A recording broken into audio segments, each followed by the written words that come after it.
Hello, hello. Good evening.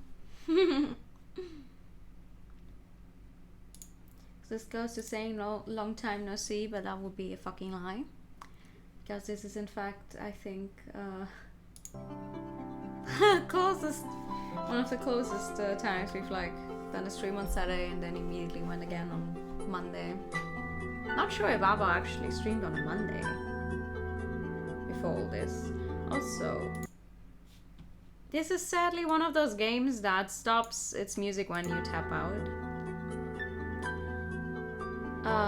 But I realized I didn't turn down like the audio levels after the collapse, so I'm not sure if it's like too loud or not at all. Like it's pretty calm music so far from what I've heard of the. Looks like an old game. Yes, absolutely. This is an older game. I think this game is quite literally also older than me.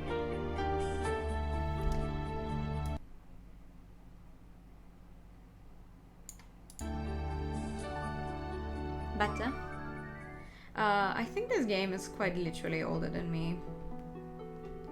It's like it says it's a game from the 90s, but that could be lots of years still.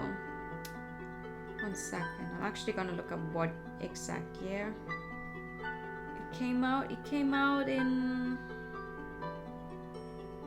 Oh no! It's haha! It is not older than me. It came out in 1999. Came out in 1999 and got like this I don't know, updated version in 2017 in English. It apparently got an English release early on as well already, but that was only on mobile, literally only on iOS, not even on Android, only on iOS. And then once again in 2017 release on computers, on Steam. And I found it during the summer sale. I don't know, I just went through like visual novels, blah blah blah, and it looked interesting. Like for sure it's definitely like an older art style, definitely. It's from 99, but I liked it. It looked interesting. Also in the Steam summer sale, it was like this game only costs €4 in the first place, and I think in the summer sale it was once again discounted even more, so it's practically a steal. It's also not that terribly long of a game. Like it says something between 2 and 4 hours if you just play it for yourself. It has one true ending. You really like old anime art styles to change pace, right? Definitely. I also like it to look a little different from the modern stuff that we're used to. But it's like this. It has choices, but the choices pretty much just amount to either you go in the right direction or you die. So we'll see where we get to. But I kept thinking of like, I want to stream today. What game do I have that sounds fun enough, that is not too big of a commitment? Like if it does take more than one stream, that I don't feel obligated to like turn my entire schedule on its head. So I thought to myself, you know what, we're gonna play this one, and then we're gonna see if I can finish it in one night, and if I can, I'll just play it again sometime later this week. But yeah, there's not much here on the main screen. There's no options, no nothing. It's literally just, okay, start a new game, continue from where you started, or load up something. Also, where the hell is my cursor? There we go. So we're just gonna jump right in. It's gonna be a bunch of reading for me though, because you know, since it's such an old game, there's no voice acting. The barely readable Merry Christmas. Yeah, this game takes place during December, which is definitely not like the right time. But hey, you know what? We don't care. We like Christmas. or around Christmas games during the hottest, or one of the hottest months of the year. That's fine. December 18th, early morning. Asumi Kamijo's father's house. Answering machine message. Thank you for calling. Please leave a message. Beep. Asumi is us, I think. Asumi is who we are playing as. Are there any holidays in August? I mean, my birthday is in August. The answering machine again. I sigh frustratedly. What message could I leave this time? I leave a message. Oh! This is Asumi, I'm on my way. Hello, sis. Stop messing around.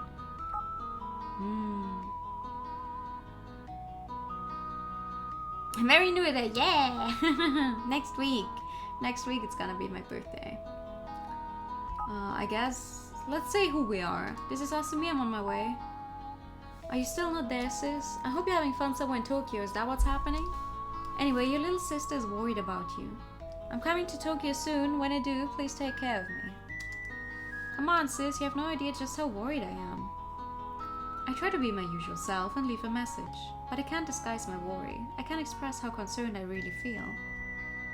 You parents and one friend also have the birthday this month. So much going on. Ha! Yeah, I know a lot of people that have a birthday in August, but no one that has the same birthday as me, funnily enough. The anxiety is rising up in my chest. My heart is heavy. Oh, okay. Hang up the phone. After leaving the message, I hang up the phone. I let out a sigh. I wonder how many messages I've left on my sister's phone. Has she heard any of them at all? Maybe she's been listening to them and laughing to herself at my concern. I can only hope that's the case. Recall my sister's disappearance. Oh, we're jumping right in, huh? I have not heard from my sister since September. My sister is 3 years older than me. She and I have always been close ever since we were children. We used to play outside every evening until it got dark. Since we were a single-parent family and my father was often abroad for work, my sister was always very special to me in so many ways. My sister goes to graduate school in Tokyo. The last time we spoke on the phone, we talked about nothing really important. I can't even remember the details. Hi, Lena! My nephew was just born yesterday, just barely not August. Aww, man!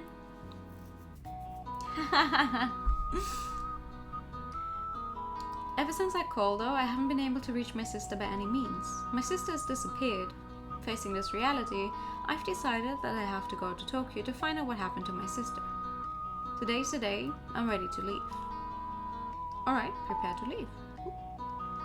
My sister's address is somewhere here. Where would you put up an address? In the kitchen? On the table in the kitchen there's a note on which my sister's address is written. Haha!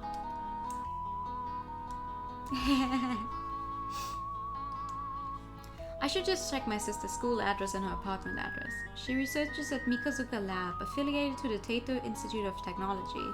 My sister's apartment address is Hongo 6丁目 Bonkyuku, Tokyo. I mustn't forget my sister's apartment spare key, so I can wait there just in case. And we actually get the key as an item. Okay, cool. I'm ready now, it's time to go. Go to the first floor. I know where my sister's school is and I have the spare key for her apartment. I'm good to go. Go to the entrance to leave. As I open the door, I feel like someone is watching me from behind. What? I look over my shoulder, and what I see is a stuffed teddy bear sitting there.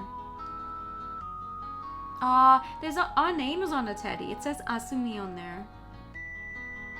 This bear has been precious to me since I was small. I remember my sister gave it to me. She left it by my bedside as a gift on the night of Christmas Eve. Okay, bear, you want to see my sister too? I take the toy bear and put it in my bag. Got teddy bear. You can definitely see when this game was made, like from... It's just everything in one box, no matter what it is. You getting items, you doing stuff, blah blah blah. But this is nice. Suddenly my heart is filled with memories of my sister and her absence constricts my chest. I simply have to find her. I know that now more than ever. Leave at last. Okay. December the 18th. And so I found myself heading to Tokyo on a quest to find my sister. The most unforgettable week of my life is about to begin. Ooh, okay. Let's go off the door. Scenario writer director Hidehisa Miyashita. I do not know who that is. Programmer Laida. Character illustrator Tiki. Designers Akamitsuki Oboro Yumi. Music T. Ohishi and Makoto Akimoto. Age Ebihara Light. Special thanks to Degika, Mariko Kushibiki, and Jake Whittaker. Leave to look for my sister. Alright. On December 18th, I find myself on a bullet train bound for Tokyo. As I gaze outside the window, watching the scenery pass me by, I think about my sister. Sis, you must have done the exact same thing 3 years ago. Wait, how many years apart are they, did she say? 3 or 5 years? I remember you looked so happy that you'd been accepted to the lab you wanted to go to. The bullet train passes by the assorted buildings before reaching Tokyo Station. It's pretty confusing here, but at least I've made it as far as Tokyo Station. Everyone is walking about at speed, looking busy. I have no idea where to go next. Is that... Maybe it's my imagination, but in the crowd of people I catch a glimpse of a familiar figure. Is that my sister? I don't think it's gonna be that easy.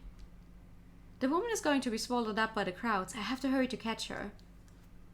Go after the woman. Think of a plan or call my sister's apartment. I mean... Go after her? Excuse me, please wait. Is something the matter? Ah, sorry, my mistake. The woman looked like my sister, but it appears I was mistaken. A short game. Yeah, definitely. It's gonna be a short game, but that's okay. The woman quickly leaves. There's a game pack of Fanatical. A Bento Spirit Bundle. Oh! Wait, let me write that down. I'm gonna look it up after. What's in there? It's impossible. I have to keep my cool. But with so many people here, I wonder why she was the one who caught my attention. Because she was wearing a flashy red dress? There's something about her. Okay. Think of a plan, maybe? Where's my sister now? You would think that she should be in her apartment. Either there or in the lab at her university. I have the spare key, so if my sister isn't there, I can let myself in. Also, I know that the lab she studies at is called Mikosuka Lab. Mikosuka is probably the name of the professor in charge. I bet my sister's being kept busy with an experiment at the lab and she hasn't been able to go home. But like, she's been missing since September and it is December now and she's not contacted you once. That's a little too long to be kept busy with one experiment that you cannot even like call back once. The university might close early. Thinking this, I decide to go to the lab first, then her home. Okay, go to the university by the subway then. From Tokyo Station, I take the subway, then walk for a little while. I love these things where you can just see that they took pictures from somewhere in the fucking boonies, middle of nowhere, God knows, and just put it through this weird like filter that makes it so grainy. Like, it has a special place in my heart. I don't know, this kind of style. It's so fun. It's so much fun. Dasta Evanika Tail Tokyo Xanadu, Never in Spirit Hunter NG and Deathmark. I own both Spirit Hunter games. Well, I own both Deathmark and Spirit Hunter NG already. Tokyo Xanadu is not really my thing. I looked into it, and the other 3 don't ring a bell. But I'm gonna look it up. Thank you. I finally come to the university where my sister's a student. Taito Institute of Technology. Old video game tree. Yeah! Since it's winter break, I don't see many students walking around. I didn't think that the university was this big. Let me see. My sister's lab, Mikosuka Lab. Where's the lab? Well, I guess I'll walk around and take a look. Oh god, look for my sister, ask the students, go to the fountain, go to university hospital. I mean, maybe ask. Just ask someone. I decided to ask a student on the campus about Mikosuka Lab. There are 2 students. Who should I ask? The male student with messy hair or the female student with dyed hair? Let's ask the girl first. Excuse me. Yeah. She doesn't even get a... Oh, so this character is not important at all. That means the woman in the red dress is important. Yes, can I help you? Do you know where Mikazuka Lab is? Mikazuka Lab? Student looks surprised. It's not easy to find. The lab isn't on campus. What? But doesn't the lab belong to the Taito Institute of Technology? Certainly the lab belongs to Taito Institute of Technology, but Mikazuka Lab is special. It's entirely independent from the university. That's why the lab isn't here, it's off campus. Saying this, the female student goes on to tell me where Mikazuka Lab is located. I now know where Mikazuka Lab is located. I mean, that's nice of her though. Like, that she goes on to explain the entire thing. The pen click before and video game 3 both make me happy. Yeah! It is such small things though.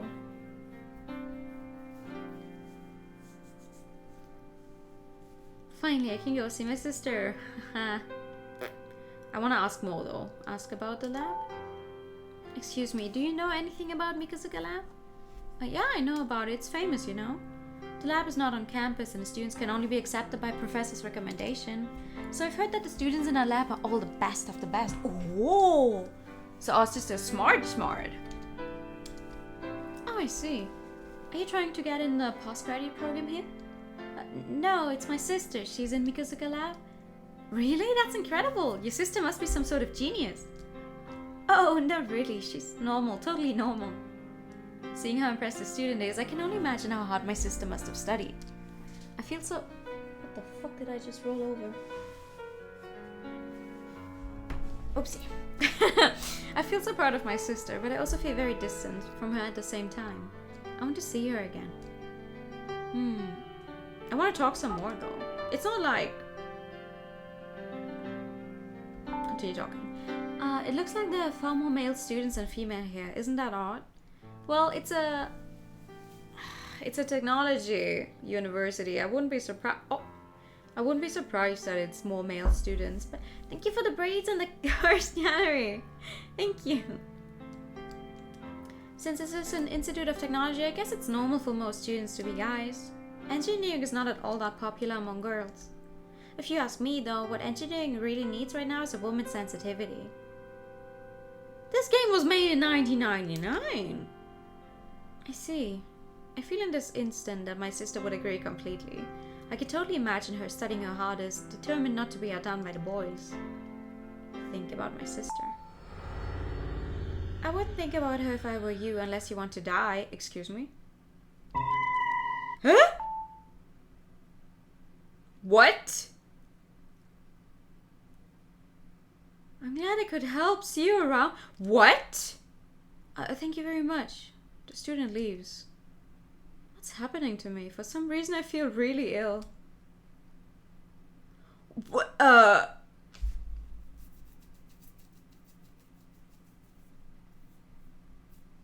the fuck? I heard a strange voice. That was strange. I really felt like I heard a voice just now. I feel a little uneasy. I think I should definitely save in between so we don't run into any bad endings. What the hell? But at least now I know where the lab is located. I want to see my sister now. I decided to follow the directions I was given and head for Mikazuka Lab. Like, I know... Listen, this is a mystery game. And there's many ways to die if you go the wrong way, but... The fuck? Mikazuka Lab, where my sister is a student, is independent from the university and is not located on the campus. Walking away from Taito Institute of Technology, I find myself on empty streets. I stop walking. Nobody's here in the alley except me, but I heard the sound of footsteps. Strange. I speak out loud as if to ease my fear. I look around, but no one is visible anywhere I look. I'm probably just oversensitive because I'm feeling so nervous, but it's no wonder really, it's so deathly quiet here. Turning a corner, I'm suddenly confronted by a tall building. Are we getting stalked, maybe? But why would he hear a strange voice and why would the other student not hear the strange voice? Any piano in the air? The building looks more like a major research center than a simple university laboratory. Surrounded by a high wall, the building is also guarded by a security guard at the gate. This is incredible. I can't believe this is just a university laboratory. My sister's studying here? Oh, the game goes completely black if we change where we are. Mikazuka Laboratory. Okay, proceed to entrance through gate. My sister is studying in this building. I open the door of Mikazuka Lab. Why is the music so uneasy? Is my sister really here? A strange thrill of nervousness runs down my spine. Proceed to laboratory, first floor. First, I should go to the administration office and ask about my sister there. Oh, okay. Hold on. Check the notice board? First, I should go to the administration office. Oh, okay. Let's go to the... What happens if we leave? Okay. Okay, let's go to the administration office. Maybe the music director just can't read the mood? No, I haven't. Maybe we're just feeling really uneasy about this place. There are only 2 staff members working in the administration office, and the rear is an older woman who seems to be in charge. I approach the man at the front of the office and ask him about my sister. May I help you? Yes, my name is Asumi Kamijo. My sister's a student here and today I've come here to see her. The man gives me a strange look. His name tag reads Assistant Tanabu. Excuse me, what was your name again? Kamijo? So your sister's name would also be Kamijo, yes? Yes, of course. The man's attitude is starting to irritate me. He's the one who works here. Doesn't he know the students? There's no student here by the name of Kamijo. This Tanabu man is speaking nonsense. For a moment I'm at a loss as to what to say. Huh? What do you mean? There's no Kamijo here. There are 7 students in Mikazuka Lab, but none is called Kamijo. Maybe you got the wrong lab? No, I'm sure this is it. I've heard her say she's a student at Mikazuka Lab. That is why I came here. Please take another look. She has to be on the list. I'm afraid that isn't possible. I know every student here. There's no way I could be mistaken. Is it possible that your sister may have graduated some time ago? No, she's in the first year of the doctorate course. Well, I don't know what to tell you. She's simply not a student here. This is ridiculous. I never anticipated this response. Maybe this man is lying. Maybe he just doesn't want to help me out. No, that would be even more ridiculous. Is it not possible that she's a student at another lab? No, I'm sure it is Mikazuka Lab. I don't know then. I didn't expect this. My sister isn't a student at this lab? Then she lied to me? I mean... Or maybe she died in a horrific accident here and they're all covering up that she ever existed. What's the more likely of those two? It's too early to come to any conclusions. I've only spoken to a single administrative officer. I need to find someone else to ask. There must be someone in charge here, a professor who runs the lab. The admin staff may not know, but surely the teachers will know about my sister. I look at the building map. I see that the teaching staff's offices are on the 2nd floor. Okay, leave the office.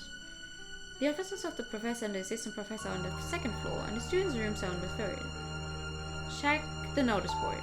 Staff, Professor Takehiro Mikuzuka, Assistant Professor Kenji Haibara, Assistant Naoyoshi Tanabu, Technician Susumu Kanematsu, Secretary Maiko Mizukoshi.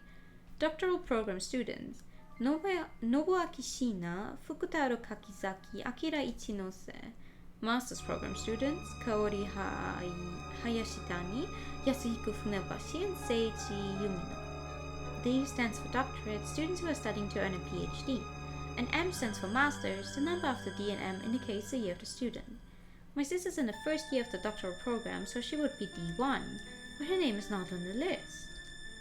That is strange. I wonder if it's just some sort of oversight.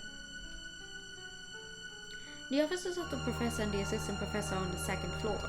and the students' rooms are on the third. Yes, you already said that to me like a second ago. Let's go ask the teachers first, I guess. Yeah, to the second floor. The offices of the professor and the assistant professor are on the second floor. The students' rooms are on the third. The students' rooms. Maybe my sister will be there. What? Why not ask someone on the second floor? Okay. The door's locked. Only registered students can enter. Next to the door, there's a device to enter key code. If I push the right 4-digit code here, the door will open. The students' rooms are on the third floor. Even if my sister isn't here right now, I could ask the other students. I might get some information about her. If only I knew the access code. Maybe I should just try and take numbers at random. It's worth a shot. No, what you should try is go to her apartment and search her room. See if she's been there. And if she's not been there, see if there's anywhere where it says what the code is.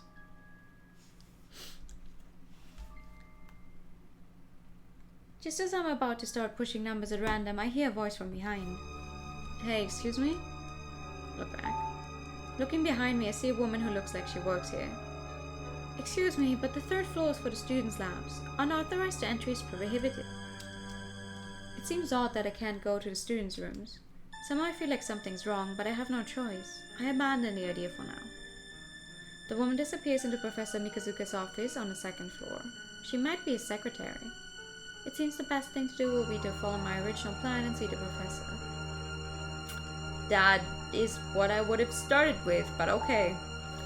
The label on the door reads Professor Mikazuka. He's in charge of this lab. I'm probably also pronouncing his name horribly wrong because of the whole situation with how you say the U differently in Japan, but whatever. Knock on the door. I knock on the door of Professor Mikazuka's office. Yes, please come in. I hear a woman's voice coming from within the room. I enter the professor's office. I'm Maiko Mizukoshi, Professor Mikazuka's secretary. I'm Asumi Kamito. Nice to meet you. The professor's away at a conference, but I'm happy to help you in any way I can. I like that this is the same woman who just told us that, oh no, unprohibited access to those rooms, blah blah blah, but she's like not surprised that we're now in the office like 5 seconds later. Like, I would be suspicious of someone trying the door who I obviously don't know, and only then they would be coming to my office. Like, Maiki Mizukoshi is the professor's secretary. This is her space. Oh. She's very forgetful, maybe? Ask about the lab. You want to know about this lab? Well, we're just a regular graduate school lab. I suppose we are unique in that this entire building is devoted to our activities. Most labs have to share facilities with the other labs from the same department. I wonder if you could tell me, where is Professor Mikazuka? Professor Mikazuka is not here today. He's away at a meeting with some business leaders. He should be back within the next day or two. Assistant Professor Haibara is also away in business and won't be back for a while. Suddenly it's nice music, yeah. Can you tell me some more about the lab? No, it's the same. Okay. Ask about our sister? Excuse me, can I ask you some questions? Yeah, you're the one who's here to see your sister, yes? Oh, you heard. Yes, I had a call from the admin office. They told me you might come up and see me. But as the admin staff may have told you already, there are only 7 students in Mikazuka Lab. I'm sure there must have been some sort of misunderstanding. The answer's the same here. My sister isn't here, but that's impossible. Seeing how disappointed I am, Maiko calls out to me again. If you'd like, why don't you tell me everything? I know a coffee shop nearby. Oh!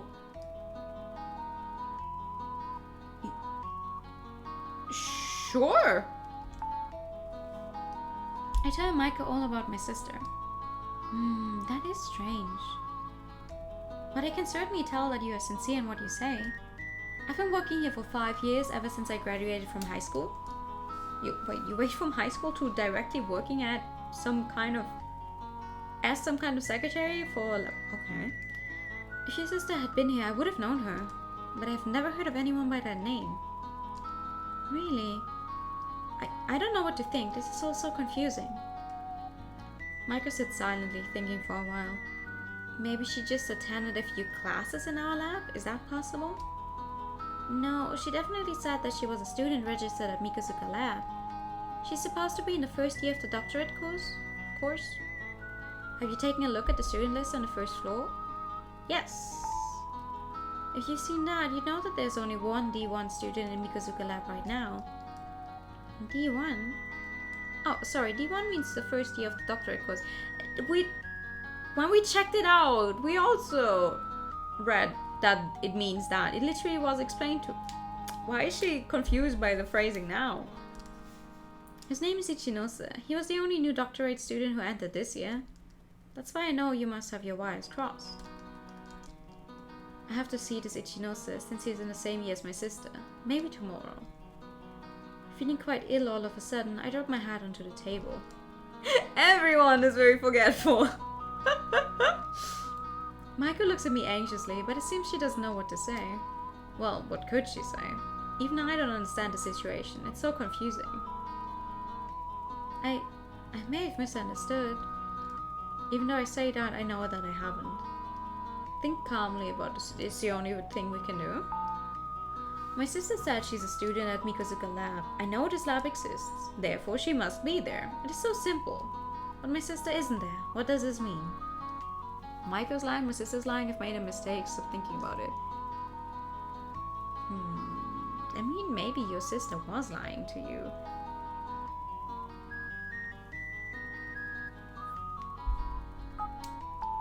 If my sister lied to me, then why would she say she was a student at Mikosuka Lab? What is she doing? Where is she now? Imagining my sister involved in a shady world of crime, I shake my head to chase away the thought. I really trust my sister. She's not the type to do anything morally wrong. My sister and I, we have been together since we were children. My father didn't come home often, so we were always together. When my sister said she was going to Tokyo, I really felt sad. As for me, I'm planning to apply to a graduate school in Tokyo. There's a lab whose research really interests me. I really want to do this. Why don't you come with me and find a job in Tokyo? I remember the offer she made me. Why did I turn her down? If only I'd come here with her. I can't recall the reason. Why did I refuse to come to Tokyo with my sister? I don't fucking know. Maybe they were experimenting with parallel worlds? Oh. I mean, I wouldn't be surprised. I do not know if this game keeps to like a realistic approach in what it's doing, or if it's just out there. Maybe I've made a mistake. I was mistaken. That is the most likely explanation for the situation I find myself in. That's right, I don't have to decide anything so quickly. I haven't even gone to my sister's apartment yet. I'll decide what to do after that. Okay, what about Maiko's lab? I stare at Maiko Mizukoshi, a secretary at Mikosuka Lab, sitting in front of me. She seems capable, kind, and also perfectly honest. Could she be lying? Noticing me looking at her, Maiko smiles gently. I chase away the thoughts of her lying.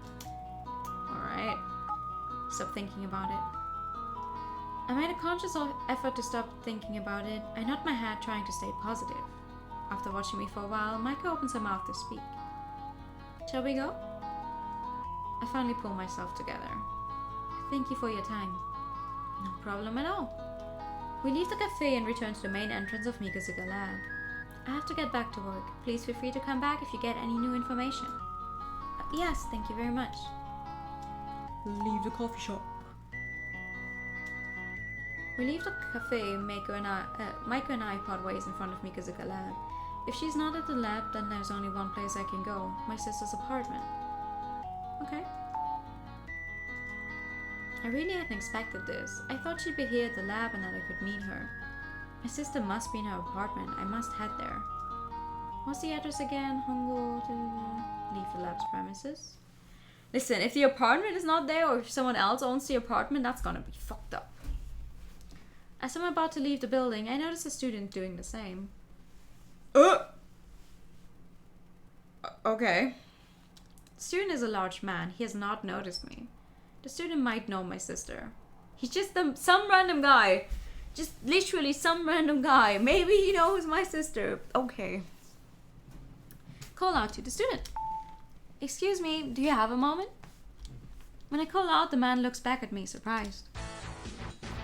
You? How? Receiving such an odd response from a person I'm meeting for the first time, I'm flummoxed.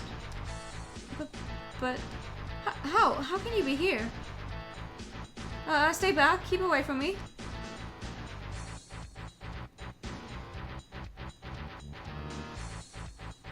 So either we look really similar to our sister and like she's dead and he was there and saw her die and that's why he's surprised. Now why would he react like this? He has a funky theme. The man yells out in terror and then turns and runs. Huh?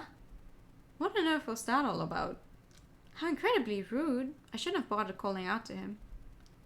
Glancing down, I noticed something that looks a bit like an exam paper. It looks like the student dropped it in his panic as he ran away. The name on the paper is second year doctoral course, Fukutaro Kakizaki.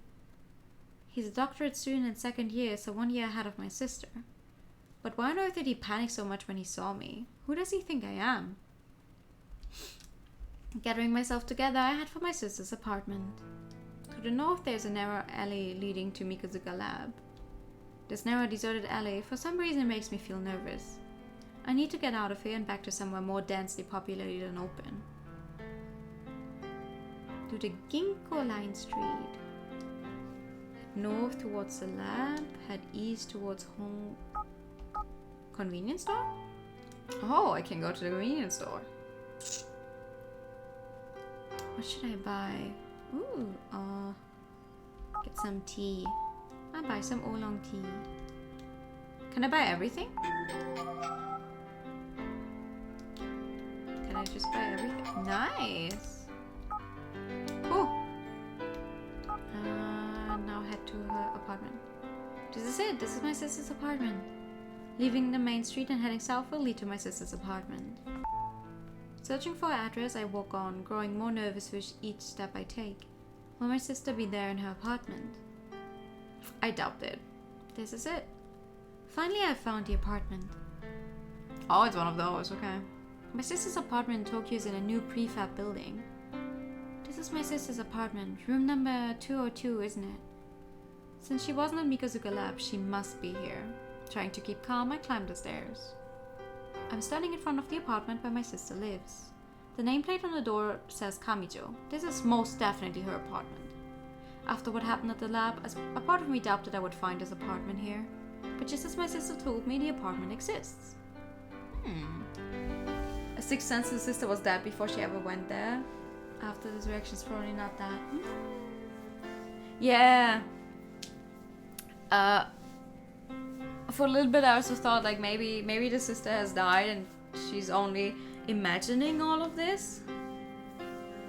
But well, let's try the doorbell. As I expected, when I push the doorbell no one answers. I'll have to open the door with my spare key. I decide to open the door with my spare key. Someone else is inside, I bet. Someone else with the same name?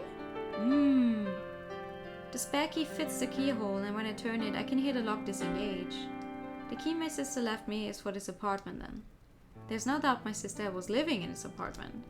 But whenever I called here, my sister didn't answer. Why is that? Reining in my anxiety, I turn the doorknob. The door opens. Okay,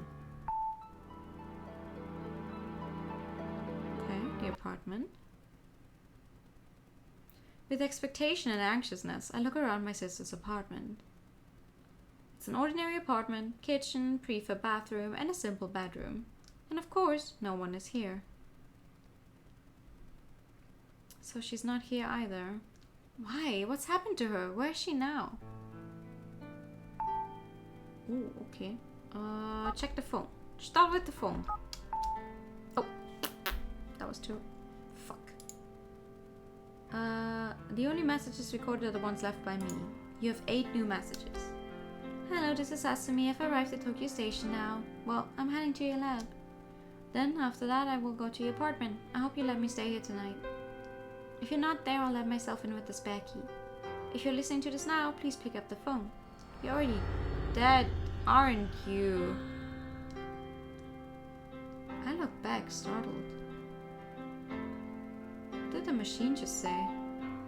I know I heard it. Something very odd indeed. Listen to it again. I listened to the messages again. My voice on the tape sounds like a completely different person. If you're listening to this now, please pick up the phone.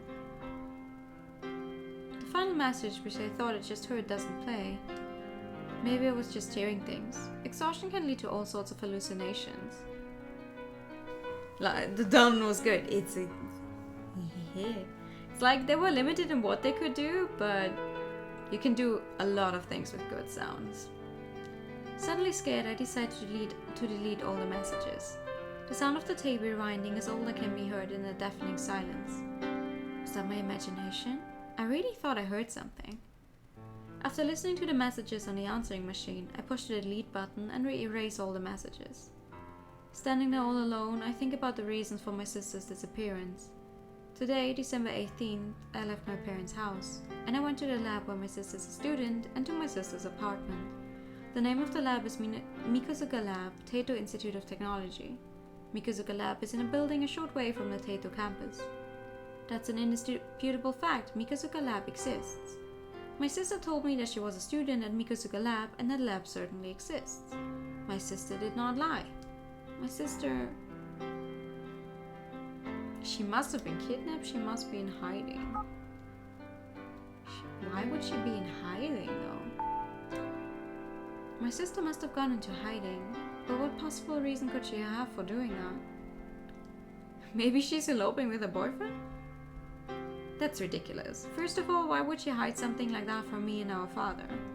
My family members may live apart, but we are all very close. Then why? My sister has gone into hiding. This hypothesis brings me more comfort in thinking that someone took her. I'm getting tired from all this stress. I probably shouldn't worry so much. I should get some rest and try again tomorrow. I do not like that the music stopped just now. All of a sudden I hear a noise. It takes me a while to realize that the unfamiliar sound is the apartment's doorbell. Someone's here.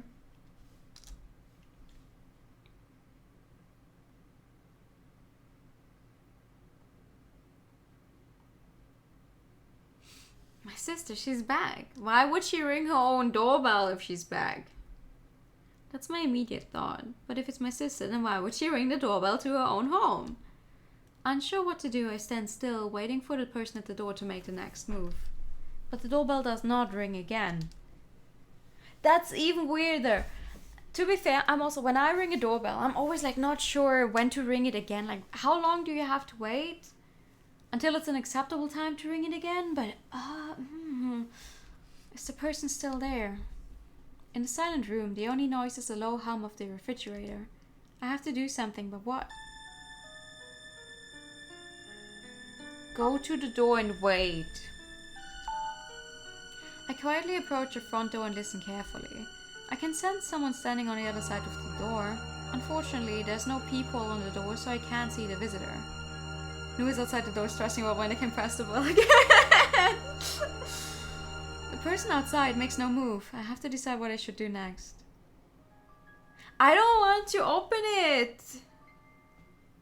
I don't want to get murdered. No, stay still. If the person at the door were my sister, she would have used her key. I hold my breath and wait. Time passes agonizingly slow. After a while, I hear the sound of something being dropped into the mailbox. After that, the sound of someone running down the steps in a hurry can be made out. Whoever it was has gone. I approach the front door and peer into the mailbox. There's a piece of paper inside. I recognize the handwriting. It's the same as on the exam paper I found outside the lab. The one that was dropped by the man I called out to. Kakisaki was the name on the exam, a second-year student in the doctorate course. I remember he was large but seemed frightened for some reason, and he fled when he saw me. I didn't see who my visitor was, but the sound of running footsteps of being pursued, together with the handwriting on the note, indicated that it was most probably Kakizaki. I decided to take a closer look at the note he left. The note Kakizaki left has a number written on it. Key code 0268. 0268. To get into the... I mistyped when writing with an actual pen. What the fuck, brain? Okay, It's probably for the dormitory thingy. A 4-digit code. I assume this number can be used somewhere. And ask Mr. Sheena for help. What does that mean? Kakizaki looked like he was running away from someone. I'm concerned about him. But I realize I can hardly afford to worry about others. My mind is assaulted by worries on all sides, but I have no one in whom I can confide. Standing alone and frightened in a small apartment, I cannot picture my sister living here. Somehow she feels awfully distant from me all of a sudden. However, this sense of loss also gives me a renewed determination. I was not tenacious enough when I was at the Mikusuga lab today. I will return tomorrow. Whatever others may think of me, I must uncover the truth and find my sister. Alright, so if he's on our side and he was running away, I really hope that he's not being followed by someone. My first day in Tokyo is over. Tired beyond belief, I collapse onto the bed. Despite my fatigue though, I cannot fall asleep right away. I never anticipated anything like this. Just what has happened to my sister? Oh, Asumi, how strange, Asumi! What on earth are you doing here? What am I doing? I've been worried sick about you. You haven't returned any of my calls. You're right, I forgot to call you back. I'm so sorry, Asumi, but I'm glad you're here. Now I can show you all around Tokyo. Well, you'd better. I was so worried, sis. Sis. My imagination creates a conversation between my sister and me. With her imaginary words echoing in my mind, I fall asleep. Oh, am I dreaming? Somebody is standing with their back to me, but I can't remember. Who is it? This is a dream. I don't like it. I feel a little sick. I've had this dream a lot recently. A dream in which I'm fully aware that I am dreaming. I want to wake up now. Who is that? Someone I've met? No, it's not just that. It's someone very special to me. Is it my sister? Are you my sister? If so, please turn around. Please, don't get me worried. A woman with long hair is standing with her back toward me. It's very dark. A very dark place. She's fat. Is she... Crouching a little, she seems to be struggling to support the weight of her own body. Talk to the woman? What's making you suffer so much? If there's anything I can do, please let me know. Let me see your face. I do not actually want to see this person's face because I have a feeling it's gonna be like some kind of like jump scare kind of thing if she actually turns around. Hey, why won't you ever turn to face me? You're someone special to me. You are, aren't you? Please, let me see your face. The woman with long hair slowly begins to move her heavy body. And very slowly she turns around. Look at the... Oh, I don't wanna. Look at the woman's face. Yeah, see. I knew it. A terrible scream. I cannot tell if the scream came from my own mouth or from the woman in the dream. I wake up covered in sweat. I knew it! I knew something like that would happen. Every time it's like, oh, please turn around. Let me see your face. It's gonna jump at you. Classic move. It's gonna jump at you. Which is why I held a hand in front of my monitor just now, so I don't have to see it. You knew it. Yes, I did. Open my eyes. December 19th.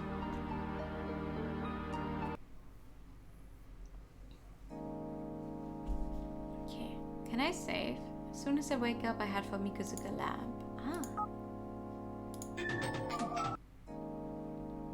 Oh. Okay.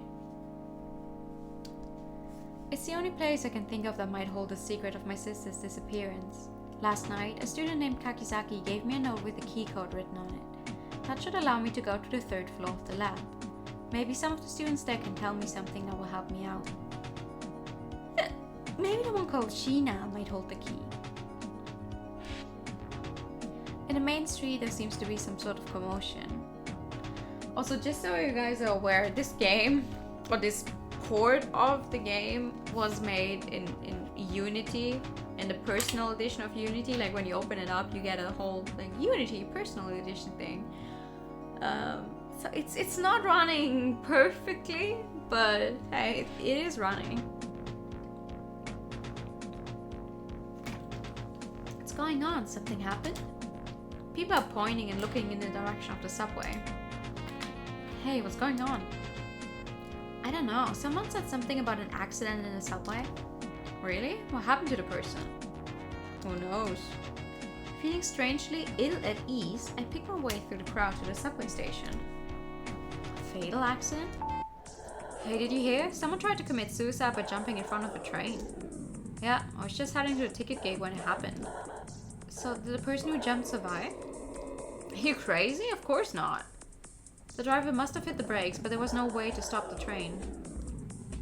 Suicide by jumping in front of a train. I wonder why they did it. Don't know. I don't think I think it'll be hard to even identify who was in that state. Suicide. An unidentified body. Those ominous words clatter around my head. Could it be my sister? This girl, she really thinks literally every single person in Tokyo could be her sister. Go to Hongo Station. It's like something happens. Or could it be my sister? Hongo subway station is nearing the end of rush hour and is crowded with students and onlookers. Police are there and no one can go through the ticket gate. I may be able to go through if I say that that person might be a member of my family. Listen to the onlookers first. I heard there's blood all over the platform. No, I heard that the body disintegrated on impact and that there's nothing left. The whole station is filled with rubberneckers all trying to catch a glimpse of the platform. The only way to get through is to tell the police that the body might be my sister. I can leave here not knowing. My sister's missing and for all I know, her body could be here. I have to see the body. I have to put my mind at ease. Excuse me. Yes, may I help you? The police officer seems to have realized from my expression that I'm not a mere onlooker. The officer listens to me attentively. The person who committed suicide, it might be a member of my family? My voice fades almost entirely to nothingness as I speak.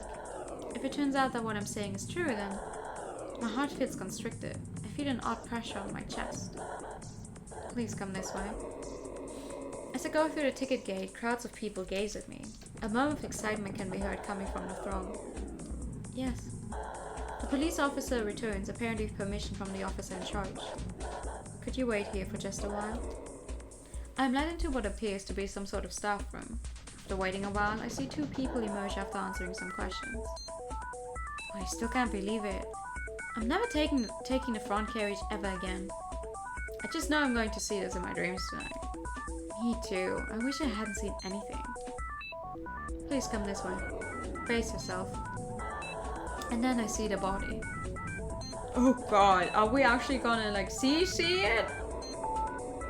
I feel so uneasy, so nervous. I've never felt like this before. My sister would never kill herself. She's always been the one to keep my spirits up. Are you okay? If you're ready, then. I'm ready. Finally, I see the body.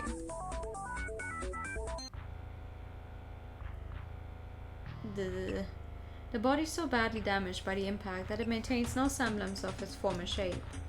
But clearly, this is not my sister. The body is very badly damaged, but I can tell that it is male. No, I don't think it's her. It's not my sister. Your sister? Then it's definitely not her. This is a male body. You look so certain about the body, I thought you had a suicide note or something. Trying my hardest not to vomit, I take another look at the body. It's just gonna be the what's his name? Kunizaki guy? But it looks a lot like, this looks like someone I met yesterday. Instinctively, I cover my mouth. It is hard to stop from vomiting. The horribly disfigured face is telling me something. I feel like I've met this man. Remember it? That's it, I remember now. This is the guy who got frightened when he saw me and gave me the key code yesterday. This is Kakizaki from the doctorate program. I mean, it looks like him, but I have no proof at all. What's more, the body is badly disfigured, and I only met Kakizaki yesterday. That was very close. Kunizaki, Kakizaki. Unbelievable. The dead man looks like the guy I met yesterday. This music gives you nightmares? Well, I'm guessing it is fitting for the mood. From this point on, Asumi's choices may lead to unfortunate consequences for her and the game may end. It is recommended that you save frequently and that you maintain several save files. Okay, damn, bitch. Okay, wait. What if we go... Like, we definitely need to go to the lab. What if we don't go to the lab? What if we go to the creepy little alley that we're not very comfortable in? Will we get stabbed to death? Will we get stabbed? I want to see if we get stabbed. Come on. This is a fairly busy intersection. On one corner is a police box. There's a subway station that I used when I first came here. Ooh, oh god, where the fuck can I go? I'm gonna go completely the other way.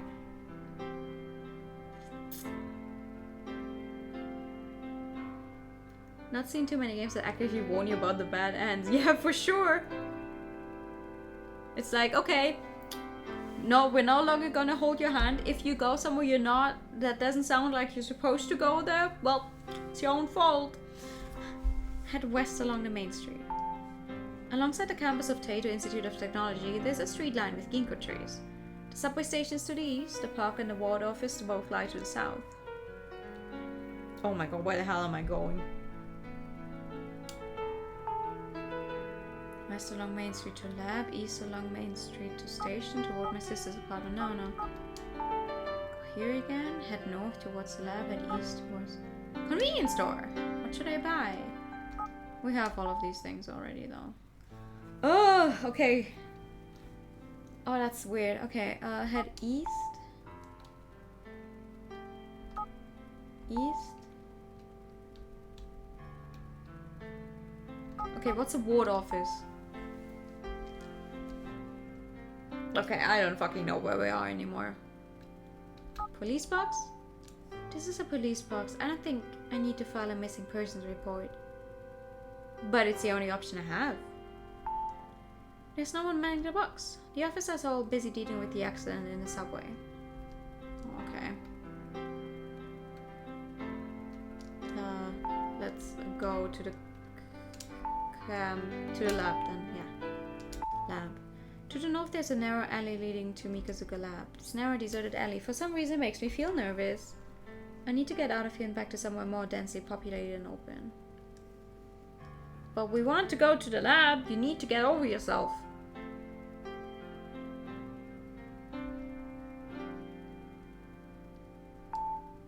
It is so quiet around the building and it seems no one is here. This lab is only used by a select handful of researchers and students. Among those people, there must be someone who knows the truth. Someone who can help me. To the fucking what? That's new. Why would I go to the incinerator? I didn't think police boxes still existed in the 90s. They do. Search it? Hold on.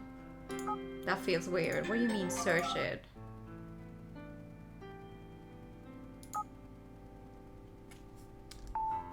I decide to search the incinerator. Like, you just walk up somewhere and you're like, I'm just gonna look through this thing real quick. Inside the incinerator it is dark, deeper than I had expected. I cannot even see the bottom. Okay. Okay, I'll look for someone. Behind? There's a small kitten hiding near the back of the incinerator. Oh, cute kitty!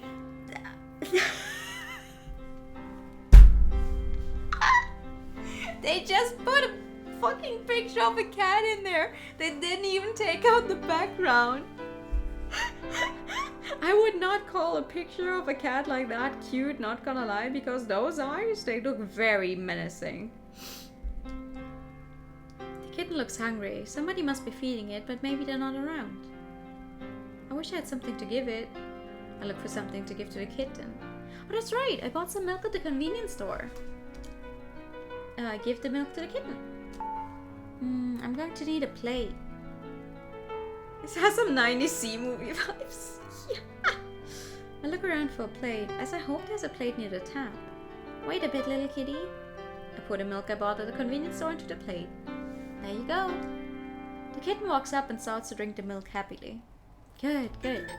It's just a little thing, but it's made me happy. Also, it made a funny sound, so it must have been something good. Okay, and we're back to the... yeah, to the entrance. Okay. Let's go up then. The office of the professor and the assistant professor on the second floor, blah blah blah. It always repeats, like if it's stuff that we already know, it's for some reason repeats.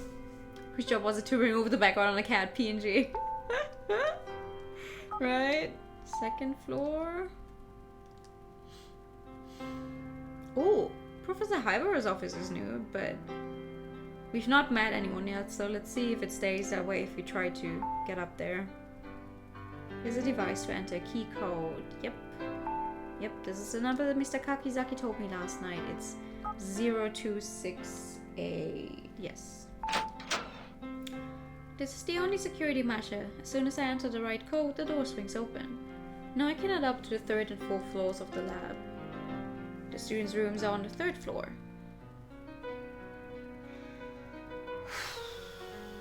Okay, well, she should be in this course. And he says something about the Sheena person. This is a space used by Sheena, the 3rd year doctoral student. Introduce myself. Excuse me, can I bother you for a moment? I call out to the student intent at his computer, and as the man turns around, I can see that his face is deathly pale. He doesn't take his eyes off me. It makes me feel uncomfortable. Are you alright? Yeah, I'm fine. Sheena seems almost to choke on his own breath, but he quickly recovers his equilibrium. This is... okay. Thank you for the hydrate time. Ask a question? On the bed, thank you.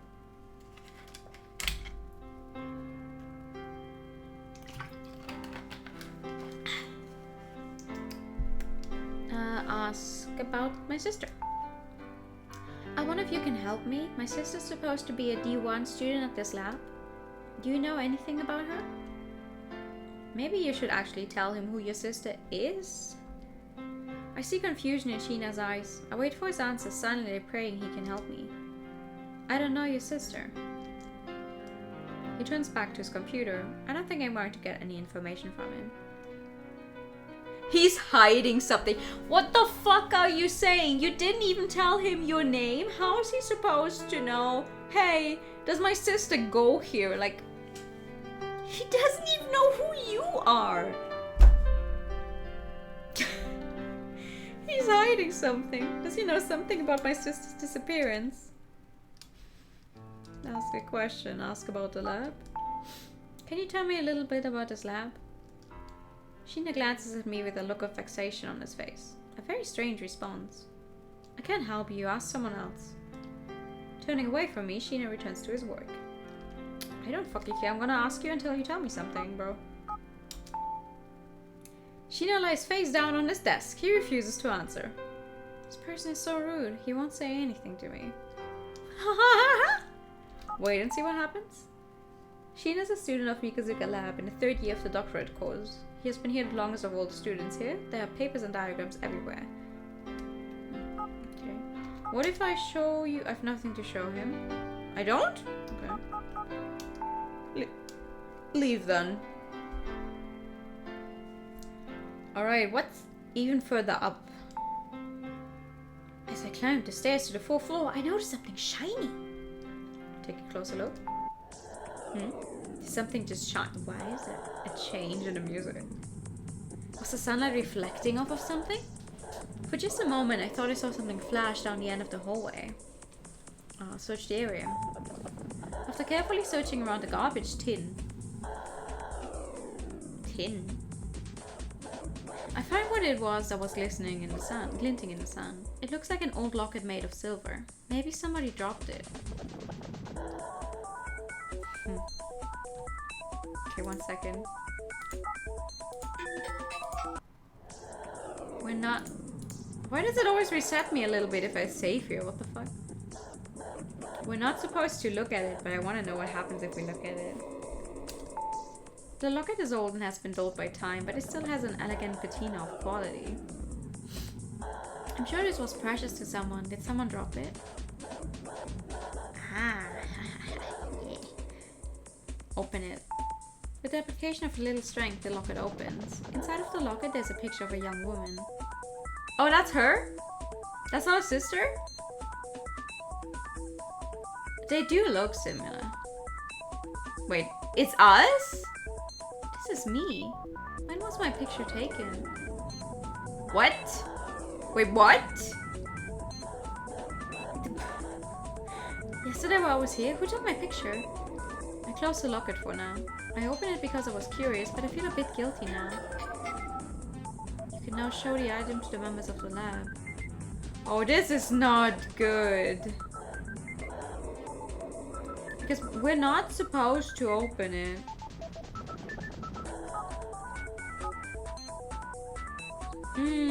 Okay.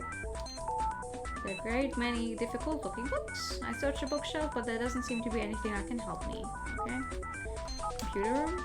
This is a computer room. There's some Macs and a large Unix computer with a label on it saying Alphin. You look around, nobody's here now. In a quiet room, the only sound to be heard is the whirring of the computer's fans. Use the Unix machine. Log in.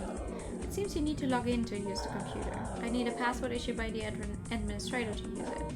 It says here that the administrator is D3 Sheena. Okay, what about the Mac? Ugh. The computer screensaver is on, displaying a message. This is a student's idea of a joke. Now, listen, I don't know if it is a joke because I sadly cannot read that.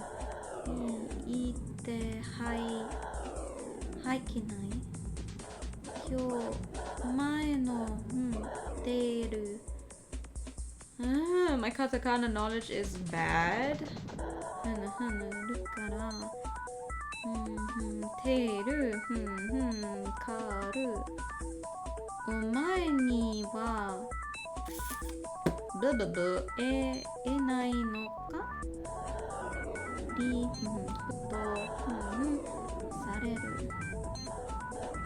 Literally the only kanji on this fucking page I can read is the kyo, meaning today.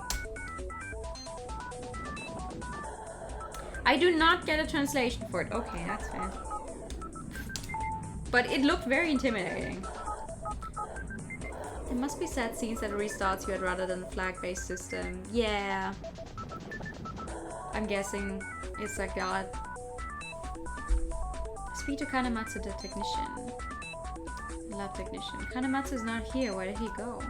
He's not here. Kanematsu has almost certainly been here longer than anybody else. He might know who this locket belongs to. What should I do? Should I look for him? Maybe I should go downstairs. Wait, you're saying he's not there, but whoever programmed this definitely like just put his face in there.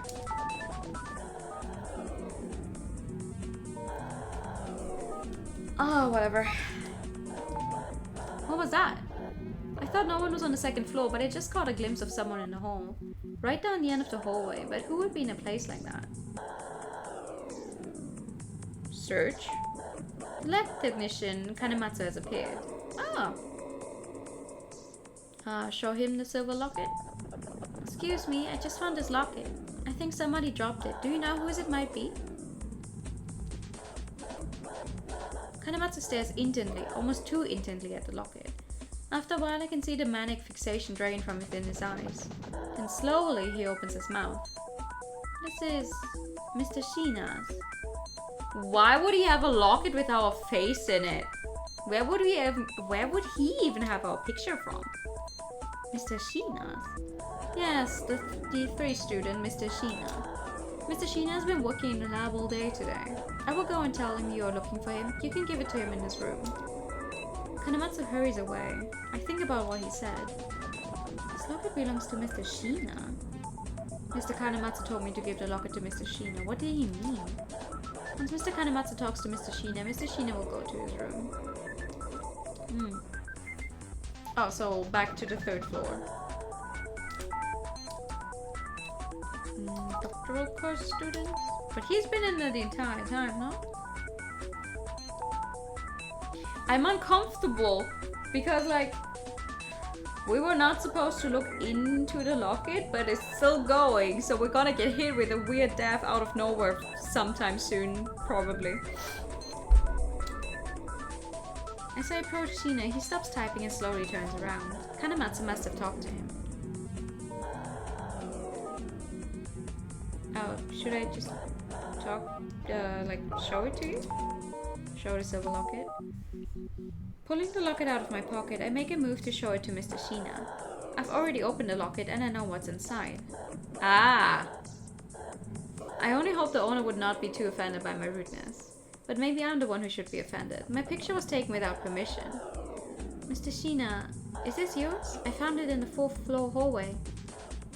Sheena snatches the locket from my grasp. He looks a little flushed. It seems he was looking for the locket. So it is yours then. Should I ask about the picture inside of the locket? If you want to die. If we want to die, yeah. Let's ask about it. Mr. Sheena, I opened the locket and saw the picture inside. It's a picture of me, isn't it? I think you took my picture yesterday. Why would you do that? I don't think it's appropriate for you to take my picture without my permission.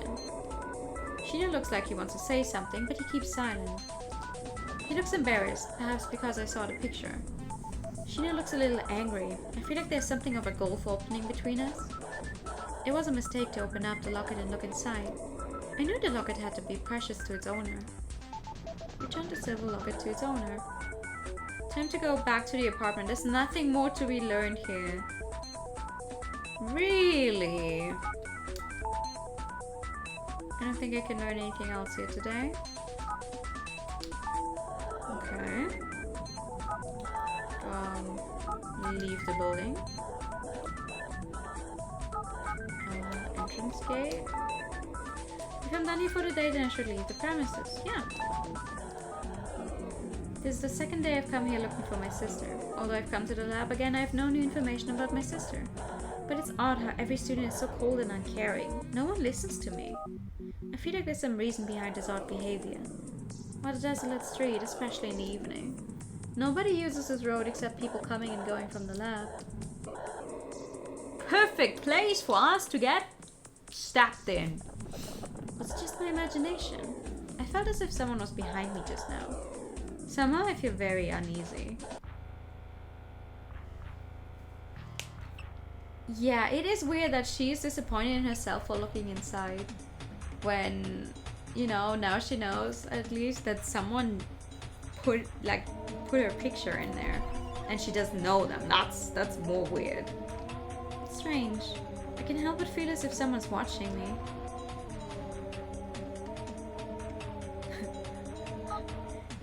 Which one of these is gonna get us killed? Which one do you think? Walk quickly? I need to get back to my sister's apartment at once. I hurry towards my sister's apartment as quickly as I can. It's getting darker and there's absolutely no one around. I feel scared, and not just because of the desolation and darkness. What is that sound? A cell phone? Where is that sound coming from? As I reach a place from where the sound can be heard, I see a shadow emerge swiftly. Before I can even turn and look back, I feel a searing pain course through my body. And then I accidentally skip the text. The merciless blade drives into my flesh and drains the life from me. Why? Sis, I hope you're safe. Sis. Game over! Okay. That's sudden. That's sudden. But this is okay. Asumi Kamijo was killed by someone before she found out the truth of her sister's appearance. Where you went wrong. Opening the locket was a bad choice. You did not have the owner's permission. Yeah. Okay. Imagine, you're just trying to find... Okay. Let me load the save then and not open the locket. Okay, pick the locket up. but do not open it. I could have dropped this. I decide not to open a locket. If I dropped the locket, I would not want it to be opened by a stranger. Really though? Wouldn't it make sense to look into a locket to see if we can find anything in regards to the owner? Or is that just me? And for some reason, I feel like this locket may influence my fate later on. Who should I talk to? Third floor, second floor, and then talk to the guy again. Search the end of the hallway, there he is, show him the silver locket.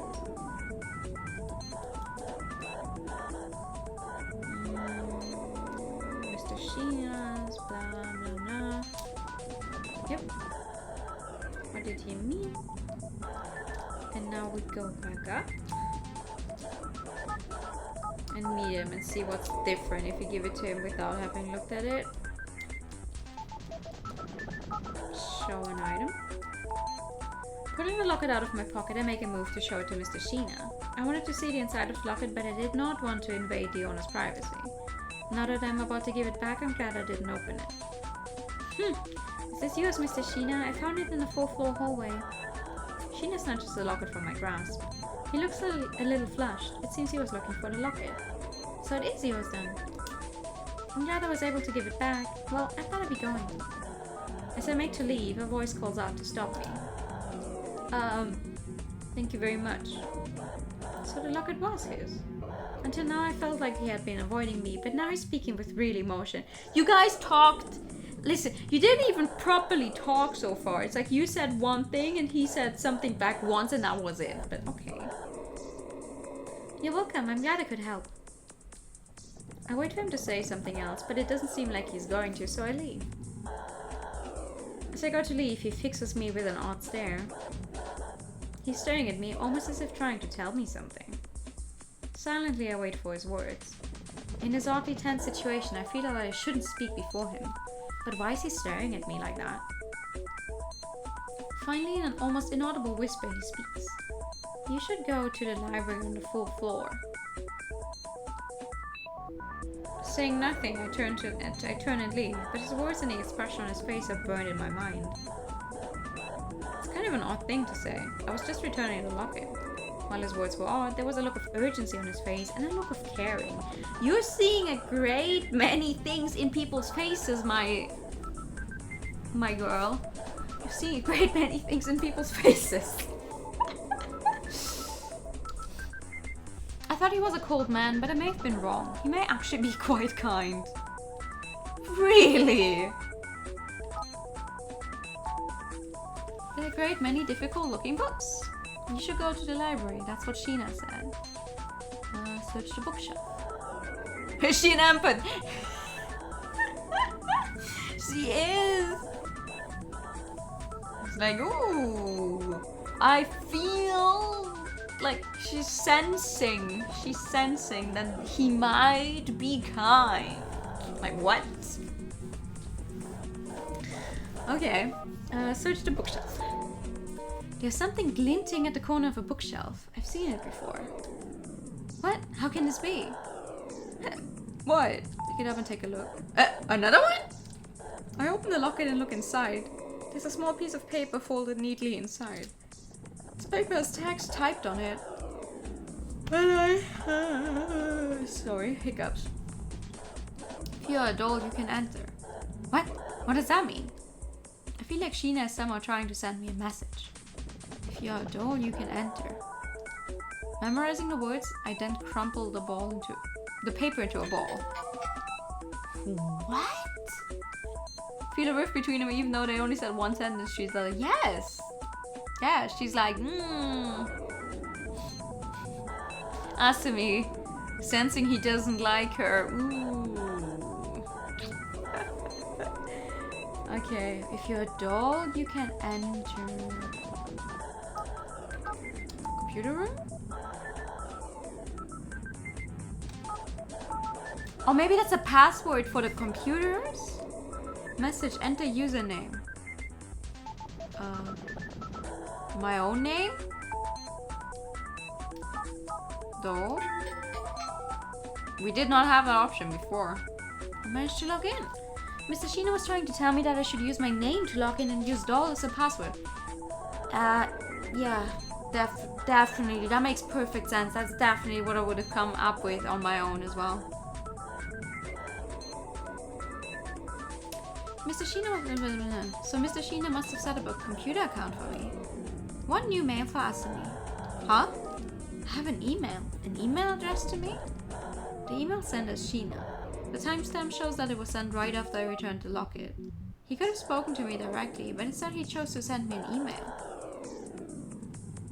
So, Mr. Shino wanted to tell me something he does not want to be heard by others. There's staff and students coming in and out all the time. We could be overheard. There's like, at most 9 people in this building ever. It's... If even 7. Yeah, okay, whatever. Like when she came in, she was like, oh, there's no one around, it's so quiet. He's trying to help me. But this means that there's someone nearby who would not want him to help me. That's why Shino has used this method to communicate. Glancing around me nervously at the empty room, I open the email. Okay, read it. Sender Nobuaki Shino. Text, forget about your sister. She does not exist. What? Don't ask people in the lab. This lab is very special. You and your sister have been caught up in its secrets. If you go home through the main entrance today, you will be killed. Use the emergency exit on the 4th floor. Run and do not look back. And do not come here again. This is impossible. But the information in this email needs to be preserved somehow. I should copy it to a disk, then I could show it to someone. Good thing I had bought that fucking CD, like, on the first day. I will be killed. Why? Why would he write such a thing? Mr. Shino made an account for me on a computer, and he warned me by email. Why would he do that? What spooked him so much? I mean, yeah, maybe they really just did get rid of her. And made it so no one can remember her. And like, we're fucking something up for them? Who knows? I'm scared. This is no game.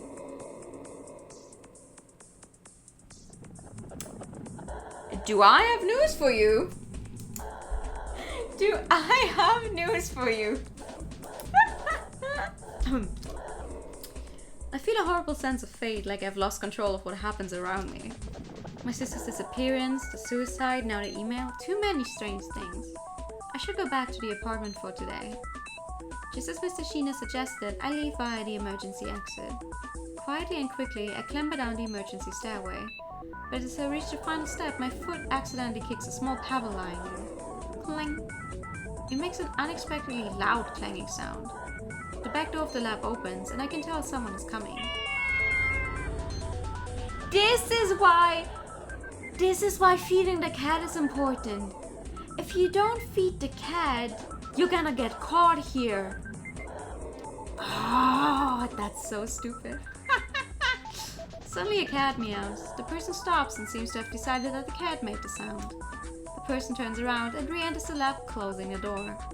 Relieved, I make my way quietly toward the exit to the street. Quietly and quickly, I clamber down the stairs. Leaving the premises by a secondary exit, I run around and head for the main street. Suddenly a kid jumps out in front of me. Dodging her, I almost fall over. My momentum causes the contents of my bag to fall out all over the pavement. You dropped this, here you go. Thank you, sorry I'm in a rush. Why are you two in such a hurry? What do you mean, two? What do you mean, two? What? Sorry, I have to go. For a moment I felt like the little girl said something strange, but I don't have time to stop. I walk quickly along the deserted street. What? I can see the main street ahead. It's a relief to see such crowds of people walking along it. I want to go back to my sister's apartment as soon as I can. Yeah, okay. Head east. and toward the sister's apartment immediately. Do not go anywhere else. We do not want to die.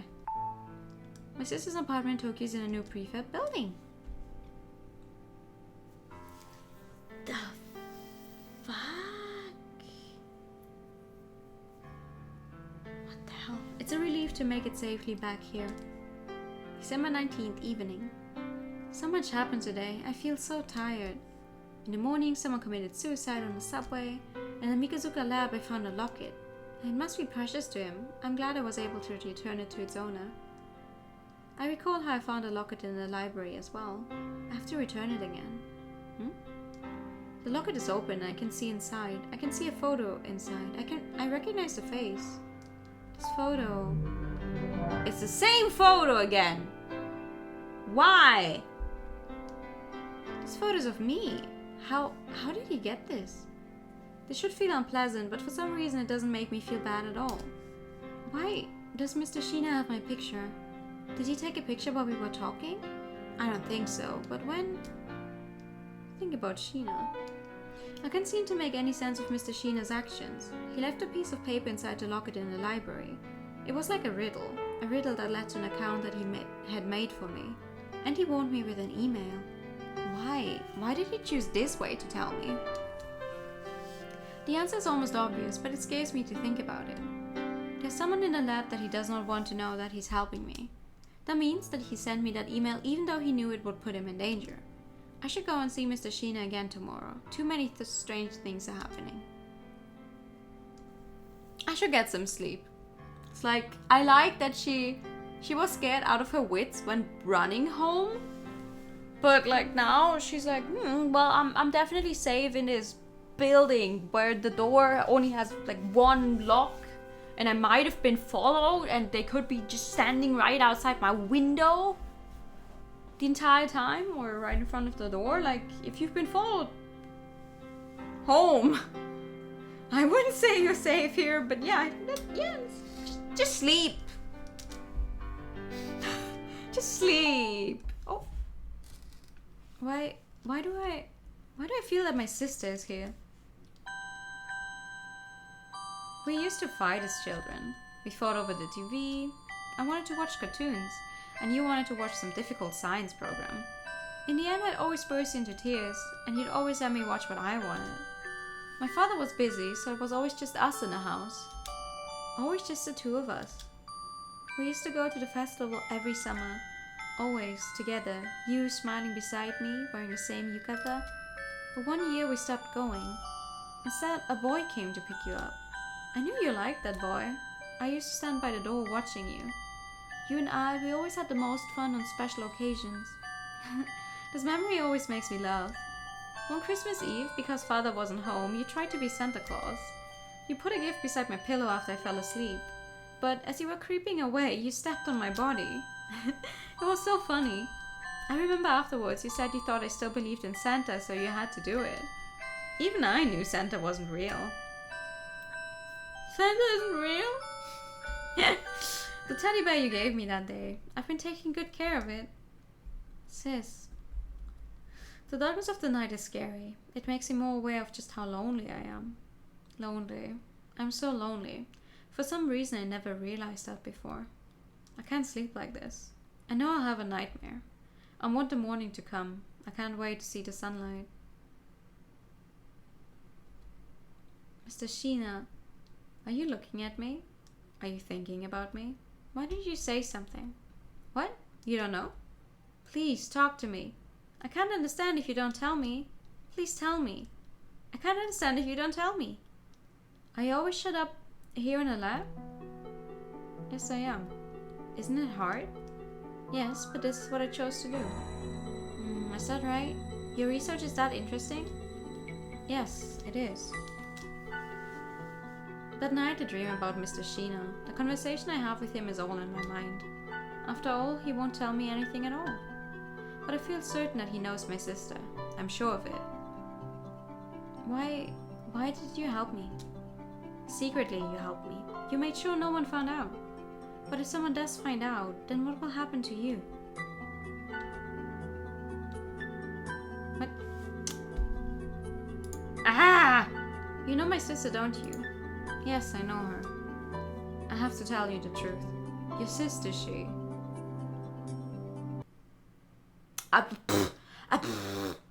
Great! December 20th. Early morning. I dressed quickly and head for Mikozuka lab. I have a feeling something important will happen today. Alright. As I approached the main street, I suddenly recalled the incident at the station yesterday. I feel queasy. Mr. Shino was in my dream. I'm worried about him. I have to get to the lab to see if he's okay. Alright, let's go to the lab then. Lab. Yep.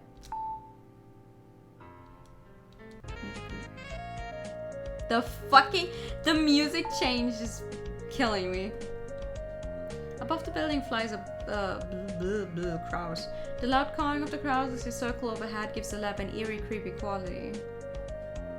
It's like, yeah, let's go! You might get killed tonight! Woo! First floor. Go elsewhere. Second floor. Third floor. Dr. Okoz and Sheena. Sheena's working at his computer as usual. It's a relief. I'm glad to see that Mr. Sheena is okay. Doctor. Mr. Sheena, Sheena slowly turns and looks in my direction. I'm busy right now. Come back later. Something strange. Clearly Sheena's alright, but something feels wrong about his behavior. Mr. Sheena, can we talk a little? Again, Sheena slowly turns and looks in my direction. I'm busy right now. Come back later. Something is not right. Keep talking. Sheena slowly turns and looks in my direction. I'm busy right now. Come back later. Why does he keep saying the same thing over and over? Mr. Sheena moves in exactly the same way as before, then returns to his position. Strange. His movements are odd. They're not natural. Did they replace him by some kind of robot? Sheena acted and answered exactly the same as before. Everything's being repeated. Like in the mail he sent us yesterday, he also told us to not come back. So wouldn't he have to be like upset that we're back? Why would he be like this?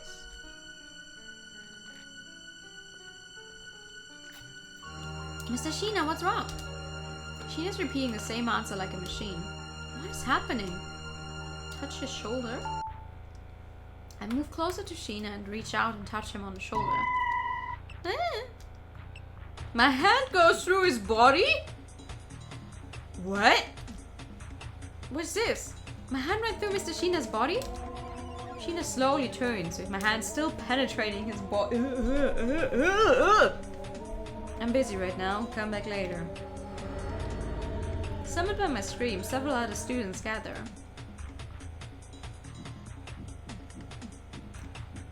It's a hologram. Oh my god, it's a hologram.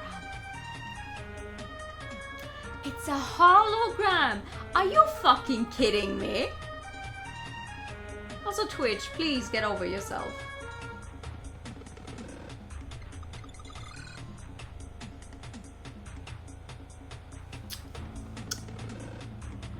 Are we still live?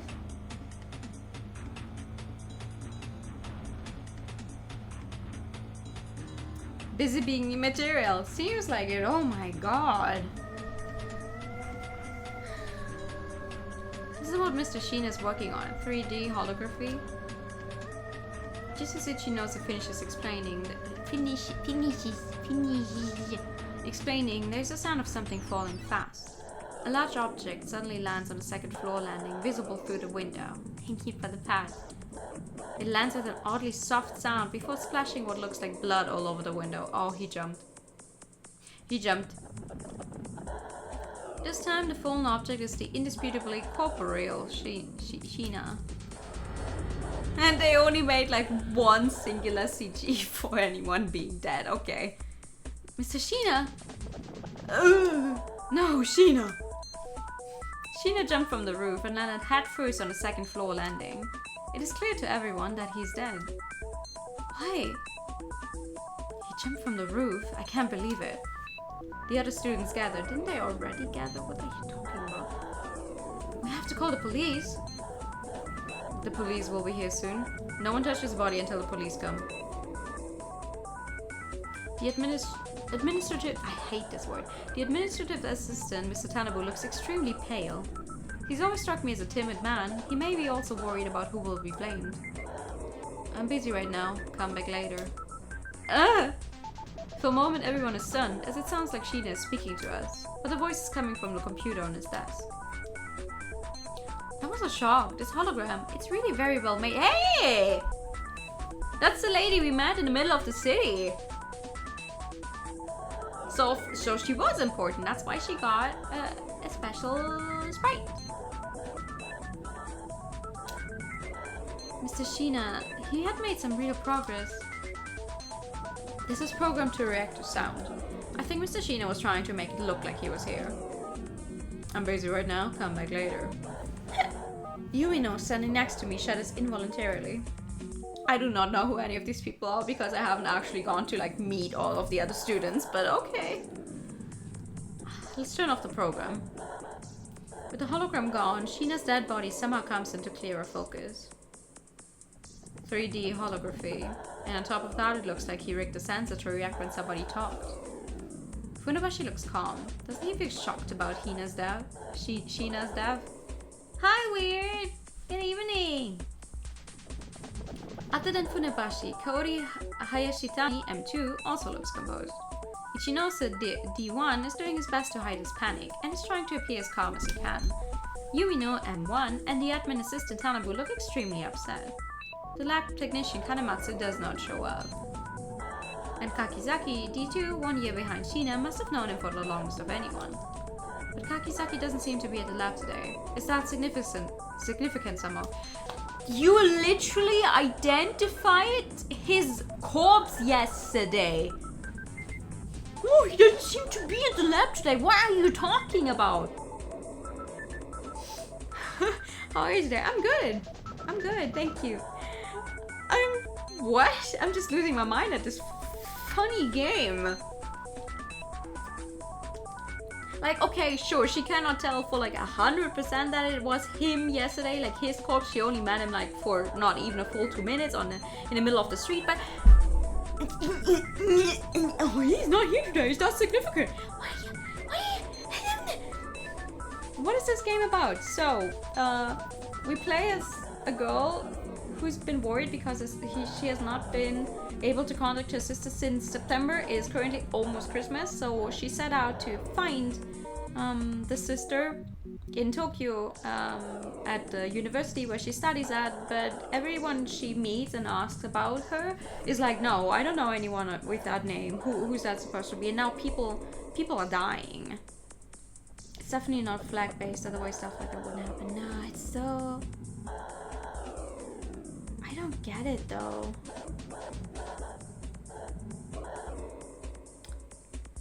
Twitch, can you stop dying? Hello.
One stream without Twitch dying, that's all I'm asking for. Thank you for the pat. One stream! Is that too much to ask for, Twitch? Oh well. Anyway, we're back. Let's see here. With everyone still on edge, we all adjourned to the lounge. The sudden death of a close friend and colleague seems to have rattled everyone. Why? Why would he kill himself? What the fuck are you? I don't know. Maybe he had reached a dead end with his research, or... Don't you think there was something odd about Mr. Sheena in the past few days? Since when? Since... just in the last few days. Yumino glances quickly at me. What Yumino means to say is that Sheena began to act oddly 2 days ago on December 18th. In other words, the change happened the day I arrived. Did we miss anything? No. I didn't continue in the game. So we should be good now. Ah, this is annoying.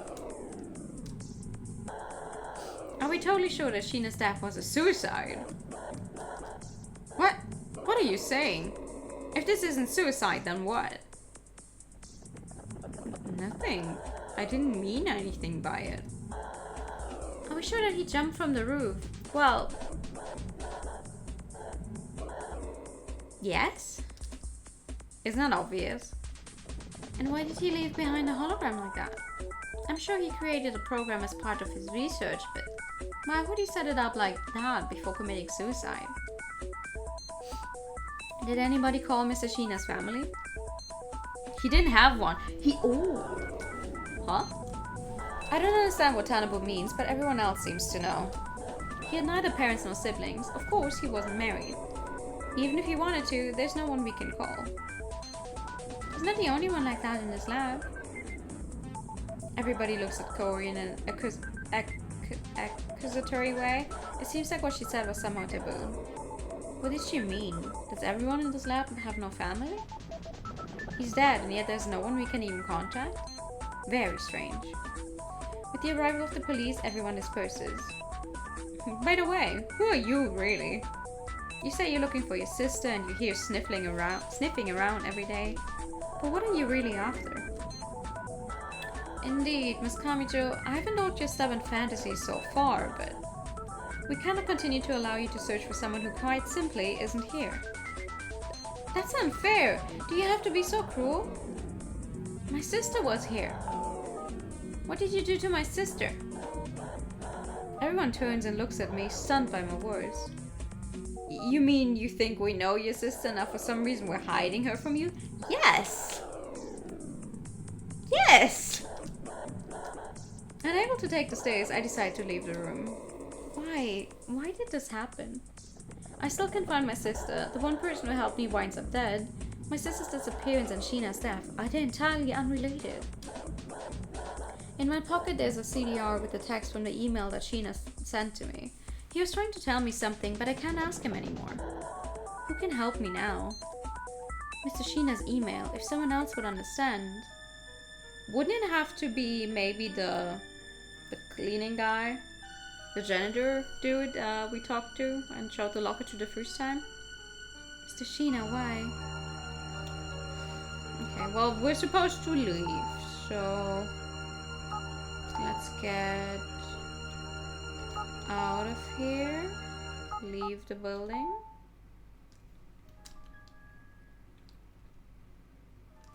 And check with the cat again, maybe? Look for someone. Oh! You're not the cat. I catch a glimpse of Yumino, a master's course student. It looks like he's here. What does he think about this incident involving Sheena? We move to a secluded spot so that we are not overheard by anyone else. Ask about Sheena. I'd like to ask you about Mr. Sheena. Yumino looks annoyed. Does he think I'm the reason for Sheena's death? Listen, if he thinks you're the reason he's dead, I think he would look more than just annoyed. Mr. Sheena sent me an email before he died. I don't want to talk about Mr. Sheena. First of all, Mr. Sheena would never send you an email. Yumino seems uninterested in what I have to say. It seems he doesn't trust me at all. Do I just show you the CD? Like, do you just want the proof? I decide to show Yumino the CDR. Mr. Yumino, would you take a look at the data on this disc? I lower my voice. The data is a text of an email that Mr. Shina sent me just before he died. What? I handed the disc and await his response. Yumino seems to be profoundly affected by the existence of his disc. Later. This evening, meet me back here. I'll read this by then. He's gonna be the next person to fucking die. It would be a good idea not to be seen by anyone from the lab. With a determined look on his face, he turns and scurries away. This evening, back here. Dun dun dun dun. So do I just leave through the funny floor again, or do I just leave through the... I should probably not leave through the entrance gate. I don't know. First floor. Elsewhere. Preemptive F for Yumino, right? Like... I have a very high feeling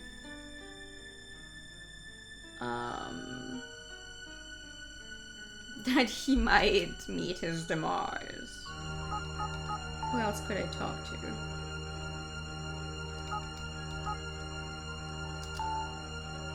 Wait, what if I just talk to him again? Yumino's working at his desk, but upon noticing me, he gets up and leaves. It's almost time. What do you mean it's almost what? He said later today.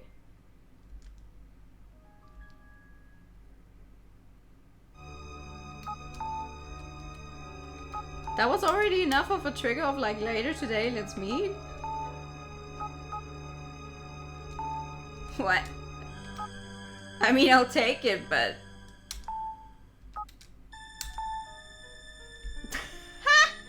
That's fucking stupid.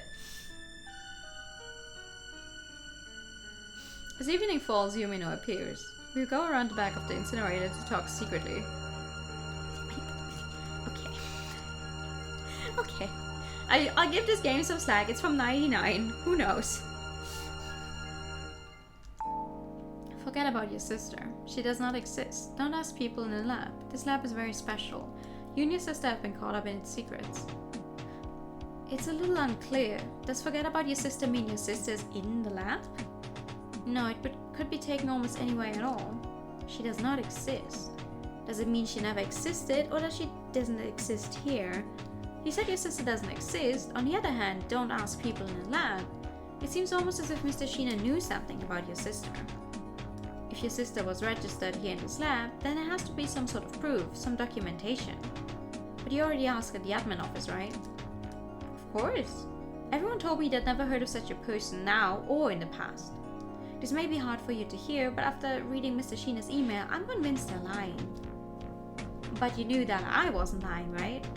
Yes. You're still new here. I have a feeling that those here longer are hiding some sort of secret. To make sure, I want to sneak into the lab tonight. I pretend to go home and wait on the premises.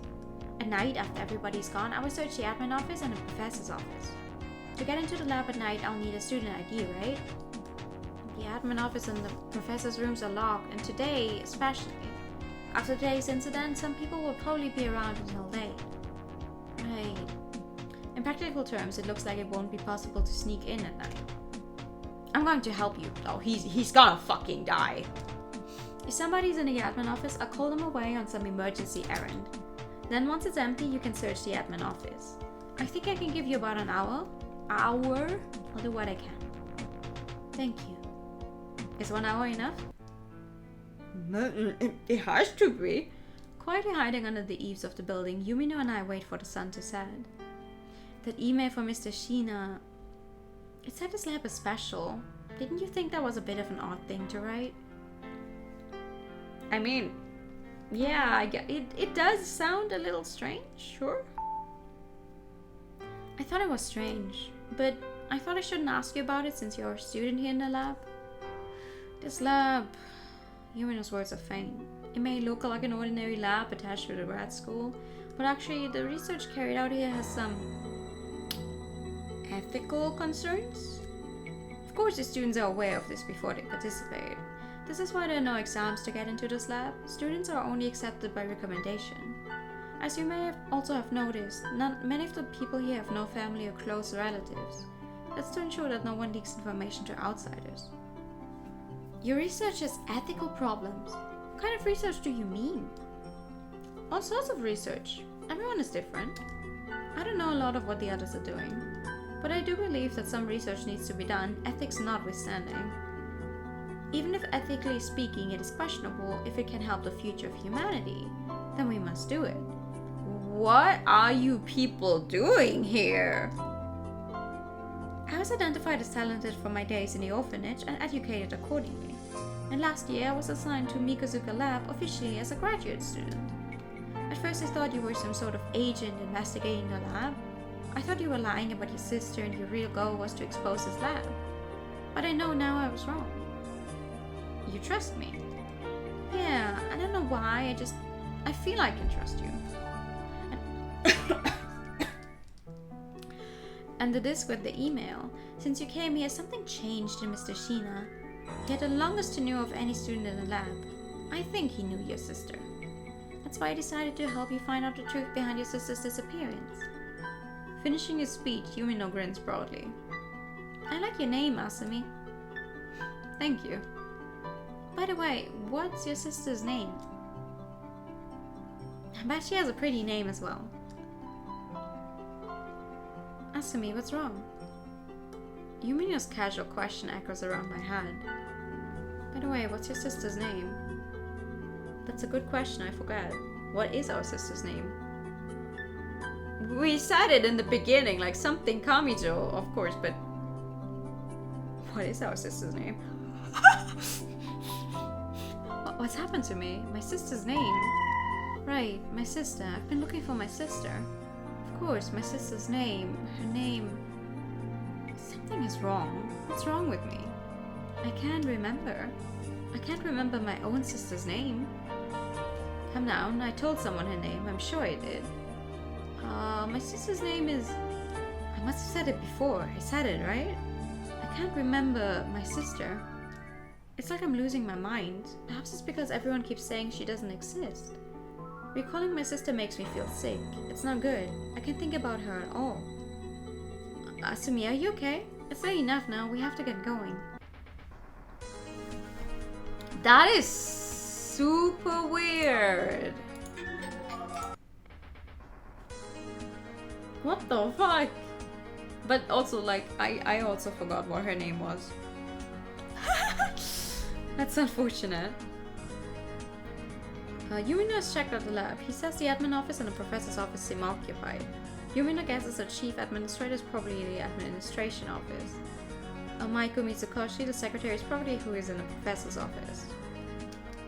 It's recommended that you save your data here in another slot that will not autosave. Ooh-hoo-hoo. Because if we go to the wrong place, we're gonna get murdered?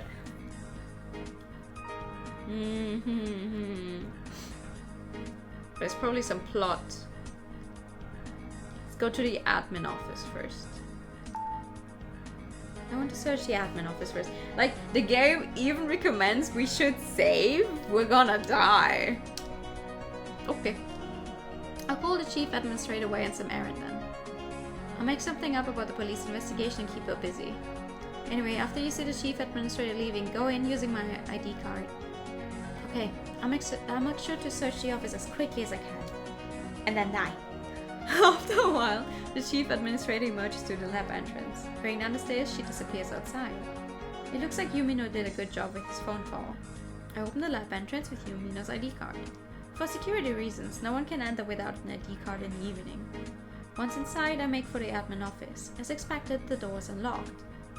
The message should have just read, "You're about to die, say." Yeah! Taking a deep breath, I enter. I don't have much time, I have to search quickly. Where should I look? It doesn't really matter where you look, we're gonna die here. Filing cabinet though. I find a document screwed up into a ball. This year's winter holiday will begin on December 19th, and in all circumstances, my staff members report for work from the 19th onwards. From the 19th, the staff are forbidden from working. I guess that's why there are no faculty members here, but this is really strange. I don't have much time. Okay, what about the desk drawer? I find a strange note. Until we find who is pulling the gold strings, leave her be for the time being. But if the chance should arise to take care of her quietly, I will take it. What does this mean? Just as I expected, this office is hiding a secret. Not yet, I'm not giving up. Uh-oh. December 20th evening. I've been looking for evidence which proves my sister's existence. My sister certainly exists. I have so many memories of her. I still have so many precious... That's right, I still have it. The teddy bear my sister gave me as a Christmas present. My sister must be somewhere around here. I find her and prove it to everyone. I have to hurry. Okay, where else would you hide something? Sofa or cupboard? Cupboard? Carefully look over and under everything. Can't find anything. There's a large vase containing seasonal flowers. I'll search the vase. But there's nothing in there. This is no good. It's taking too long. Somebody's coming. I can hear footsteps walking down a deserted corridor. You're gonna die.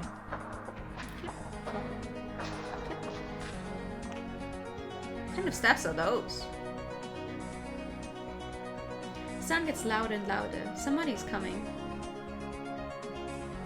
Who is it? Why would you identify yourself? Before I realize it, the intruder has stabbed me with a dagger.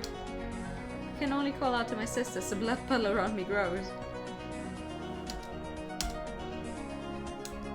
Are you stupid? Why would you... Listen, you're in a place you're not supposed to be in. You hear footsteps coming around. Why would you go out and say, who is it? You're the one in the wrong place. You're the one in the...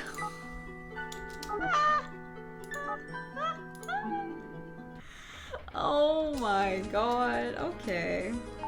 No. Okay, that was my fault.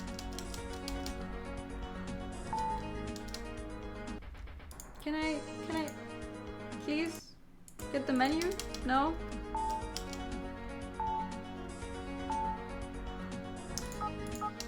I misclicked. She makes some serious lapses in judgment, yeah. Search every inch of the sofa. Can't find anything important. Looking at the long sofa, I'm suddenly struck by a very odd thought. A human body would fit perfectly inside it. Are you... Bro! Okay, hold on.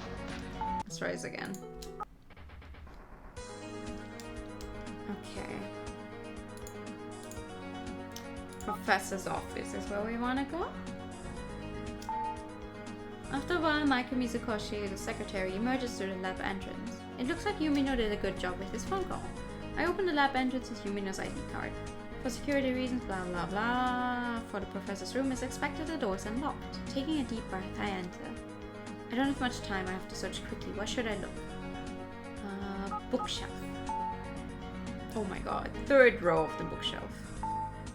At the far end of the shelf, there's a book that somehow seems out of place. Removing it from the shelf, I notice there's a hollow in its back cover containing a key. Ooh! It seems too small to be a key to a house or door. Not yet, I won't give up. Okay. I've been looking for evidence. Me. You have to hurry. Desk drawers. Professor Mikozuka's desk has a total of 3 drawers. I don't know how to button drawer. I put the key I found in the book into the keyhole. I didn't even know there was a keyhole there. Okay, good. Lovely. It makes a satisfying click and the drawer opens. Unlocking the drawer, I find a pile of documents inside. I search them one by one. All the documents seem important, but none seem to relate to my sister. It is hard to notice, but an envelope is attached to the top of the drawer with tape. Removing the tape, I take out the envelope. The envelope is sealed. On the front is written, Graduate Student Resumes, submitted when enrolled. It must contain the resumes of the students enrolled here in this lab. If my sister were enrolled in this lab, then her resume should be in this envelope somewhere. It is divided into sections by year of enrollment. Read them. The first few resumes belong to people I've never heard of. What's strange about the resumes is that no one fills in a section about family members. Does it mean that section isn't compulsory? Or are they all alone just like Sheena? I don't have much time to think about it now. Read the next one. Flipping through the resumes, I come across Sheena's. The picture on his resume is very young. He looks full of hope and optimism. Mr. Sheena. And the resume below that, As I expected, the resume is Kakizaki's, a second year in the doctorate program. I'm suddenly overcome by a tremendous feeling of anxiety. Until now, I've been absorbed in the surge of the room, but now, in an instant, my state of excitement is transformed into nervous anticipation. The year below Kakizaki's is what they call D1, where my sister is supposed to be. I'm trembling with fear. It should be simple to turn the page to the next resume, but I simply can't do it. My hands are sweating. Everyone in the lab says my sister has never been here, but what that is a lie, I will prove it now. If I can get my sister's resume and show it to them all, then they will be forced to admit their duplicity. I don't have much time. Yumino can only do so much. I must move quickly. Maiko Mizukoshi could be back at any moment. Read it. The resume is Ichinoses from the first year of the doctorate program, but looking more closely, I see a second resume attached to Ichinoses with a paperclip. Someone in the same academic year as Ichinose. Sis. Uh-oh. What's going on? That's me! Asumi Kamijo, date of birth December 24th, 1984. Is this mine? This is my picture, my birthday, my name, my resume. But my sister...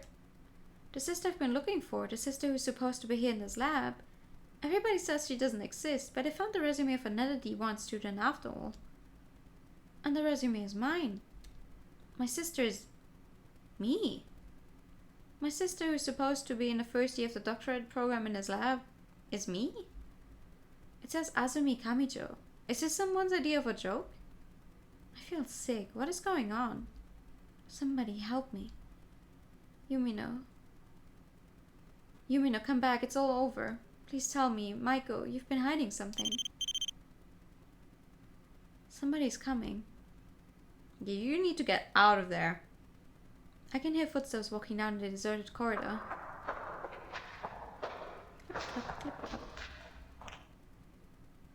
The sound gets louder and louder. Somebody is coming.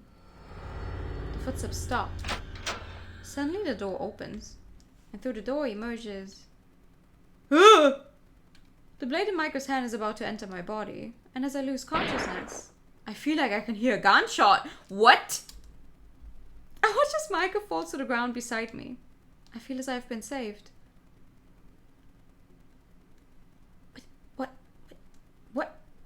What do you mean, December 21st? What's happening? Ayo? When I wake, I'm overcome by the strangest feeling. I haven't the faintest idea where it is and what it is I'm doing here. As soon as I turn on the TV, I recognize today's date. Today is December 21st. Yesterday was the 20th, so today is the 21st. This much is obvious, but in my mind there's no connection between the 2 days. How? Why? And how did you get home? And thank you for the hydro time. And the pad and the posture check. 1 second. Wait, okay, hold on.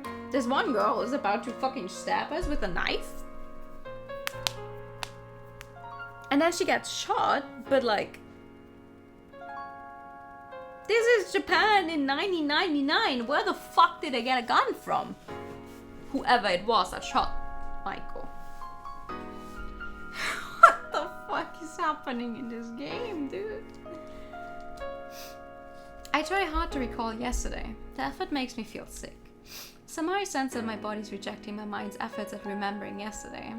Yesterday Yes, I showed the CDR to Yumino. The CDR on which I saved an email. Who sent me the email? Mr. Sheena. I remember, Mr. Sheena's dead. He jumped from the roof just yesterday. What did he want to tell me? He tried to tell me something. Just me. He knew my sister. That's why I showed the CDR to Yumino. I wanted to get any clues I could about my sister. Yumino said he was going to help me. What happened to him? That's right, I snuck into the professor's office. I looked for a clue to help me find my sister, and I found a resume. A resume of a student. The student was me. And after that, was I stabbed by Maiko? I'm scared. I don't want to remember. The door, it opened. Maiko, she was going to... No, that's not true. I wasn't stabbed. I remember just as I was losing consciousness, I heard a loud explosion. Was it a gunshot? I don't know what that sound was, but Michael crumpled to the ground. I remember the crimson stain spreading over her back. Then I passed out. All of that, was it a dream? No, I don't think that was a dream, girl. Hi, good evening. The story is crazy, but I do, yeah, same. I do want to know what the fuck is going on now. Like, is it something supernatural in the end, or is it like something that is actually explainable? That must be it. I'm just having a nightmare. I want to believe that. I want to run away. I shake my head and repeatedly snap myself in the face to wake myself up. Irritated that I still can't wake up, I angrily kick my bag lying near the bed. The bag flies through the air, scattering its contents all across the floor. Is this? No way. What happened yesterday was all real. Why am I lying in my sister's bed? I heard a loud sound, perhaps a gunshot. I saw Michael fall. After that, somebody must have carried me here. That's what must have happened. If Michael was shot from behind, then who shot her? If that is what's happened, then I suppose the same person carried me here. Oh, I completely forgot! I sneaked into the professor's room while Yumino was distracting Michael. Yumino must have been worried about me and came back. But why did Michael attack me? They have a hologram that we still can't do, say some fancy science stuff. Could be, yeah. She was shot by someone. She fell down dead. The person found me in the professor's room and brought me here. I realized that there's something I must check. Check that the door is locked. I quickly go to the front door and check to make sure that it is locked. The door is locked. The door doesn't lock automatically, so either I or someone else must have done it. Funny. But not funny, haha. Funny, we're in danger. Look for the key in my bag. I tip my bag upside down and search for the apartment key. There's the key, in its usual place in the inside pocket. There it is. I have the key, but the front door is locked. I try to organize my thoughts about these facts logically. It's very likely that the person who brought me here, whether Yumino or someone else, would have used the key from my bag to open the front door. If that's the case, then how did this person lock the door when they left? After thinking deeply, I conclude that there are only two possibilities. The person who brought me here... I do not want to think about them being still in here. No, let's not do that. What's up, my sister? My sister. This is my sister's room. She has the only other key. My sister. She must have brought me home, locked the door and left. That's the only explanation that makes sense. But it begs the question, why doesn't she show herself? I don't fucking know. This resume, this is what I got yesterday. By any rational measure, it should be impossible for them to have my resume. The address is different. Hongo, Bunkyoku. I do not live there. My sister's apartment is in Sendokuchi, so it should be quite near. I memorized the address written on the resume. You could also just take the fucking piece of paper with you. You know, put it back in your bag and take it with you. Just as I'm about to leave, I stop. A light is flashing. Ooh, no. I don't like this phone. Check the answer machine. Playing all messages.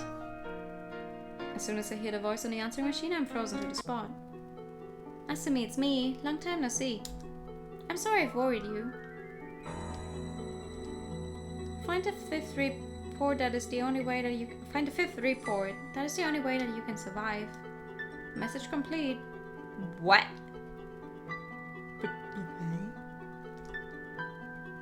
There's no mistake. That was my sister. That was definitely her. Play the message again. Asumi, it's me. Long time no see. I'm sorry I've worried you. Find the fifth report. That is the only way that you can survive. Message complete. Fifth report. What does that mean? The fifth report out of some sequence? Or does it mean something more specific? I'm on the verge of tears. Do you have any idea just how worried I was? But I'm glad. But sis, why won't you show yourself? If I find the fifth report, will I find you too? The resume I found on the night of the 20th, the address in it, blah blah blah. The answering machine's message telling me to find the fifth report. They are the clues to my sister's disappearance I have as I leave the apartment. And the music is back to being funky. I would be scared out of my fucking mind. I have no clue what's going on. Near my sister's apartment, the roads are narrow. It's a quiet residential area. To the north of this road lies the entrance to the Taito Institute of Technology. Where do we want to go? This is 7. So just walking along this road, I should get to the 9.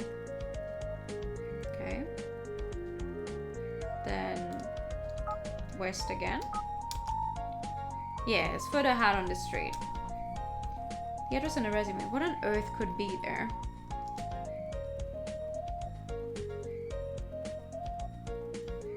Ooh, boys, what? Nyang nyang kitten haggers. Thank you. Thank you both for that and the Nyan binary reading. Oh, and there it is. No more funky music, god damn it. Somehow the street is getting quieter and quieter. I had to ask someone the way. Excuse me, do you know where 952 is? I think that address might be the residence in the back. In the back? If you go along the street, you'll see an isolated house. I think I saw someone else there earlier. Okay, thank you very much. This is the address from the resume. Look over the house. What a big house. It looks old, but the house and the garden have been taken good care of. It looks like someone is living here, but it's so quiet that it seems no one's around. Perhaps no one is living here after all. This is too quiet. Does anyone really live here? Okay, but like, in the random spooky houses defense, it is the middle of the day and people just might be at work, so it is quiet. Check the nameplate. The nameplate says Mikazuka. Mikazuka? This can't be just a coincidence, but why is this house's address written on the resume? Press the doorbell. Right then, I've come this far. There's no going back now. I push the doorbell. Ooh, satisfying doorbell noise. It makes a louder sound than I anticipated, then silence returns. I wait for someone to answer over the intercom. May I help you? The voice sounds like that of an old woman.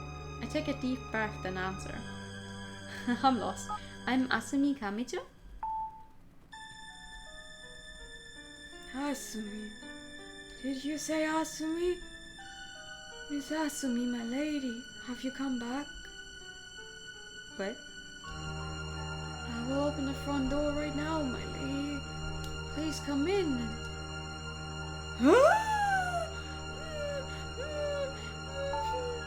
A very old, very tired-looking woman emerges from the house. Please tell me, how do you know my name? Miss Asumi, please come in. I've been waiting for you. Oh, that was not as... Yeah. The master's working on very important research for the future of this country. This woman seems like she's the maid here, but she might be a bit senile? I've waited for so long, so many years.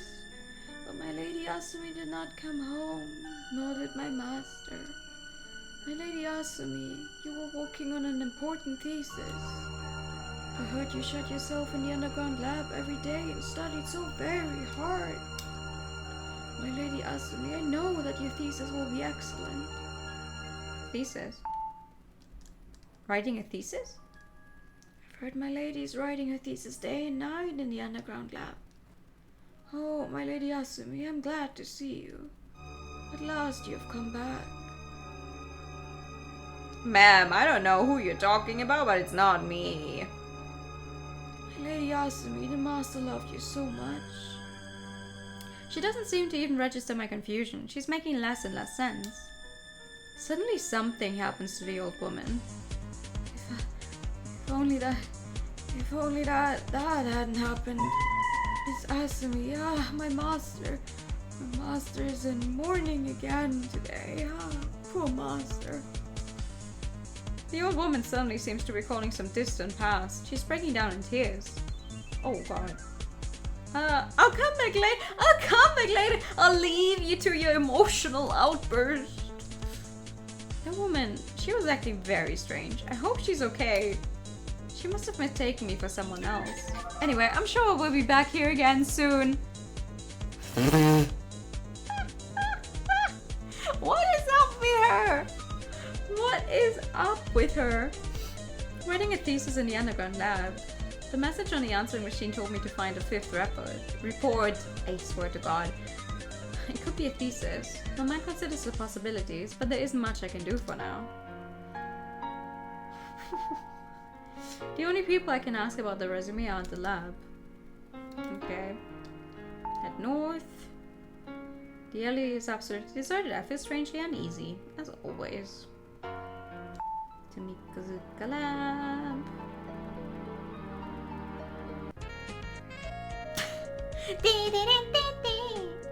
I feel absolutely unsafe. The door to the admin office is locked.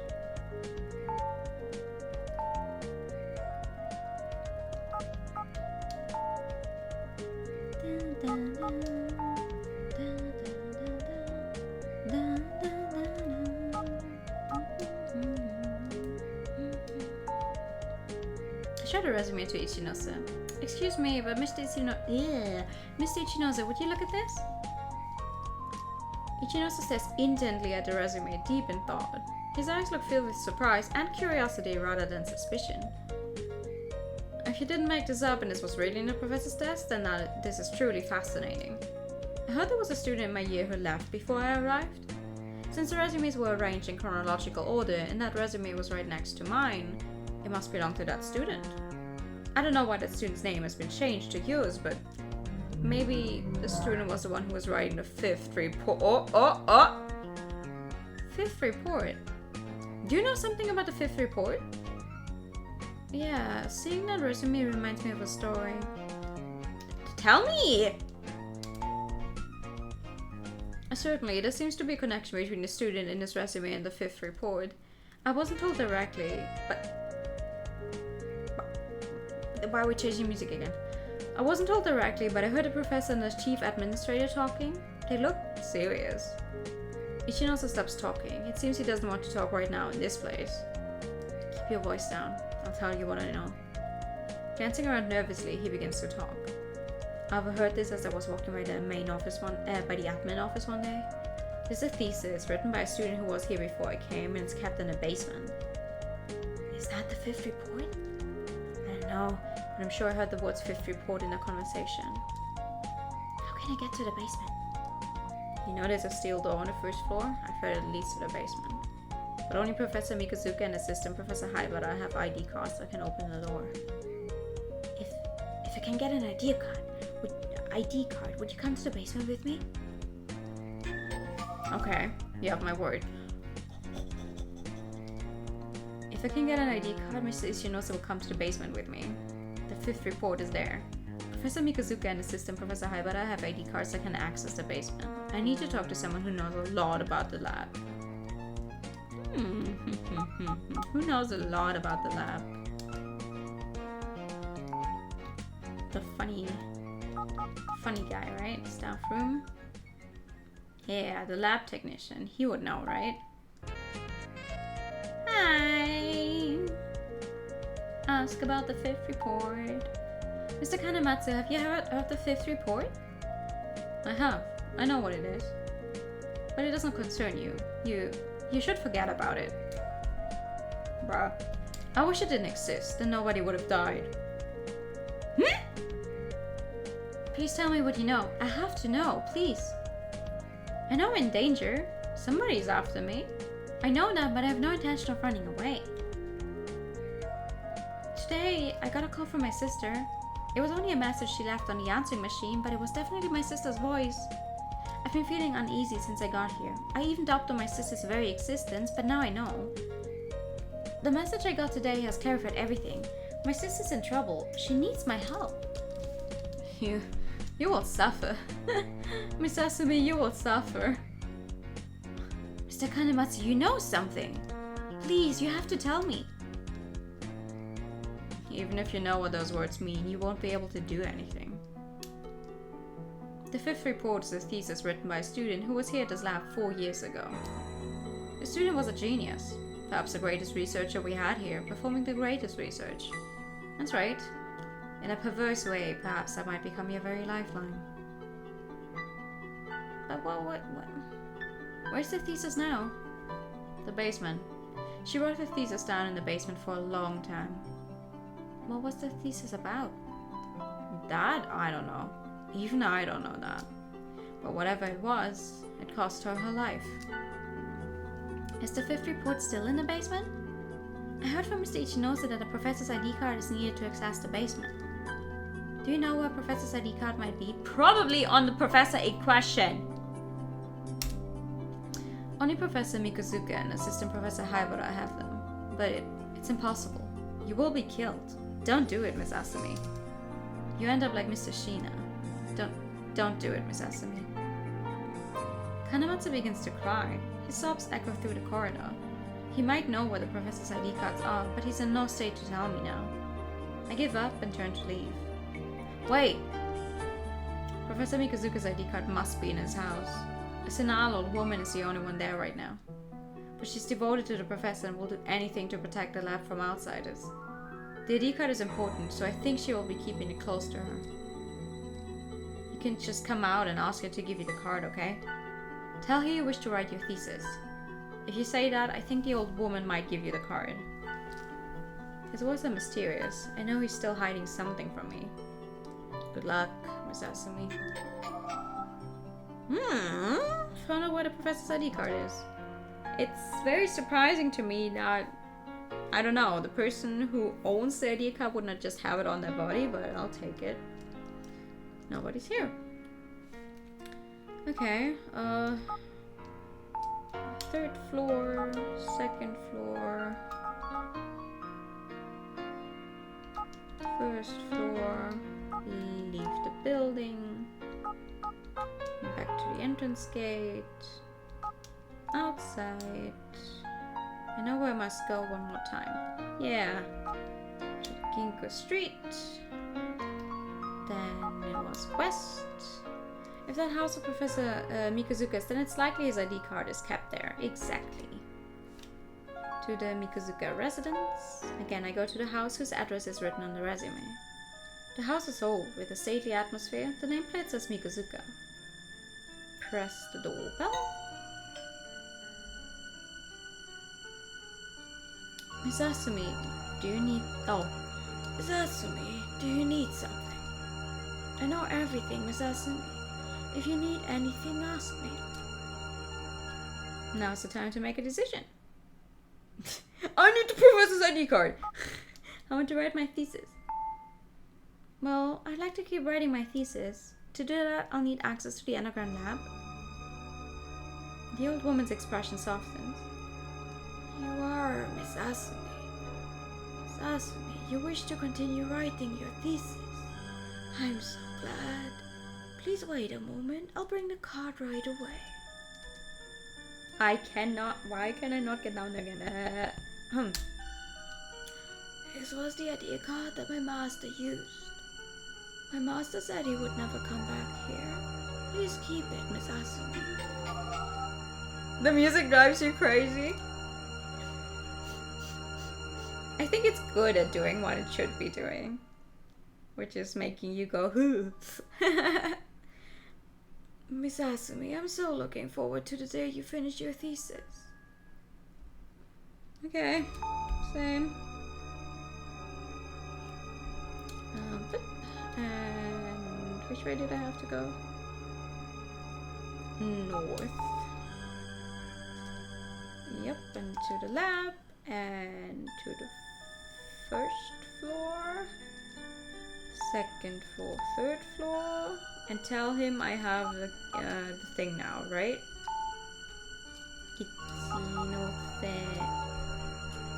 Hey! Was he not killed yet? That's good. Miss Ichinose, I got the ID card for the basement from Professor Mikozuka's house. Let's go somewhere else. Wait for me in the west side of the lab beyond the flower garden. I'll be there at night. Saying only that, Ichinose leaves. Isn't it way more obvious if he leaves first? I'm the one who's not supposed to be in here at all, right?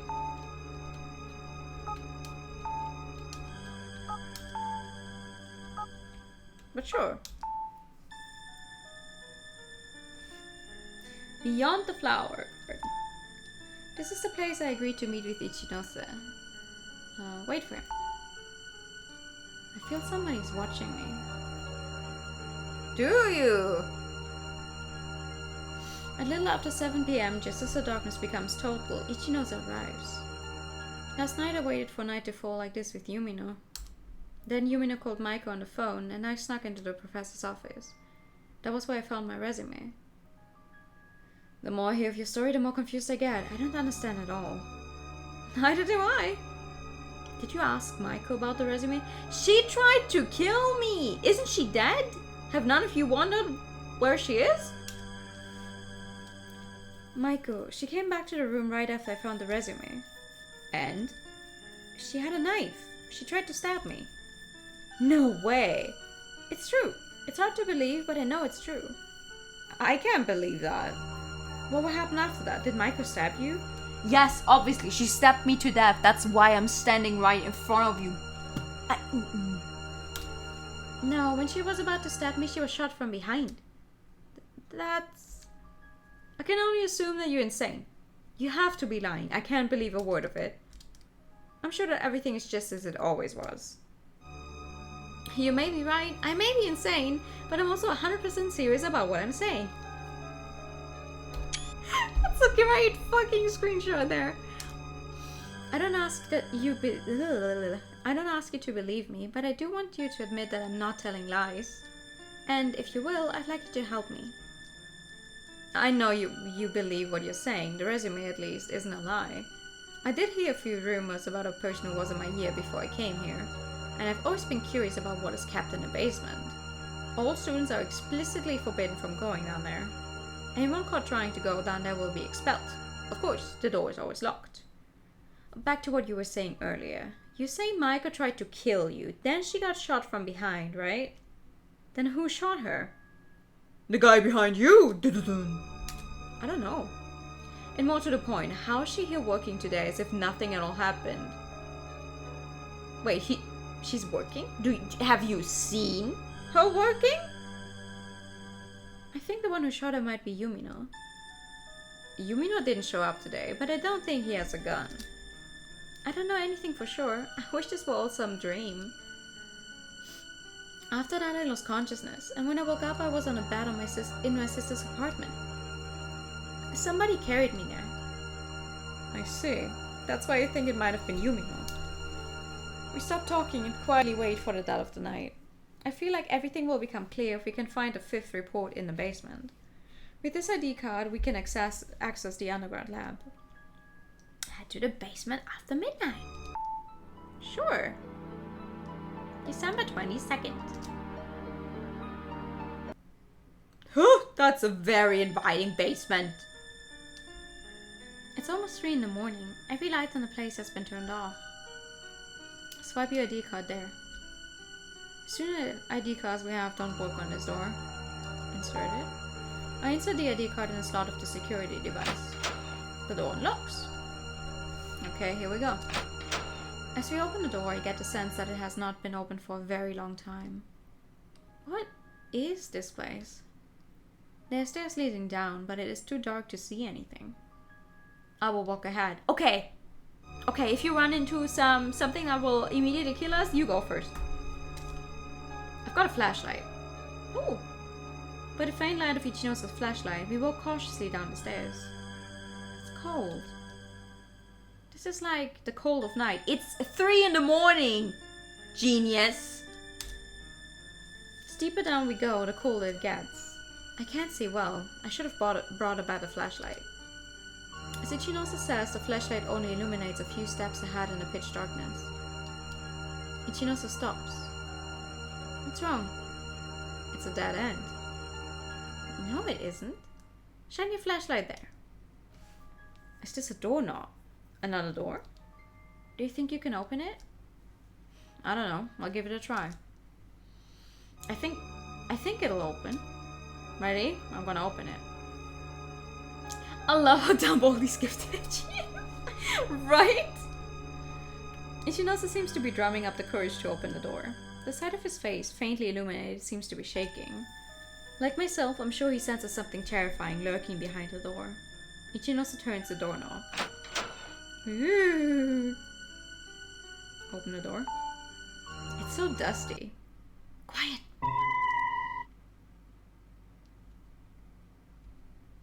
What's wrong? I thought I heard something from up above. Did you? I didn't hear anything. Ichinosu shines his flashlight towards the top of the stairs. Are you fucking stupid? What if there is something up there? You just gave away our position. I think it's just your imagination. You're probably just nervous. Yeah, I guess so. Just my imagination. None of you would survive a horror movie! Oh, must have been just my imagination. There's certainly not something following us trying to kill us. Hee hee ha ha ha ha. Ooga booga!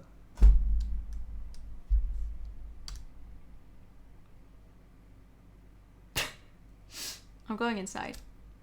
Suppressing his fear, Ichinosu opens the door. Okay, to the lab basement. What?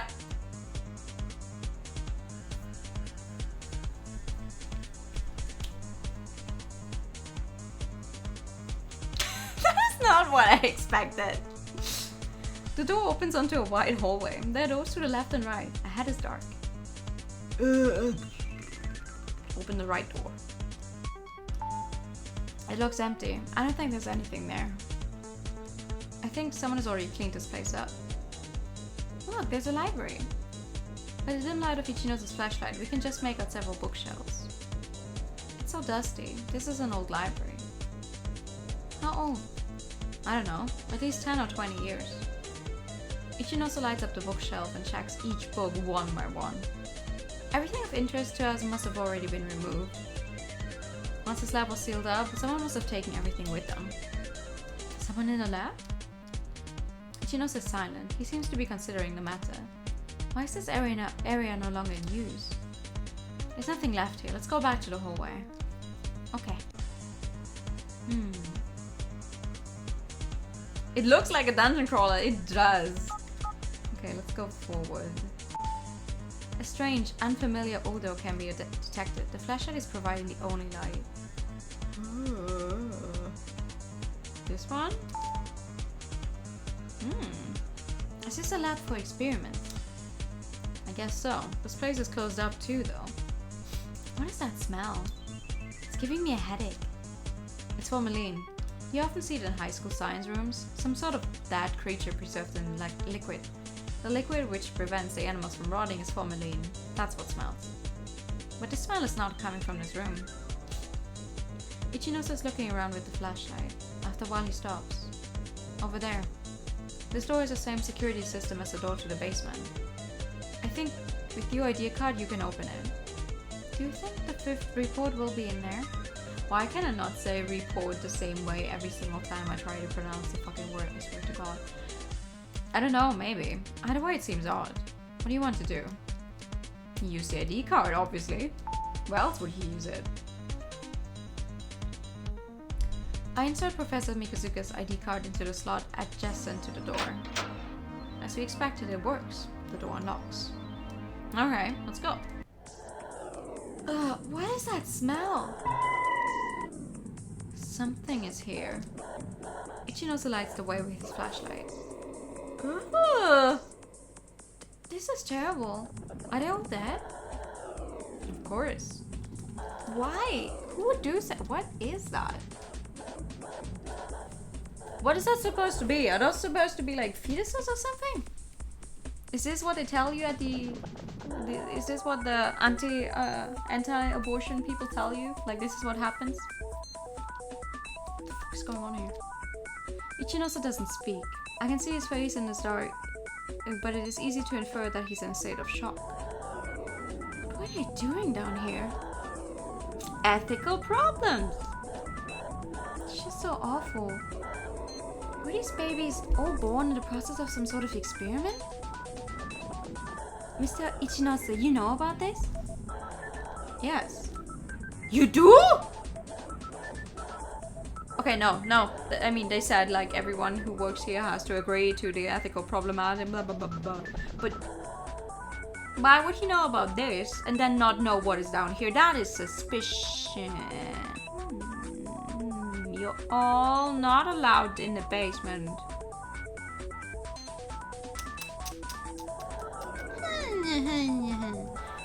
I will tell you later. Will that be okay? Let's go back to the hallway.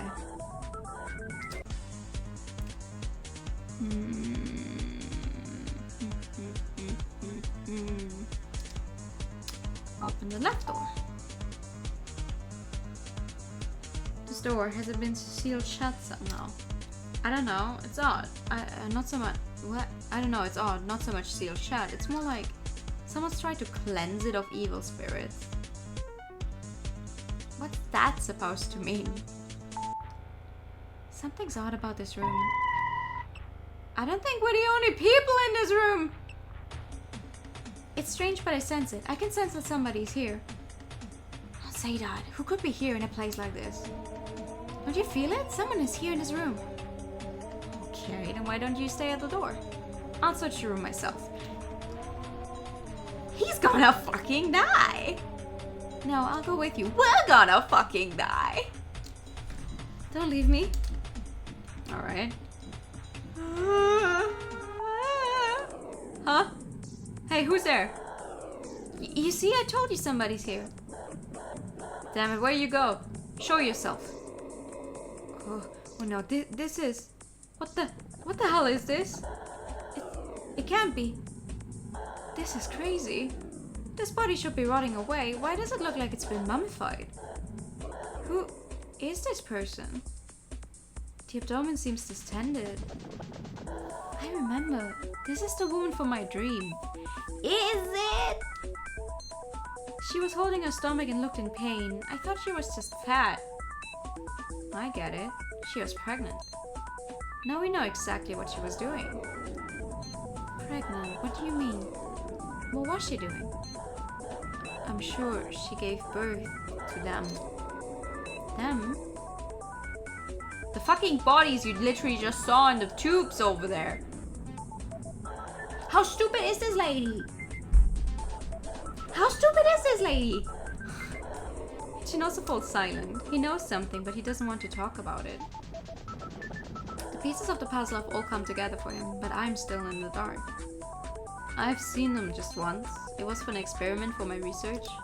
I didn't really see their faces, I just had a glimpse. I wasn't really thinking. Ichinosa's still talking, but he isn't making sense. He's rambling like a sleep talker. Only the ID cards of the professor and assistant professor get you in here. That means Professor Mikazuka and assistant Professor Haibara know about this dead body. This woman lost her life as a result of research conducted in his lab, am I right? In order to hide this fact, the lab leaders forbade anyone from entering this place. I don't know who's responsible for this. I was just told not to come here. A long time ago, a staff member went crazy and died. I've only heard about that. I think they were trying to bury everything here in the dark. Thank you for the non-binary. No one dares get closer. Why don't we pray for her? Okay, I'm not sure if I'm going the wrong direction or if you're running into a bad ending, by the way, just saying. Together we offer up a prayer for the poor woman who died in the underground lab. Closing the door, we then return to the hallway. But why is the music in here so... Proceed along the hallway. The hallway has reached its end. Beyond lies a room that looks fairly large. The flashlight is next to useless, illuminating only a short distance in front. Enter the room then. What's the worst that could happen? Is this a lecture room? It's more like a seminar room. That is the fucking same thing, my dude. The teachers and students all discuss ideas together. A long time ago by the looks of it. All desks and chairs are scattered around. Covered in cobwebs, the whole room looks disused. I thought it said disgusting at first. I can't see anything here, just desks and chairs. Yep. I wonder where this room was used. Looks like students used to come down here. I don't think anyone's been in here since I came to the lab. Which means no one's used this room for at least 4 years. As far as I know, anyway. It doesn't look like a very nice place to study though. From the looks of the room, I think it's been a lot longer than 4 years since it was used. Being so far underground though, and like sitting in a room where I'm pretty darn sure that you would not get proper ventilation down here.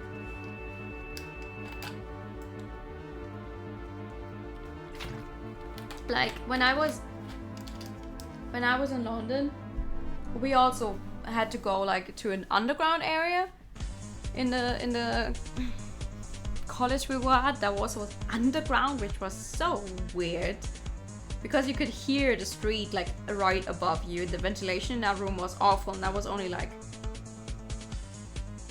2 stories underground. Like that was weird. It was just a room with an extremely high ceiling, and it also was cold as fuck. I do not recommend building places where you're supposed to learn something underground. All of a sudden I noticed that the desks and chairs at the front of the room are piled together. Doesn't it look strange to you? If you move those desks and chairs, there might be something there. What? You mean those ones all piled together like junk? Yeah, it seems unnatural. It's as if they've been piled up to hide something. Okay, I'll see what I can do. I'll help. Ichinosa considerately holds up his hand to stop me and hands me the flashlight. Nah, I'll do it myself. Just shine the light for me. Every time Ichinosa moves a desk or a chair, dust is kicked up. This is hard work. Oh, what's wrong? You guessed right, look at this. After removing all the desks and chairs, another door has been exposed. Another door? Okay, let's open it. Wait, I'm scared. You're now scared! Girl. I'm really scared. I don't think we should open it. It's okay, no need to worry. If you feel scared, you can wait here. Ever since we entered the basement, I've been overcome with unrelenting chills of fear. I'm afraid of what might happen to me, and I know that behind that door lies my fate. This door looks closed. There's a device I've never seen. Is this a lock? What? Stand in front of the device? The system seems to require some sort of authentication, but what? I don't know. When Ichinosa stands in front of the device, I can see that it is moving ever so slightly. Maybe somehow it is analyzing him to see if he has the authority to enter. It's not working with me. Do you want to try, just in case? I'm scared. If this door opens, I feel like all the pieces might come together at last. My sister's disappearance, the strange lab, the student's death. The message my sister left, the 5th report. What's wrong? Sorry, I'm just a bit scared all of a sudden, but I'll try. You know what? I haven't saved in a very long time. I'm gonna save once again, just in case. Swallowing my fear, I step forward and stand in front of the device. Nothing.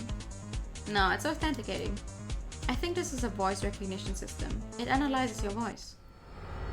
Voice from the device. Oh wait. Release Asumi Kamicho within 10 seconds. Failure to comply will result in the erasure of the 5th report. Erasure? Step back now. Step back? It's no good. How can we open the door? That's weird. Okay, return to the center of the hallway. Ichinosa suddenly stops. I have to tell you something about the lab. Strange. I'm standing behind Ichinosa, and yet he is talking as if I am in front of him. What do you mean?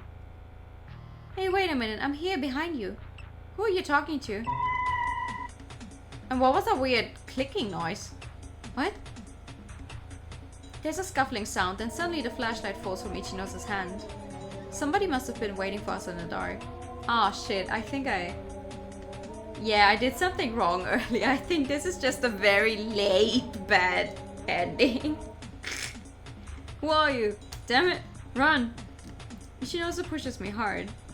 I hear a strange sound. Ichinosa's groaning. It's Ichinosa. What's happening? Stay back. Damn it.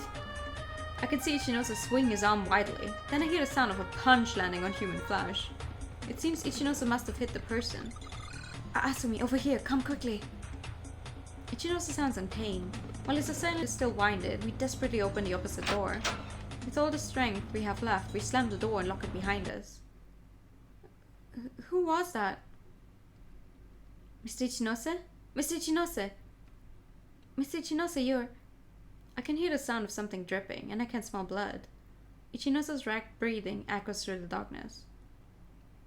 Mr. Ichinose, did that person stab you? Are you hurt? You can smell the blood? You're asking if he's hurt. I'll call a doctor. As soon as I leave, lock the door and wait here. Asumi, no, don't go. I'm okay. The bleeding will stop soon. Mr. Ichinose, you need medical attention. I want you to stay. Don't leave me alone.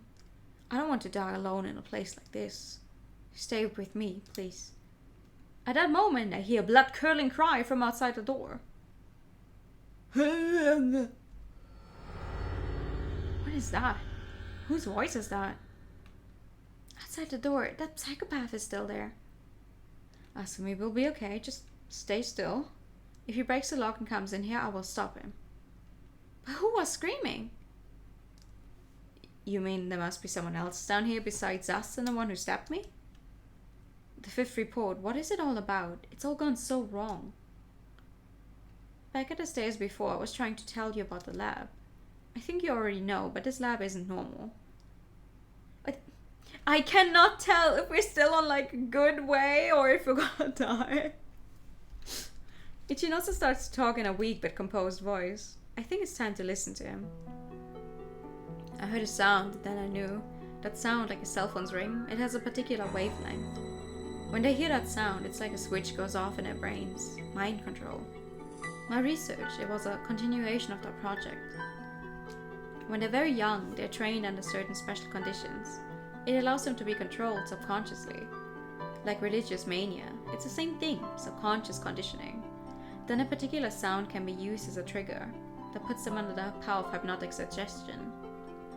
So, what are you saying? That a siren before? Yeah, I think so. I made this happen. Mr. Ichinose, come on, pull yourself together. I never imagined my research could be used like this. But I was naive.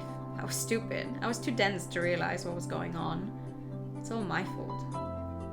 Mr. Ichinose, this isn't your fault. Stay with me, come on. Ichinose's breathing is getting shallower. The wound is deeper than he says. It's okay. Stay with me. I was so glad when I was selected to study here at this lab. One day I was just told that there was a vacancy. It was like a dream. I've always loved science. I grew up an orphan. I don't have many fond memories of my childhood. But in the orphanage there was a microscope which some well-wisher had donated. While the others played outside, I shut myself up in a closet and played with the microscope. It was like a little universe, all of my own. There in the dark, I saw unlimited possibilities in a tiny world of microorganisms. I became obsessed. I saw so much, the mysteries of life, miracles of the earth. Ichinose's words are filled with passion, like a young boy talking about his dream. I learned the joy of knowledge there in that dark closet. Right then and there, I made up my mind that one day I would be a scientist. The dream came true, but now I see that my own joy brought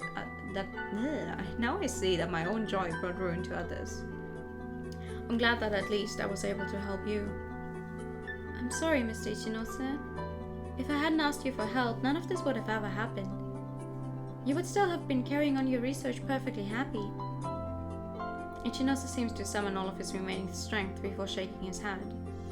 No, Asumi, I wanted to help you sooner. What? The sound of Ichinose's breathing ceases. Only the stank of blood remains. Ichinose is dead.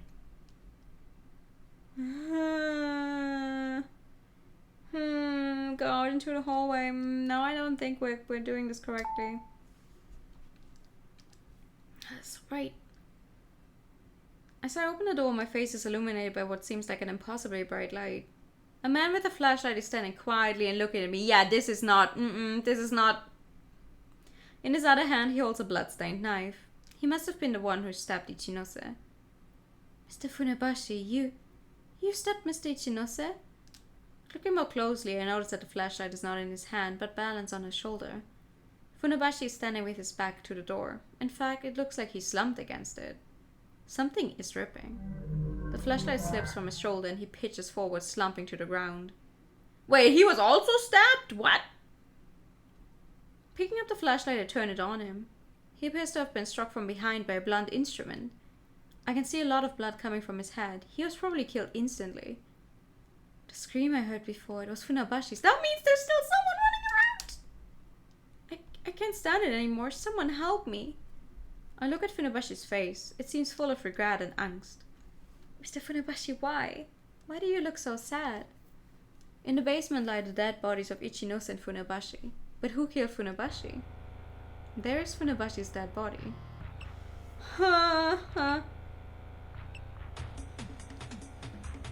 Why was there the weird clicking noise again?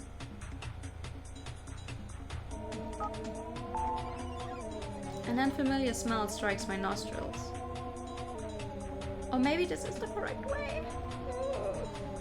The mummy's room? The dead body of a pregnant... Am I pregnant? Pregante?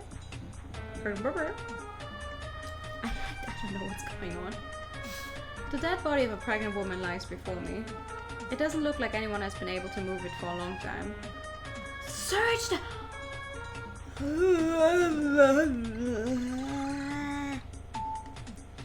I discover a small folded piece of letter paper. It looks like a formal document. On the front it bears the words to Tamiko. Dear Tamiko, rest in peace. In the end, you'll be the only survivor who continues like this. Yeah! I am Asumi Kamijo, your last daughter. The last baby to whom you gave birth. In your stead, I will avenge all of the wrongs that you have endured. And what? And with my thesis, I will put an end to this vile laboratory. Reading this note, it doesn't occur to me to worry about who I might be. When I read it, all that I feel is an overwhelming sense of obligation. The 5th report, I must get it. This is the disused seminar room. I remember there's a hidden door, but it was locked and I couldn't enter. I'm starting to get a vague sense of who I am and what the security system is designed to detect. I don't know what's going on. I should be able to enter now.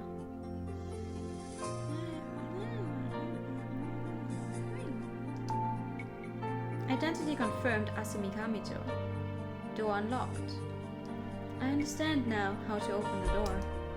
This device not only analyzes a person's voice, but also analyzes a person's will. This door can't be opened by a person who is in a state of fear or under duress. The device unlocks the door only when a particular person attempts to enter of their own free will.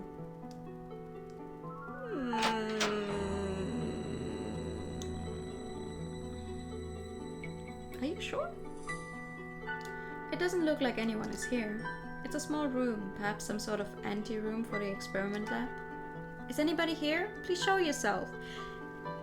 Why would you ask? There's still someone running around who is armed and has killed people. You would not survive a single horror movie. You're lucky you're in a game, a mystery game. There's no sign of life. It looks like no one is here. What is that noise? From the rear of the room comes the way of machinery. There's a monitor. It's a computer. Has this been on the whole time? Suddenly I feel a chill run up my spine. Anybody there? And then, somebody appears. Me. Oh. Is this a hologram? But a three-dimensional figure looks so real. Can it really be a hologram? Authenticated. Identity confirmed, Asumi Kamijo. Opening 5th report. The computer monitor is turned on automatically. The 5th report, buried here underground for so long, is finally about to be displayed. Lab report Asumi Kamijo. This data is protected. Access is only possible from a specific IP address in a public prosecutor's office. The public what? This lab's origins go back more than 30 years. In an era when Japan enjoyed strong economic growth, this lab was built by certain men. Exactly who commissioned the construction of the lab remains unknown. Indeed, that individual has almost certainly passed on. Whatever the source, over 1 billion yen was invested in the lab, and the money kept on flowing. Mikazuka Lab was built in a deserted area near Taito Institute of Technology. Officially, it was always positioned as one of Taito's many postgraduate labs. The research conducted at Mikazuka Lab explored the very nature of humanity in a new way. The ultimate goal of the lab was to create and control human life, in other words, to play God. The areas of study were extremely disparate, but they all fell under the one euphemistic umbrella: Integrated Human Development Studies, IHDS. The research was incredibly valuable, but occasionally it would cross ethical lines. Under a policy of absolute secrecy, they would recruit the most brilliant students. Most of the students had neither family nor relatives, which meant that even when they died, there was no one who would cry for them. This made them more likely to spend more time in the lab focusing on their research. Moreover, it also helped prevent any fear of information leaks from the lab. And should one of the students, bothered by their conscience, betray the lab and its secrets? Well, the solution was simple: just make it so that they never existed. Remember, these people had no one who would cry upon learning of their death. There was no bereaved family to cast doubt upon the lab's official version of events. The IHDS research was not done in response to requests from the military or the like, and not all of the research conducted was unethical. The desire to know our origins and to create and control others is a uniquely human trait. I believe that all humans want to understand the structure of humanity. This is not a noble or cerebral desire, rather it is something that is driven more by instinct. As evidence of this assertion, Mikazuka Lab experienced almost no dropouts. Students here were so devoted to their research that crossed ethical lines, myself included. I do not believe that the students should be blamed for the ethical violations. They were simply doing what most of us would do in the situations. No, the blame lies with others. It is the purpose of this thesis to clarify where that blame lies. Additional remarks about the thesis. My research as a student of Mikazuka Lab is detailed in the latter half of this report. My research has yielded revolutionary results. It may even change the world. This achievement belongs to me alone. In addition, though, I will also accuse those in the lab guilty of the crime of murder. This program and this room are locked by my voice print. Until the day I'm ready to make my accusations public, no one can see it but me. The voice recognition system responds not only to my voice, but also to my free will. Even if I'm captured and made to unlock the door, the program will not respond. To erase the fifth report, one must erase the hard disk, which means that, together with the details of the crimes, my research will also be erased. Those who wish to learn of the achievements of my research cannot erase it. Should my intentions be found out and I am killed, this fifth report will remain. That means that even if I die, there's a ray of hope. I learned the truth. I was raised as the daughter of Takehiro Mikazuka, professor of this lab. I was also assigned to this lab as a research student in a master's course officially. My father forced me to choose this path, but even without him I would have done so. I've always known I was a scientist. I've been one since the day I was born. I know how science has enriched the lives of humans and how many lives it has saved. I also know that truly revolutionary research often fails to win society's approval. I understand that the research my father and his students conducted was truly necessary. Even research regarded as heretical in its own time may prove invaluable in the future. Most of the time, it is too late to start researching when people need the technology. We loved science and the people of the world. That served as our ethical code. Until that day, I knew nothing, but I was proud to work on such advanced research. I was devoted to my mission until that day, the day I went to the basement. It was almost as if I was tempted by an evil spirit. By chance, I found out where my father put his ID card, and my curiosity got the better of me.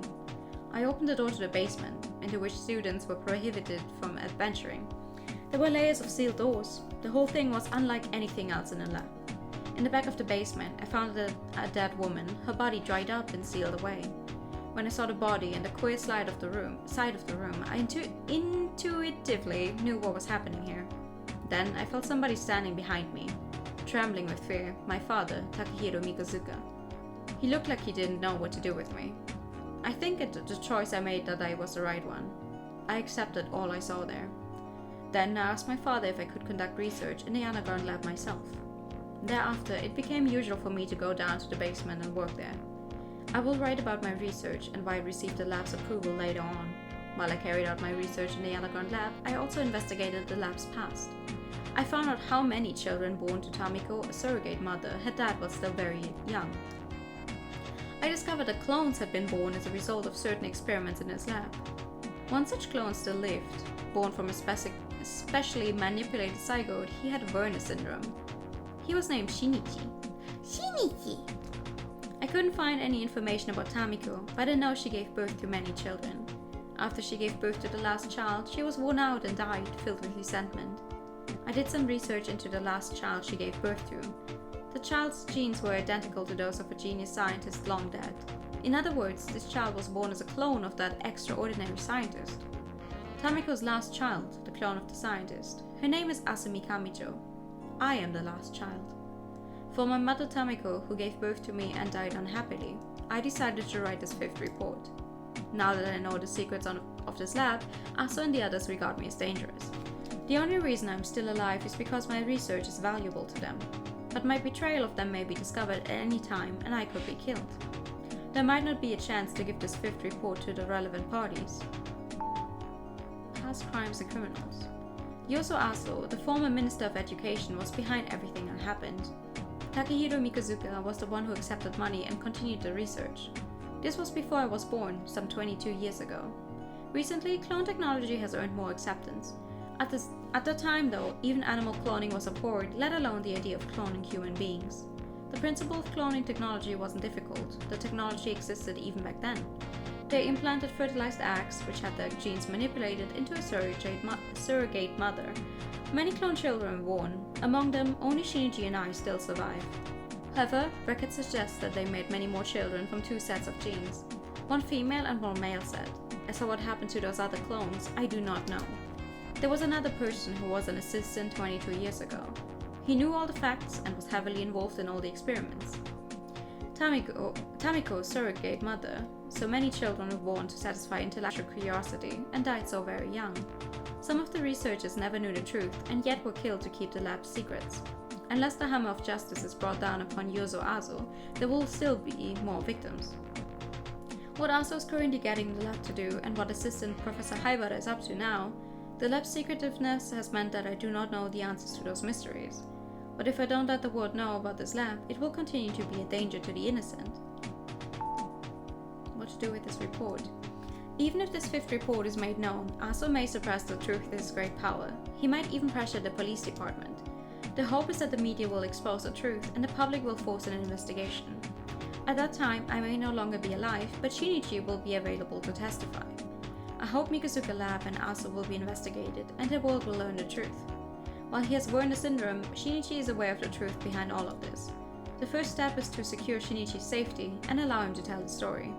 His evidence should prove the allegations contained within this 5th report. I pray that Yoso Aso and others will be brought to justice by good people. I also pray for those poor souls who have died in this place, that they may rest in peace.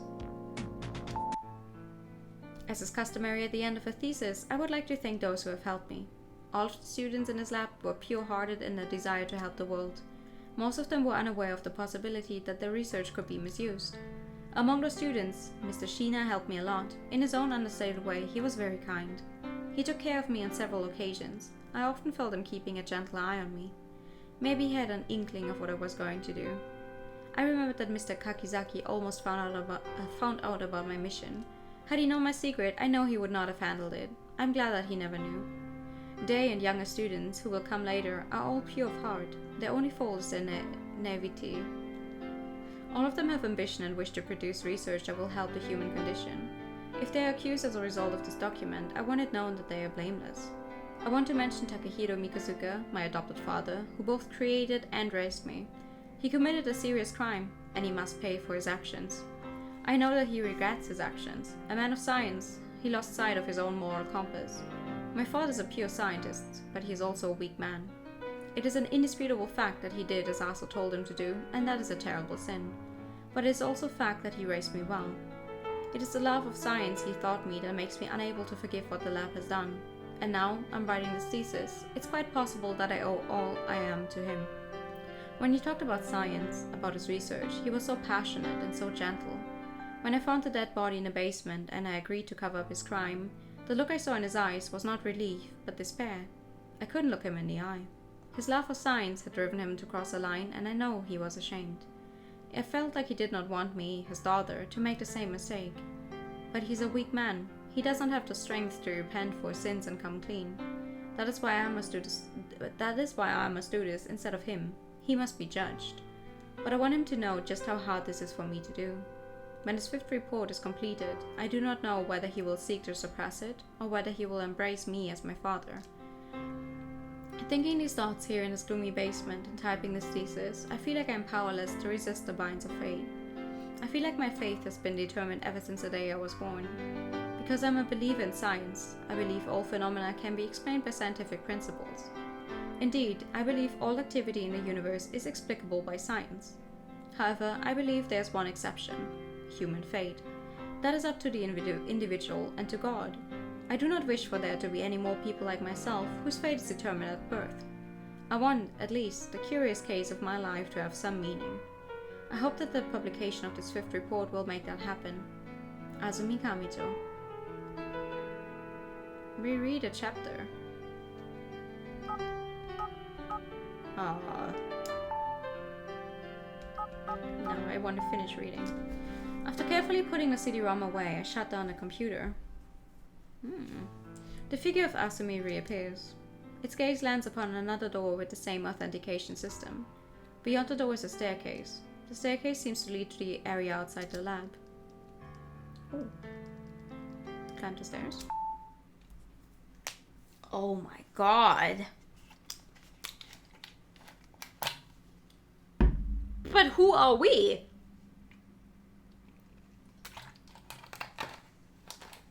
We cannot be who we think we are. The sunlight is too bright. I feel like such a long time has passed since Ichinosu and I went underground at night. But it is still the same day, albeit early afternoon. Where am I? The incinerator! Haha! I recall one of the key passages of the 5th report. Repetition. Shinichi, where is he? Werner syndrome, I've never heard of it. Just then, someone emerges from the building. The person is in a wheelchair and is moving fast, and also I should save some time. Just in case. Seems we're going the correct way, at least. The person is in a wheelchair and is moving fast. They're gone. Who was that? There's nobody here. No Yumino, not even the cat. Turn to the front gate. Okay, so apparently, if you go another way around, we gain some story valuable info, so... Factory entrance gate. And outside. It's not good, the gate is closed. There's a human figure at the gate, it isn't a guard. Someone is there. Is that Mr. Tanabu? And he's dead! Tanabu's eyes are empty. The administrative assistant, Tanabu, is slumped dead up against the gate. No, not him too.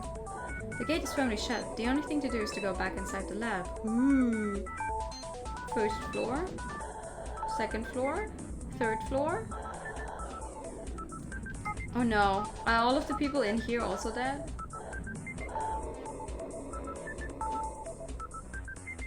Wait! Is the Funabashi? This morning, I thought I saw Funabashi killed in the basement. But just now he walked past me. What's going on? I'm starting to doubt everything. Is this some sort of dream? The supposedly dead Funabashi glances at me and smiles. I get out of there as quickly as I possibly can. What? Hey? Full floor.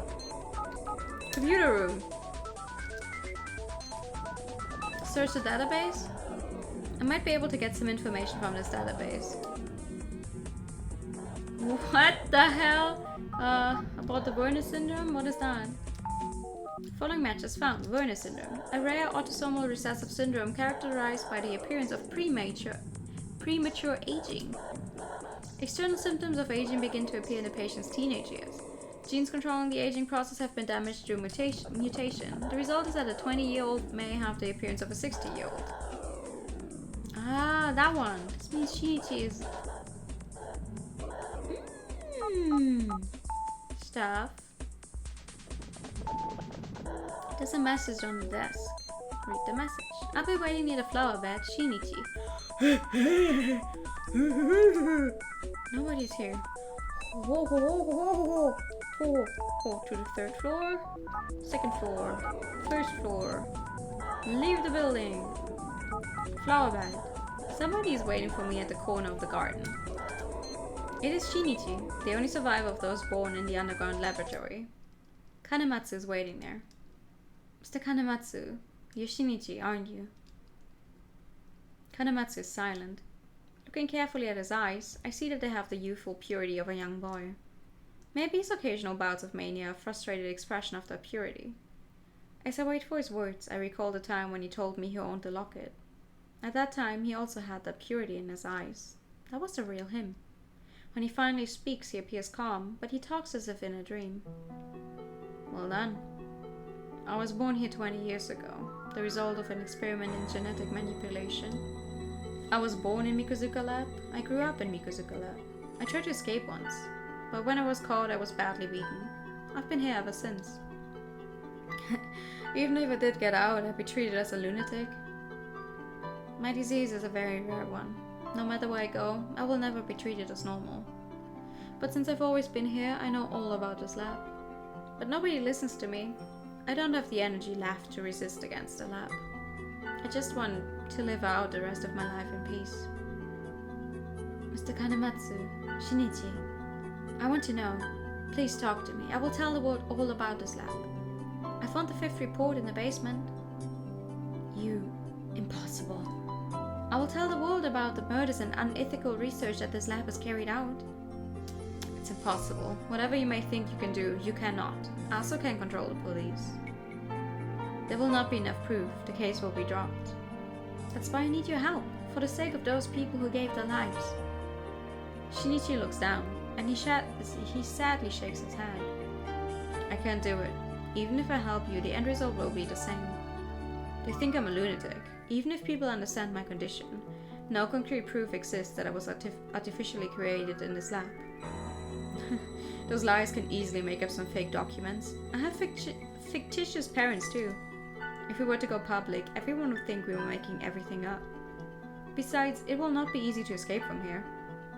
ASO doesn't care about people's lives. If he wants, he can have you killed at any time. I'm curious how you've managed to survive this long. I'm using a guide.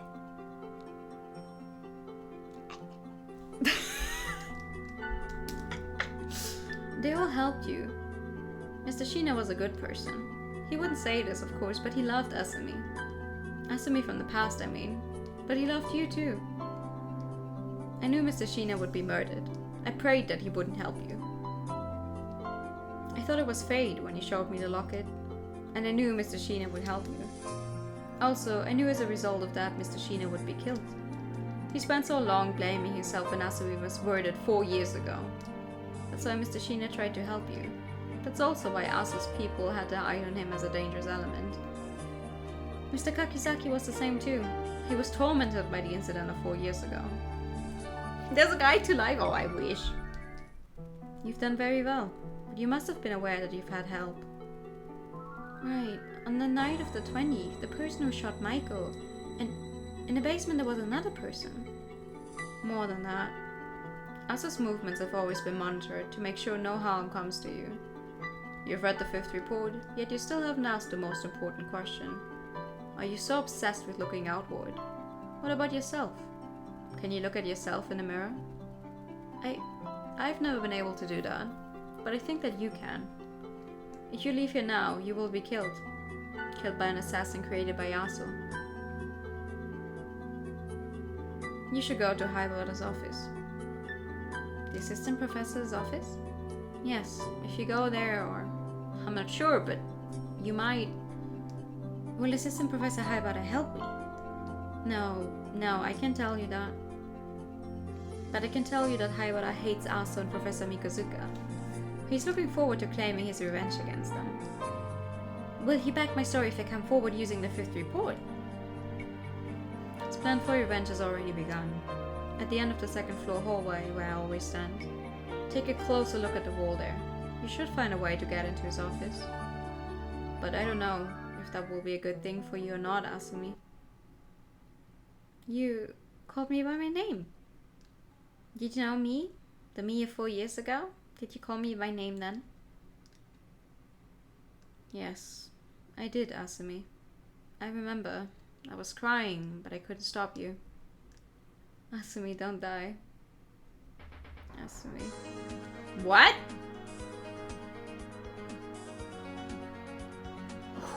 What am I? Shinji is still in the garden. Okay. Good for him. Should I talk to him again?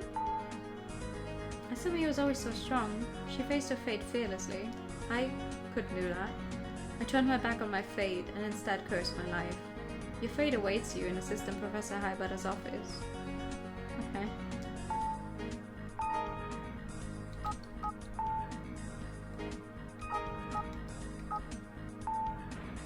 There's a small entrance, hidden from view to all but the most careful observers. And Assistant Professor Haibata's office, I guess? Yes? This is the Assistant Professor's office. It looks like no one's here. I better take a quick look around. What is this feeling? I've seen this somewhere. Strange. I've never come to this place before. I know the person who uses this room well. Who is that person? How do I know them? Listen, lady. If you don't know, I don't fucking know either. I have no clue what's happening at this point in time anymore.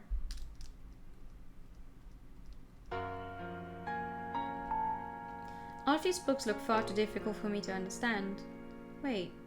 A small piece of paper is attached to the side of the shelf. It has some numbers written on it. There's something about it. I wonder what it is. They're written small, but the numbers look familiar. That's what it is. These numbers are my sister's apartment phone number. Yes, that's exactly what it is. Coincidence? I think not. All 8 digits are the same. Okay. What about the computer?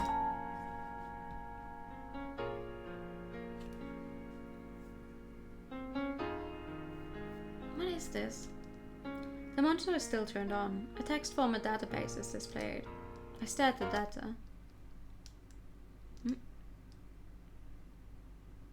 What is this? No, wait, this must be a trick. What does this mean? I don't know, show me! My memories are in this computer? What? No, the data on this computer is the full extent of your memory. You've always known that. What? Someone appears from behind me and clamps a cloth to my mouth. I'm losing consciousness. How could I have missed it? They were hiding there since I came in. No, not only now. I've been watching you for a long time. As my consciousness fades, it suddenly comes to me who this person is. I knew I recognized you from the very first time I saw you. What do you know about me, Miss Cody?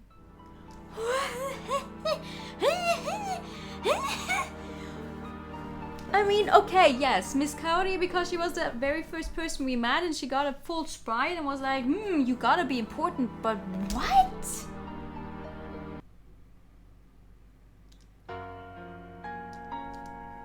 Are you awake? What? Ma'am! Where am I? I look around myself. When I try to get up, I realize my head still hurts. It looks like a hospital room. It seems this is the Taito University Hospital. Do you remember this room? Yes, I was hurt in a car accident. That's right. After you lost consciousness, this was the room you were taken to. I think by now you already know the truth. No. I don't know, no.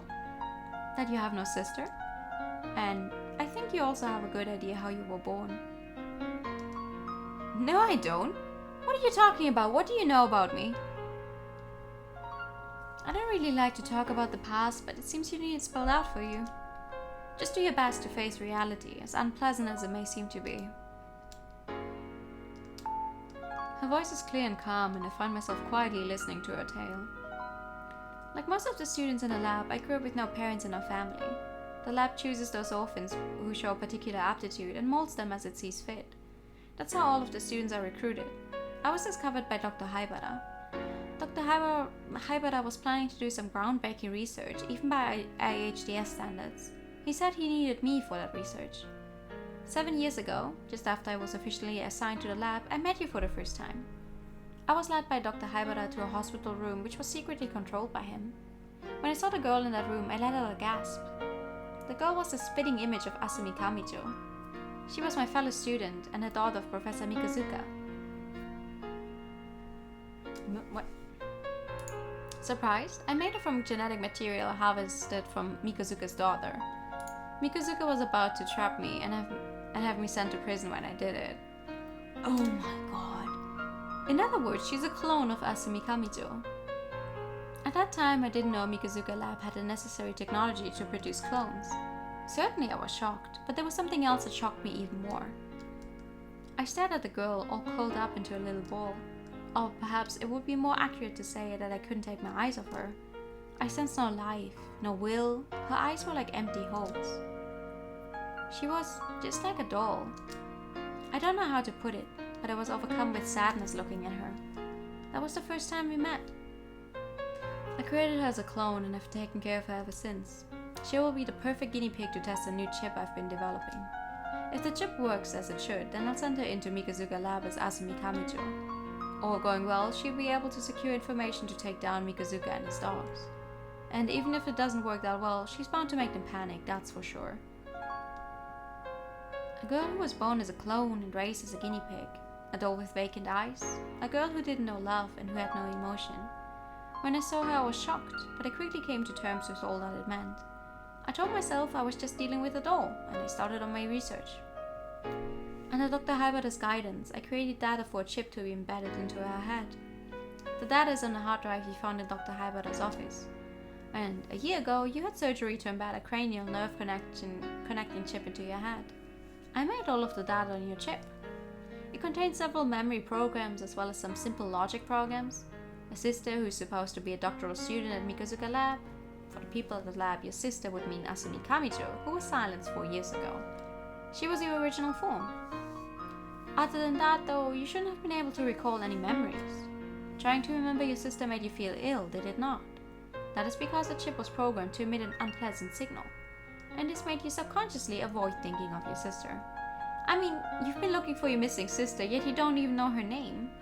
But you couldn't think about it because it would frighten you. But we said a name at the beginning. I just can't remember it. Your sister's apartment where you're staying now and the key, I prepared all of that. I also left a message on the answering machine, find the 5th report. Corey's matter-of-fact tone makes it sound to me like my very existence is being denied. You're lying, that's enough.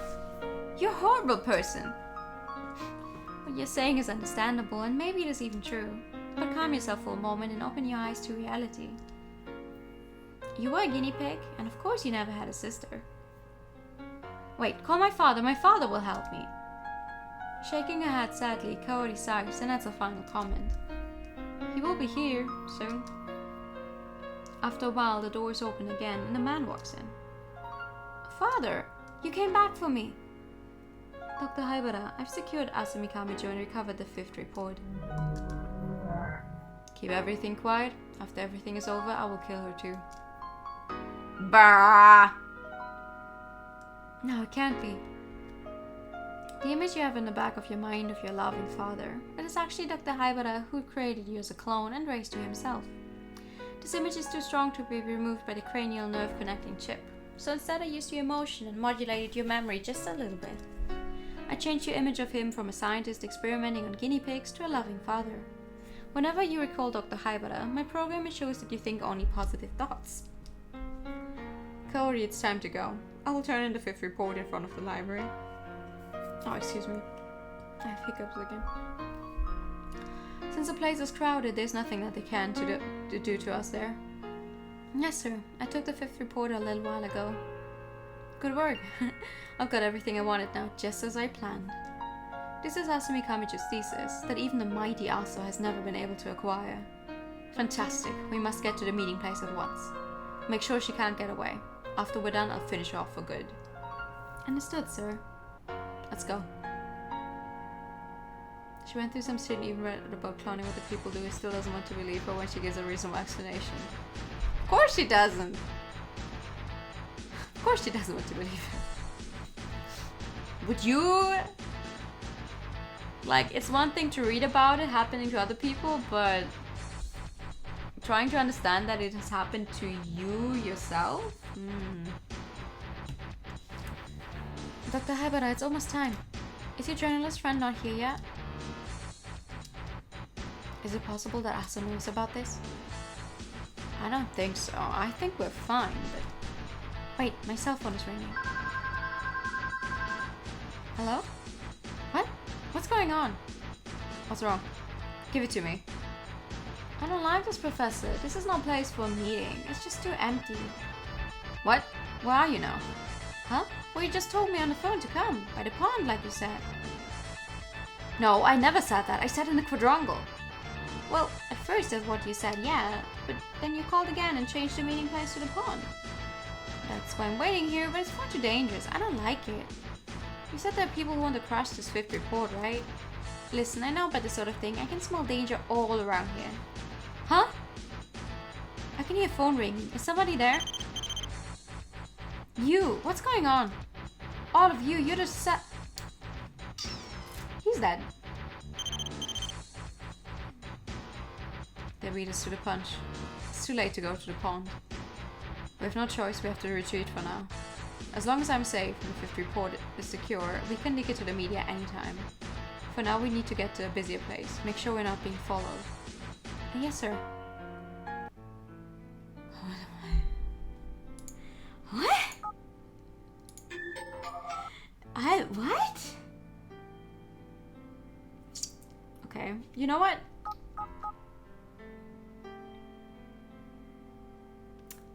Think over our situation. Let's do that first. For a long time, I stay here, unmoving and willing to face the facts before me. I feel on the verge of devolving into a mere shadow of myself. Ever since I read the fifth report, I have known the truth, but I haven't had the courage to face it. Asumi Kamijo tried to take down the lab 4 years ago, but was instead killed, and I am her clone. I was born in Dr. Haibara's lab and raised as nothing more than a guinea pig. It isn't true! I have a family, a father and a sister, and we were happy together. I'm Asumi Kamijo. I have a sister who goes to graduate school in Tokyo. Yes, that's it. And my sister, she always calls me on the phone, but she stopped calling. Why doesn't she call me? Everybody in lab is telling lies. Please give me a call, sis. I need you to speak to me, to call me by my name, Asumi. I have a strange scar on my head. I had a car accident and I hit my head on the ground. I thought the scar came from that, but finally I closed my eyes and tried to accept the truth. It is the hardest thing I've ever done. Remember, just remember. All my memories of her are the same. I always remember her as a kind, caring sister. I don't even know my sister's name. My image of her is ephemeral, vague. I want to remember more, but I can't. Whenever I try, the same thing happens. I wouldn't think about her unless you want to die. A terrifyingly empty voice echoes in my brain. And to avoid that fear, I started to avoid thinking about her at all. Reaching this far back into my memory, I realized something very important. The teddy bear. It was a gift. That's right, I got this bear for my sister. This memory isn't artificial. What do you mean? Try to go outside. My body's fixed in place by some sort of belt across the bed. I can't go outside now. The bolt tying my body down is secured with a lock. If I can unlock it, I may be able to escape. Ooh. Yes! Use a hairpin. After rattling the hairpin around in the lock for a while, it catches and unlocks with a click. Now I can get out of here. My head is still woozy, but... The area of the campus in front of the university hospital is deserted. It's a winter break. Is that... Mr. Funabashi? He's walking away from me. What is he doing here? It may be dangerous to follow him. Perhaps I should go back to my room. No! I can't save. Oh no. It is definitely dangerous to follow him. We're gonna die if we follow him, but maybe it will give us some more information. So... where is he heading? Funabashi is walking away from the hospital and is headed towards the quadrangle. Quadrangle. Mr. Funabashi? Huh? My head must not be right yet. There's several of him? The two of him? Is my mind playing tricks on me? It looks like there are two Funabashis. They seem to be discussing something. I can catch glimpses of their conversation. Haibara, Kaori. I do not notice that as well as these two. There's a third Funabashi standing behind me. As my consciousness slips from me, I finally understand why there are so many of him. Of course, they must be. They were born in the basement too. Ha ha ha ha ha ha ha. Sure. Wait, when did I last save? Did I think over the situation? Yeah. Blah blah blah blah blah blah blah blah blah blah blah blah blah. Think over it again. Yep, teddy bear. Try to go outside. Use a hairpin and then do not follow the guy who's obviously a clone, apparently. Return to the hospital. Sensing danger, I abandoned my pursuit of him. I should go back inside. Funabashi might have noticed me. I thought he glanced in my direction for just a moment. Somehow, heading outside has calmed me down. I realize that thinking will not solve anything. Okay. I feel sleepy. Thinking has not solved anything. Okay. What's happening? Funabashi, why you... So, it's you, Funabashi. Die. A gunshot echoes. So easy. Once you start cloning, you don't need any new people to help anymore, it seems. Yeah. This was your fault, Kaori. You should have taken care of him in the basement. It just leaves Michael, whom you also failed to kill. It seems we finally managed to identify who else was spies within the lab were. But she did get rid of him in the basement. Dr. Haibara, behind you! What? Why? How are there so many of them? Woo! No, this can't be happening. Not to me. Damn it all. I had the 5th report. I could have had everything I wanted. Dr. Haibara? No, it's too late. What are you guys doing? Oh. Funabashi, there was more than one of him from the very beginning. Funabashi and Maiko, there have been several copies of each operating all along. Clones. It's no good. I can't escape. We've lost. Dr. Haibara is dead. The 5th report. What should I do with this? What should I do as my final act? I don't fucking know. As I wake up again, I feel anger and frustration towards my cursed existence, but I know I cannot change it. For the first time, I'm able to think about things calmly. I am a clone of Asumi Kamito. She was the daughter of Professor Mikazuka and a brilliant researcher in her own right. She tried to bring the lab's crimes to light but was killed. She did, however, leave the 5th report. The 5th report contains details of both her own research and the crimes committed by the lab. Because of the revolutionary nature of the research, she knew no one in the lab would erase it. Furthermore, the 5th report could only be acquired by the conscious will of Asumi Kamito.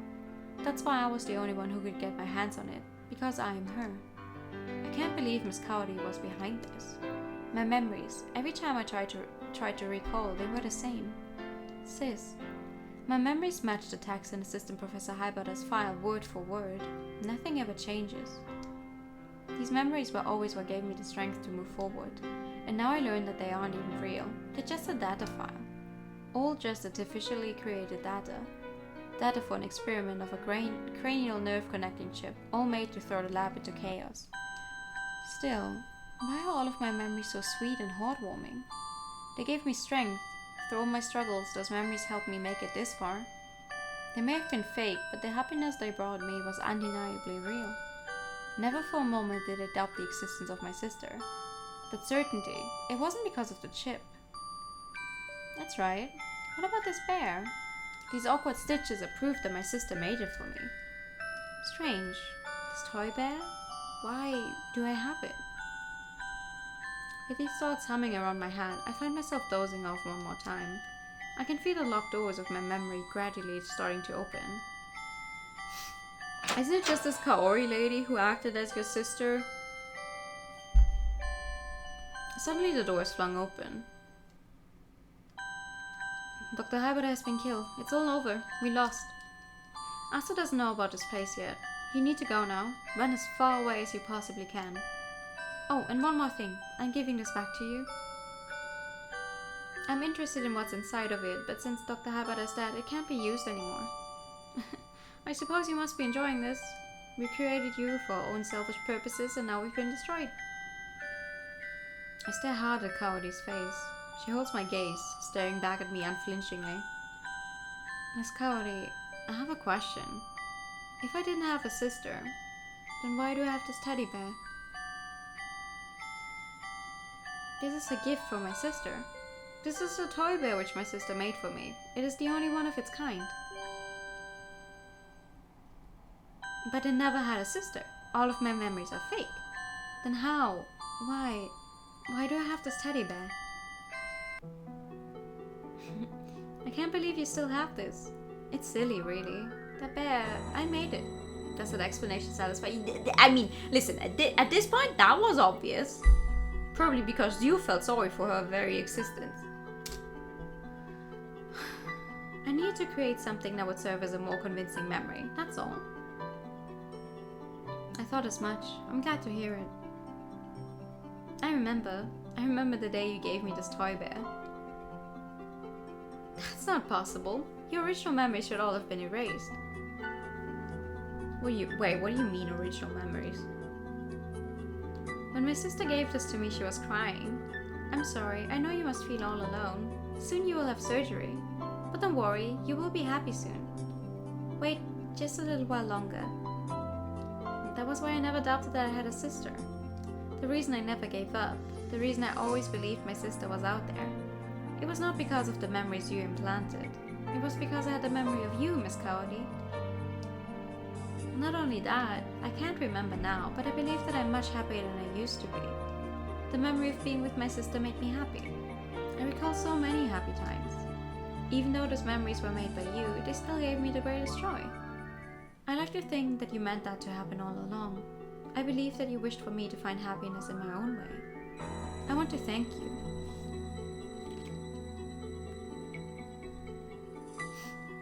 Kaori continues to stare unblinkingly at my face. Then she slowly takes out her cell phone. Hello, this is Kaori Hayashitani. I have the fifth report. I'll be waiting by the pond. This is yours, so I will return it to you. You should run away while I keep them busy. Kaori returns the CD-ROM on which the fifth report is saved. Then with a look of determination on her face, she leaves the room. Oh. Go to the pond. I hurry towards the pond. Between the trees, by looking down from where I am, I can see Kaori standing by the pond. She's all alone. Suddenly a gunshot rings out and Kaori falls down. Someone has shot her. A figure runs up to her prone body and seems to be searching through her stuff.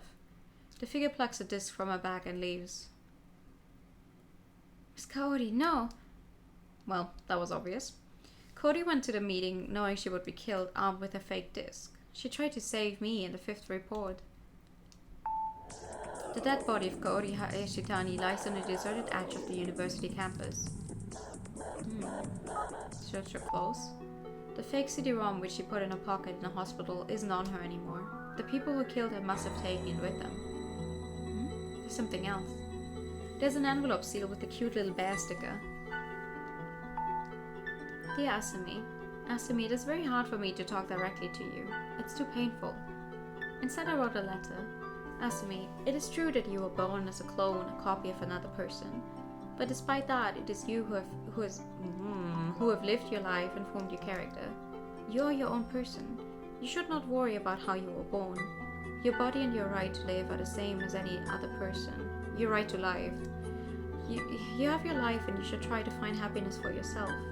I'm sorry, Asumi. Just as I thought, you're a kind woman, and you're much stronger than I anticipated.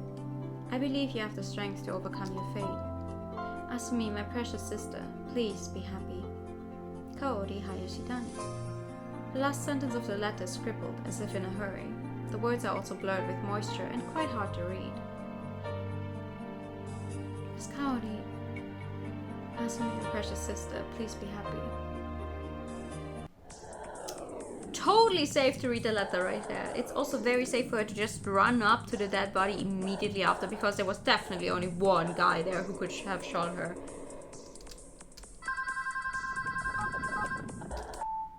Huh? What's that sound? A cell phone suddenly rings in the silence. For a second I fear the killer is back, but it's Miss Kaori's cell phone that's ringing. What are you doing? It's now or never. The campus is surrounded. If you try to run, you'll be caught. Go to the lab at once. It can't be. This voice. My sister? This is the last battle. It's time to release us all from fate's cruel curse. What? I will do it. Will you now? Go to the lab. In front of the lab stands former Minister of Education Yuzo Aso, the man behind everything. Who only now gets the portrait. Okay. It's a pleasure to meet you. You must be Asumi Kamijo's clone, and a real pain in my neck. It seems that one cannot fight against one's own blood. Your genes make you who you are. And just like your predecessor, you have bitten off more than you can chew by taking me on. The girl Kaori, she tricked me. The very idea that she would give me a fake, she had guts, certainly. All of which means you have the real disc, don't you, Asumi Kamijo? History is repeating itself. 4 years ago, you tried to bring down the lab and I buried you for that. Asumi Kamijo's research is such a magnetic pull, it has led to a repeat act here today. It's impossible. The only way to decode what is on the CD-ROM is via the free will of Asumi Kamijo, of me. I don't care, that's fine by me. I thought carefully about it. I realized I made a mistake last time. I've changed. And the research conducted by the Integrated Human Development Studies project is enough. I don't need anything else. I don't care about what's in the 5th report. We can use gene manipulation to clone many more brilliant scientists. We can use mind control on them from their childhoods to steer them the right way. Ugh. We can accidentally skip the text because we double press. I can create any number of talented individuals who will work as my devoted minions. No matter how they are born, everyone has the right to seek. No matter how they are born, everyone has the right to seek happiness by their own hand.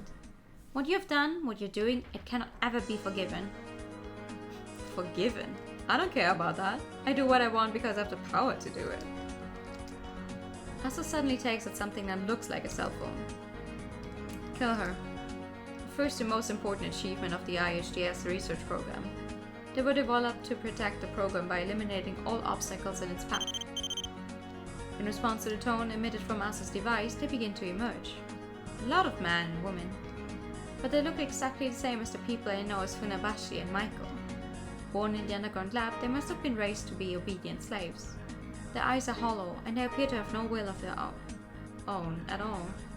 How many different versions of Funabashi and Michael have I talked to? I'm not scared of them. I feel sorry for them. I'm prepared to die. I don't want to die, though. What? My guy, Yumino still exists. If you lay one finger on Asumi, I will jump from here. Asumi, run now. Yumino? Yumino, who has been missing for so long, suddenly appears on the roof of the lab. Yumino's appearance seems to have flustered Aso. Seiji, what are you doing? Who is he? Is that your child? Come on, tell me, is that your child? Aso is distracted. Now is my chance. Wait and see what happens now. Run inside the lab. Asumi, why are you doing inside the lab? What do you mean? I can hear Yumina's desperate cry. I don't know why I'm doing it. Something made me. A fatal mistake, Funabashi Michael. Hunt her down at once. First floor. Elevator. Second floor. Professor Mikuzuka's office. The door's open.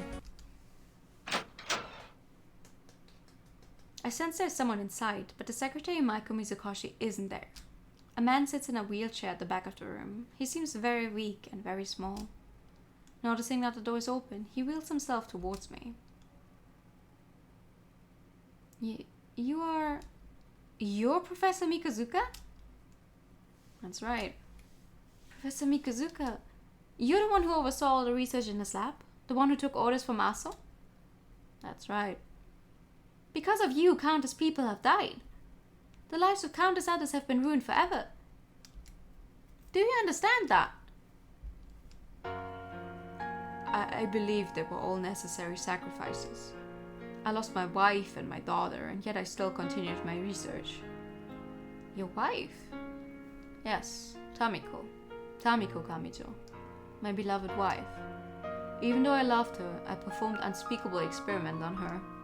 Even as her continual pregnancies and births took their toll on her, she never once complained. The results of the secret research carried out in Mikazuka lab were not only used by ASO. Some results were also sent to similar labs in other countries and aided in their development.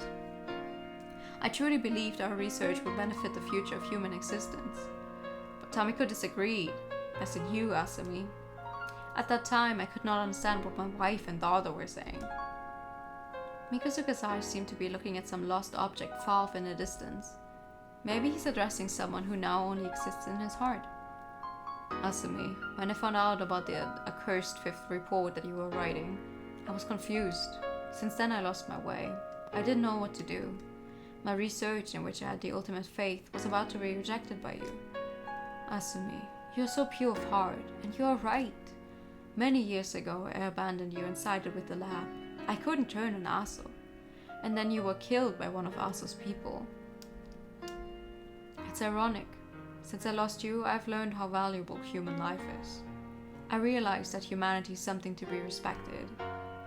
I devoted my life to integrated human development studies, but once I lost you, I realized how meaningless it all was. Smiling weakly, he looks like a man who's tired of his life, a man with nothing left. I'm going to blow up this lab. Take this document. I'm kind of on the run from people who are trying to kill me. It is my signed confession. I want to do what I can to atone for what I have done. The only way is to bring it all to light. The confession also contains details of the foster home run by Aso. There are still many more Funabashis and Maikos being indoctrinated there as we speak. They must be freed too. Don't resent Funabashi and Maiko. They are not to blame. They are victims of the research too. I want them to know happiness too, and I never want any more lives to be ruined like theirs. They may have been born artificially, but they have the same rights to happiness as anyone else. I was wrong. I was blinded by my quest for scientific truth, and I lost the means of escaping Aso's clutches. And in the end, Asumi, I lost you too. Funabashi and Maiko will find this room soon. I have to blow it all up. Quickly, jump from the window. Hurry and deliver the letter. After that, Shinichi will do the rest. I understand. Can you forgive me, Asumi?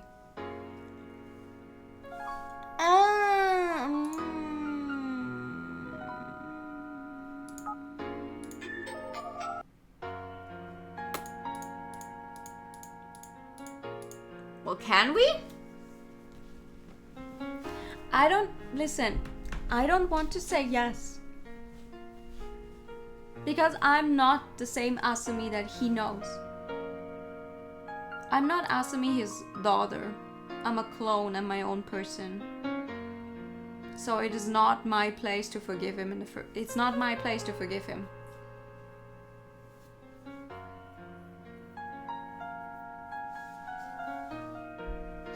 It is not my place to forgive him. So he's gonna die, might as well give him a bit of peace. Oh man! Now you guys are making me feel bad.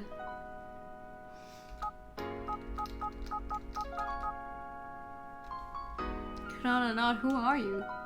I'm just someone who got involved in this. Give him some peace of mind?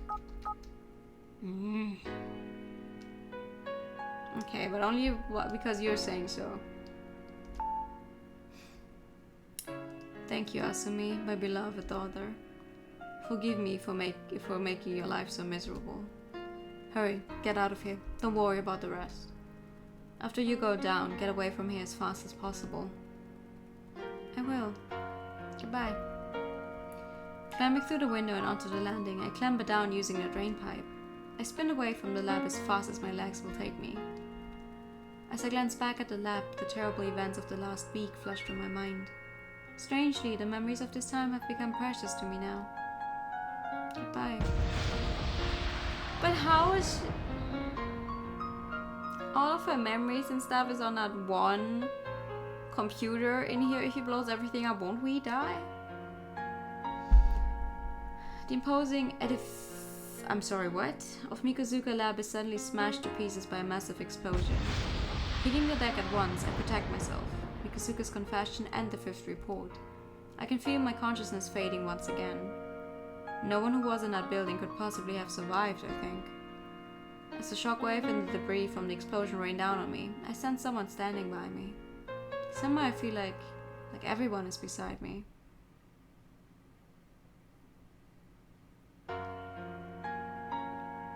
Mr. Ichinose, the results of the experiment are in. Thanks. Well, let me see. What do you think? Well, the data certainly features some statistical anomalies. It's not good? Afraid not. You better do it one more time. Okay. Just in case, record the data, there might be something useful. Of course, I'll get right on it. Now we're getting you the memories of everyone. It seems like you're getting the hang of things here. Miss Kaori, thanks to your help.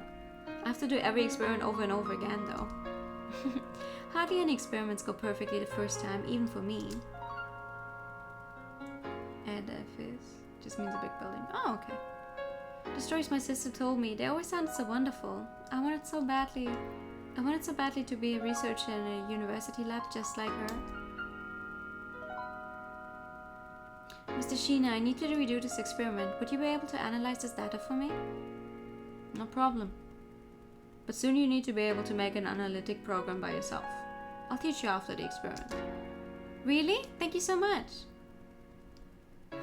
You look like you're enjoying yourself, Asumi. You're a real scientist now. Yes, it's all so much fun.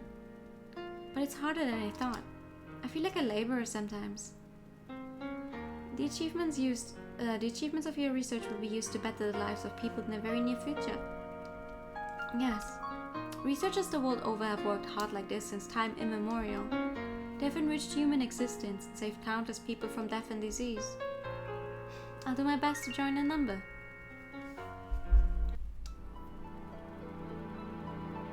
December 24. Miss Asumi? Miss Asumi, you awake? Huh? Where am I? It's okay. Professor Mikazuka warned me about what he was planning and I got safely away before you.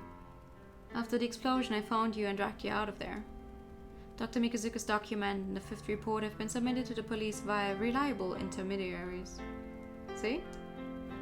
Shinichi points to the TV. A special news program is showing. Professor Mikazuka has uncovered all of the activities of the lab. Doubts have been cast upon the veracity of his statement from some quarters, but it appears genuine. The professor, as a key figure in academia, carries tremendous influence. His words are shocking. An investigative team has been put together, including police, prosecutors, and ministry officials. The documentary evidence also implicates former Minister of Education Aso as a lab sponsor. The public prosecutor will conduct a hearing with Mr. Aso regarding the matter. Mr. Aso's son has already testified, corroborating the allegations against his father. The opinion of most experts is that Mr. Aso will not be able to avoid a prison sentence. We won. You did it. It took the courage and commitment of 2 Asumis, but in the end, you defeated Aso. Yumino, what happened to him? Is he okay? He's alive, but he was badly injured. Fortunately, he wasn't crushed under the rubble. And Funabashi and Maiko, or rather, the Funabashis and the Maikos? They're injured, but they all seem to have survived. With Aso gone, nobody will try to control them now. They will have normal lives. You look so pale. Why don't you rest some more? You're just exhausted.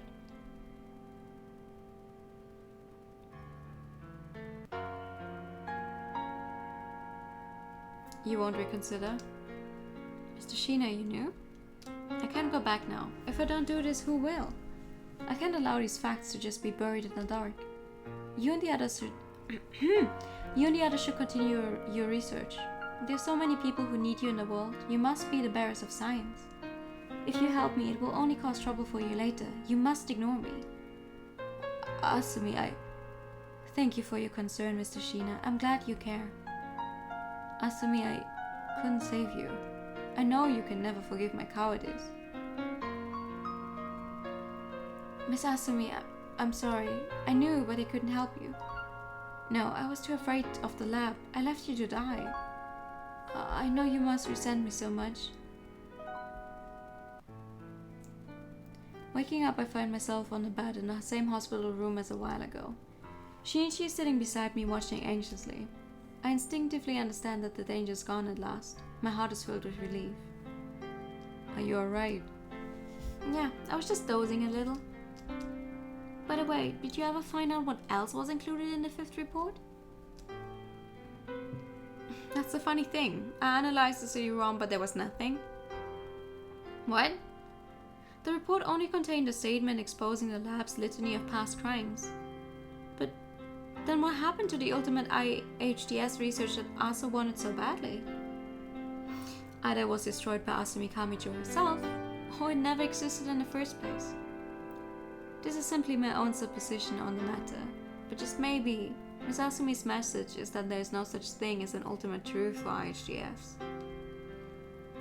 For a while, I allow my mind to wander, imagining how she felt after finishing her report. No ultimate truth for IHDS. You might be right. There might have been a message. She may have been rejecting the entire premise. But still, if it really didn't exist, then something seems a little off. Aso desired the 5th report so badly that even though it was bundled with a report incriminating him, he could not erase it. I think Asumi's research must exist after all. What you say makes sense. Miss Asumi was a true scientist. It's not her style to lie. And I know she worked for many years on some sort of research, so it's odd that nothing remains. If she had really discovered nothing, Aso and Haibara wouldn't have been so obsessed. Completed or not, it seems unlikely that a truly brilliant scientist like Miss Asumi would not leave any record of her work behind at all. But the fact of the matter is that the report contains nothing. The two of us fall silent, both considering what the truth of the 5th report might be. After a while, Shinichi speaks. This information isn't definitive, but I did hear little about her research. What? From who? From Miss Asumi herself, about what she was working on. What? Really? Yeah, it's true. But we weren't really talking seriously. We were kind of joking around. Yeah, we were just joking. Talking about what the ultimate achievement of IHDS might be. It sounds like Shinichi doesn't quite believe his own words. She said the ultimate in IHDS research would be the return of the soul. I knew it. In other words, researching the immortality of the soul. The immortality of the soul? Yes, a way of keeping the soul alive in this world even after the body has died. It's certainly fascinating and would undoubtedly qualify as the ultimate IHDS research, but it's just a joke. The dead simply return to the earth from where they came. All human thought and intent can be explained by chemical reactions. There's no soul. There can't be. But even the greatest scientists get obsessed by this search. I think that what I said before must be the truth. Miss Asumi's final research project never existed, right from the very beginning. Come to think of it, there are still a few unanswered questions. The traces of my sister that I noticed around me, they were all made by Kaori. The message my sister left on the phone on the 21st, Kaori must have left that. But after Miss Kaori was murdered, her cell phone rang. Who was that? That time, I was certain. She got a call from a woman whom I thought was my sister. But maybe it was all in my head.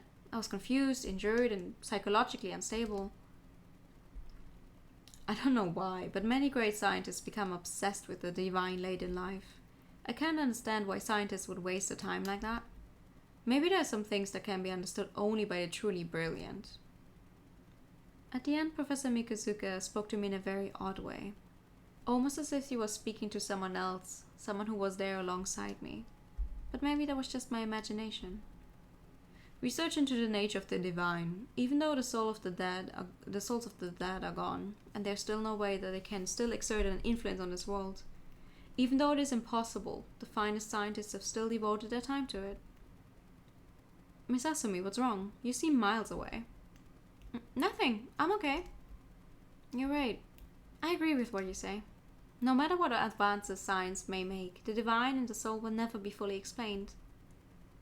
Huh? The door opens and a small child enters the room. She's in the next bed over. She's cute, isn't she? She's looking at me. It's like she can't stop herself. She's cute. All children should be as innocent as her. Hello? Hello? What's wrong? Why are you looking at me like that? Is there something on my face? No, but when I came in here just now, I saw you leaving the room. When I was coming in here, you went out, then I came in. But you're still in the room.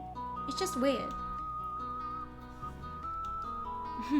Don't children say the oddest things? I feel as if I can hear a voice floating on the wind. Asumi, I wish you happiness.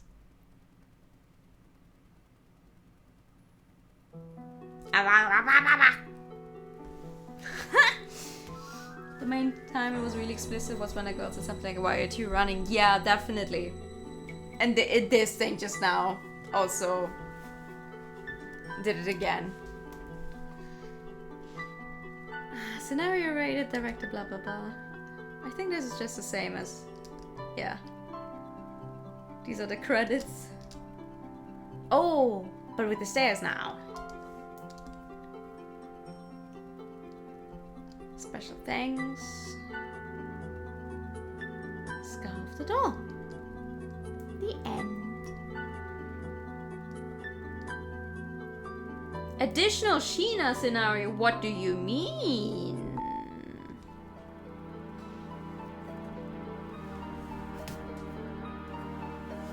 1 second.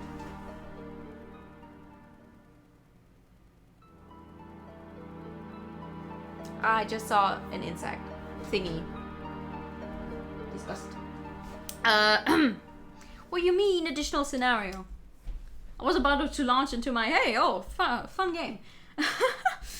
The monitor displays a 3D figure. The holography I'm working on is going well. I'm looking forward to demonstrating it at the next symposium and seeing how it is evaluated. My desk is covered with papers and blueprints. It's how a researcher's desk should look. I made the choice to have this life. I chose it above all else. I can have no complaints. It's been 4 years now. Asumi Kamicho. I had a chance to save her, but I chose to protect my own life instead. For some reason, I find myself thinking about her a lot recently. Gazing absent-mindedly out the window, I catch sight of a woman entering the laboratory gate. Asumi? The woman's so far away, it's hard to tell, but it must be someone else. She looks a lot like her, though. I'm sure my mind's just playing tricks on me. It's because I've been thinking about her so much. Human cognition is notoriously unreliable. Unable to focus on my research, I find my mind wandering. I take out the locket from the back of my drawer. Asumi's photo is inside, but I can't look at it here. I was never able to tell Asumi the way I felt about her. Not that anything would have come of it. But still, it's a terrible feeling to know I'll never see her again. A voice suddenly calls out to me. Excuse me, I wonder if you could help me? Are you alright? Yes, I'm fine. I don't understand what's going on. The woman standing in front of me is none other than Asumi Kamicho. I'm sorry, but I was hoping I could find someone to help me. To hide my own confusion, I feign impatience to try and get rid of this woman. What do you want? My sister's supposed to be in the first year of the doctorate program in this lab, but they tell me that she's not in the register here. I know this is the place she said she was studying at. Do you know anything that could help me? I'm thoroughly confused. I don't know your sister. That's all I can bring myself to say. I quickly turn back to my computer, trying to compose myself. This doesn't seem to be a dream or an apparition. She's real, but she looks so much like her. I wondered if you could tell me a little about this lab? I can hear her voice. I bury my face in the papers on my desk. Sorry, but I'm busy. Ask someone else. I refuse to respond to her questions. She must think me very cold and uncaring. Visibly disappointed, she leaves. Asumi. I know it can't be her, but they look so alike. She says she's looking for her sister. Could this girl be Asumi Kamicho's sister? I never heard about any sister. Besides, why would she come here looking for her now, 4 years after the fact? Something about all this just seems wrong. The girl seems to have left. I decide to leave too and head for the exit when I see someone. It's Kakizaki. It's been 4 years now since Asumi Kamicho died. She was in the first year of the doctoral program here. The only students here now who knew her are Kakizaki and myself. In other words, he and I are the only ones who would be surprised by our visitor and might do something. The other students will think nothing more than that she's a strange girl who's made a mistake. I feel like it's better to stay away from this girl, no matter what her story might be. However, it seems Kakizaki thinks differently on the matter. I'm worried about Kakizaki chasing after that girl, but I'm not willing to risk my own neck to stop him. I'm worried about Kakizaki going off after that girl who looks like Asumi Kamicho yesterday. Asumi Kamicho posed the greatest threat this lab has ever faced. That's why the dark forces controlling the lab had her killed 4 years ago. I don't know why, but I feel like the lab will be moved to action once more by the appearance of this girl. Kakizaki and myself are the only ones who know about the incident 4 years ago. I'm sure the forces behind the lab will be watching us closely. I've even wondered whether she wasn't sent here by the lab as a way of testing Kakizaki and me. I'm concerned about Kakizaki, but even more than that, I can't get that girl out of my mind. Will she come here again today? She said she was looking for a sister. Did Asumi Kamicho have a sister? They're just so alike. Are they twins, or maybe? A terrifying but entirely plausible hypothesis to explain the situation has occurred to me. Could it be possible that this girl... Head to the research space. Kakizaki isn't here. This is very unusual. I have a bad feeling about all this. Kakizaki's a year behind me in a doctoral course, and we aren't what you'd call the best of friends. Well, we've known each other for a long time, and we share a certain sense of comradeship, I suppose.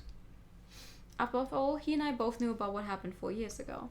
We knew, and yet we still swore our allegiance to the lab. We both had to live burdened with that guilt. Kakizaki must have been killed by the forces behind the lab.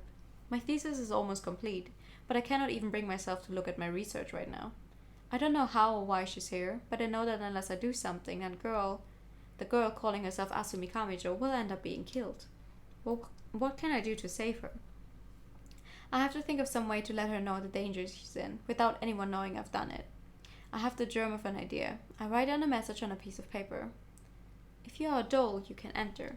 But even this plan is fraught with danger. If anyone here finds out what I've done, the thought alone is enough to make me hesitate. Kakizaki still isn't here. It's clear why. My cowardice is leading me down the same path once again. Asumi. I whisper the name silently. Suddenly I realize something important. The locket I took out of the drawer yesterday is gone. I remember hurriedly slipping it into my pocket to avoid it being seen, but then I must have dropped it somewhere. Maybe it fell out when I took out my keys or my wallet. Whatever the case, it's gone. This is bad. Where on earth could I have dropped it? If anyone else finds it, they'll open it for sure. If anyone from the lab sees what's inside. Just as I'm about to go and search for the locket, the girl who looks like Asumi Kamicho appears again. Mr. Shina, is this yours, Mr. Shina? I found it in the 4th floor hallway. I snatched the locket from her hand. It looks like she found it in the 4th floor hallway and went to the trouble of bringing it to me. So it is yours then. I look at the locket. My greatest fear is that it has been opened, but it doesn't seem to have been. I'm glad I was able to give it back. Well, I better be going.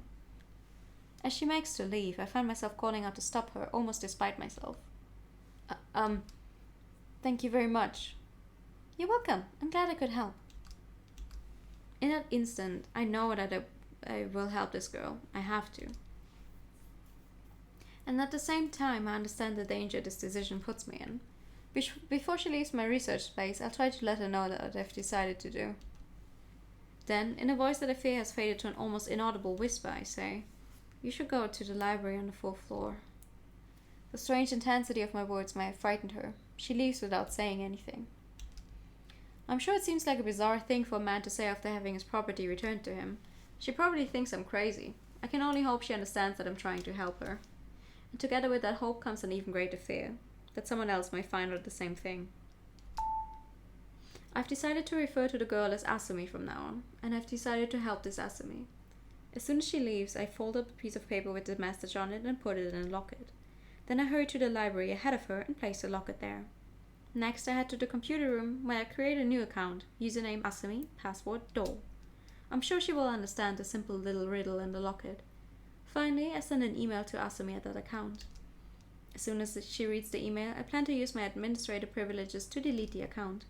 I know that at least one of the students is spying on us for them.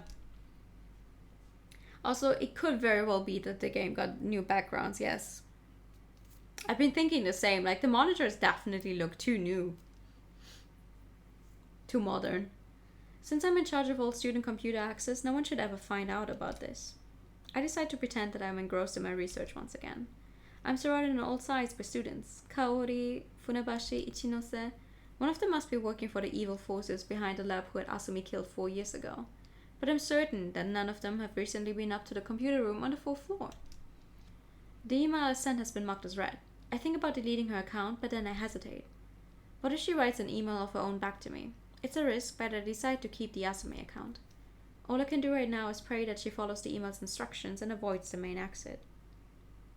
My peaceful existence has been shattered. So far, I don't think anyone in the lab knows that I helped Asumi. I heard a horrible thing at the subway station. This morning there was a suicide there, they said. A young man jumped in front of a train. Kakizaki. Sensing something, I spin around quickly. I thought I saw a light flashing in the darkness. I sense a presence behind me. It must just be my nerves. They are starting to fray. At night, I can't get Asumi out of my thoughts. It takes me a long time to get to sleep. December 20th. I have an email. It's from the Asumi account. I feel a shiver run down my spine. Asumi must already be in the computer room. I'm glad I decided not to delete the account after all. Oh no, that's not us. The email says she waved up for me on the roof. Yep, that was not us. It seems she's finally started to understand the danger she's in and is reaching out for help. Cautiously, I scan the area all around me. I see all of the students are at their desks. It should be safe for me to sneak away to the roof for just a few minutes at least. But I must take great care not to let anyone know I've gone. It's time to make use of my research. Booting up my research program, I generate a lifelike hologram of myself at my desk. This way, everyone will think I'm here. It should buy me enough time to meet up with Asumi on the rooftop. I don't even care anymore about my research or the prestige and honor it could bring me. You're gonna fucking die. All I desire from my research now is that it helps me find a way to save Asumi. You're gonna fucking die. I arrive on the rooftop. Is she already there? Looking for Asumi, I walk all around the rooftop. I spot someone lurking in the shadow of a water tank. It's Funabashi. But wait, that's impossible. I just saw him at his desk down on the 3rd floor. How can he be waiting here for me? How can he be in 2 places at once? In that split second of confusion, Funabashi strikes. He grabs me by the throat with his strong hands. I understand now. Funabashi works for the evil forces which killed Asumi Kamicho 4 years ago. He has been spinning on his students for years. Spinning. He's already driven me to the very edge of the rooftop. I know now that Asumi didn't write me that email. I wanted to save her from the evil in this place, but it's too late. As I fall, I catch the briefest glimpse of my own desk and Asumi. I think I see her there too. What? Asumi 4 years ago? You won't reconsider? Mr. Sheena, you knew? I can't go back now. If I don't do this, who will? I can't allow these facts to just be buried in the dark. You and the others should continue your research. There's so many people who need you in the world. You must be the bearers of science. Spinning on a student like a simp symbol. If you help me, it will only cause trouble for you later. You must ignore me. Asumi, Thank you for your concern, Mr. Sheena. I'm glad you care. Asumi, I couldn't save you. I know you can never forgive my cowardice. Asumi, have I managed to save you this time? End of Sheena's story. Scarf the doll. The end. Ah! Oh my god. I see. That is a lot. I don't know, that's just That is a lot. I did not expect it to like go into the whole, oh yeah, actually clones and the nature of the human soul scenario. But this was interesting. And I mean this in a very positive way. This was a very interesting game. I'm glad I picked it up. A very Japanese story for me. Yeah, I can see what you mean. It's like it's a very sci-fi-esque story as well. It's like, yep, there's just some bad guy. It's like some politician with too much money was behind it all, like always. And they've researched something, and then they make it like the thing where everyone is like, oh no, this just can't possibly exist. This is not real. And then we get a glimpse of like the soul still being with her. It's interesting, very interesting. I liked it though. What I don't like is how, oh, my voice is definitely going. Like this is a little, this was a little much. I did not think it would be this long. Listen, I saw somewhere that someone said the game was like 2 hours long. I do not know how you can read through this in 2 hours. Maybe you read through it yourself and really only go like for the correct thing immediately all the time, but it took us 4 hours and it took us almost 4.5 hours, so. And we pretty much also only went the correct way except for like 2 bad endings or something.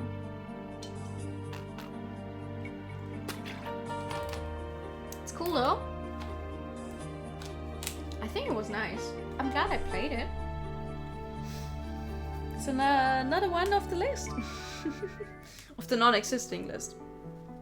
Of the, oh no, I have so many games that I still want to play one day. Imaginary list. But yeah, that was fun.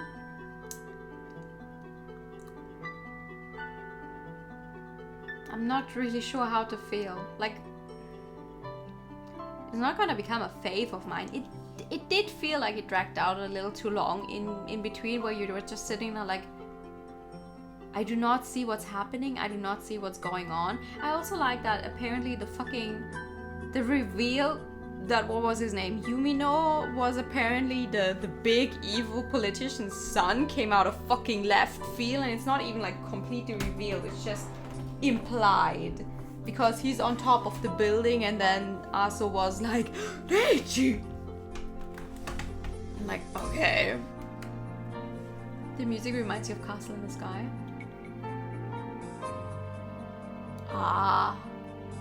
Yeah, I can see why. Oh, that was nice. That was nice. I'm glad I got to play it. I was so glad we like did it all in one go. I would not have known where to stop with these reveals. I would not have known where to stop. But yeah, this is gonna be the end tonight. As soon as I tap out of the game, it's gonna stop playing the song. I'm sorry. Let me turn on our ending song. Twist into twist into twist. Yeah, right? It's like, that was exactly it. It's like, you think you finally understand what's happening? No. Also, someone else has said, like, everyone died.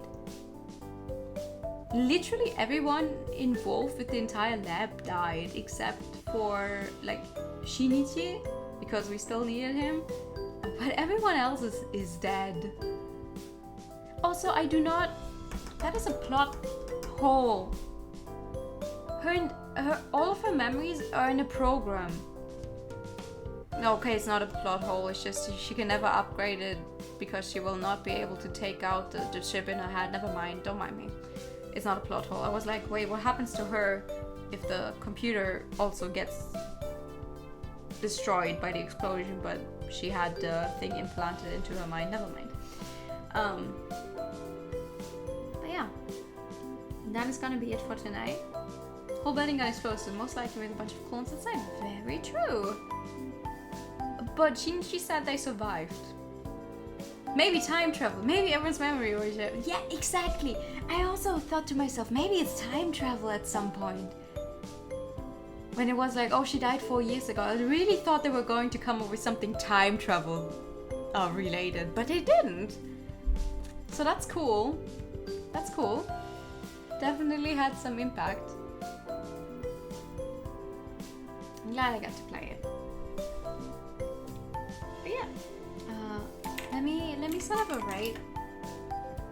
Let me set up a raid to Sadi, who's playing Omori, which I still know nothing about, but lots of people have played it. It was a little wonky at some points, but really fun. Yeah, it's like, it's not a 10-10. I gotta say, it's not a 10-10. It's like, it's not something I would tell people, oh, you have to absolutely fucking play this game, but it was still enjoyable nonetheless, and I'm glad I got you guys here with me to like experience it with me, because this way at least I could like share my with someone else in real time. Like, that's always like what I really love about playing games, where it's like, it's not just me, everyone else is sitting here as confused as me, going like, what? But yeah, that's gonna be it for tonight. Not sure if I'll stream tomorrow. If it is, it's gonna be another unscheduled stream if I find another game. If not, we will see each other on Wednesday for Stray, for funny cat times. I wish you all a very, very good night. Thanks so much for coming tonight. I'll see you all soon. And this time I actually will click on the scene change, unlike yesterday where I completely forgot. Good night. Bye bye.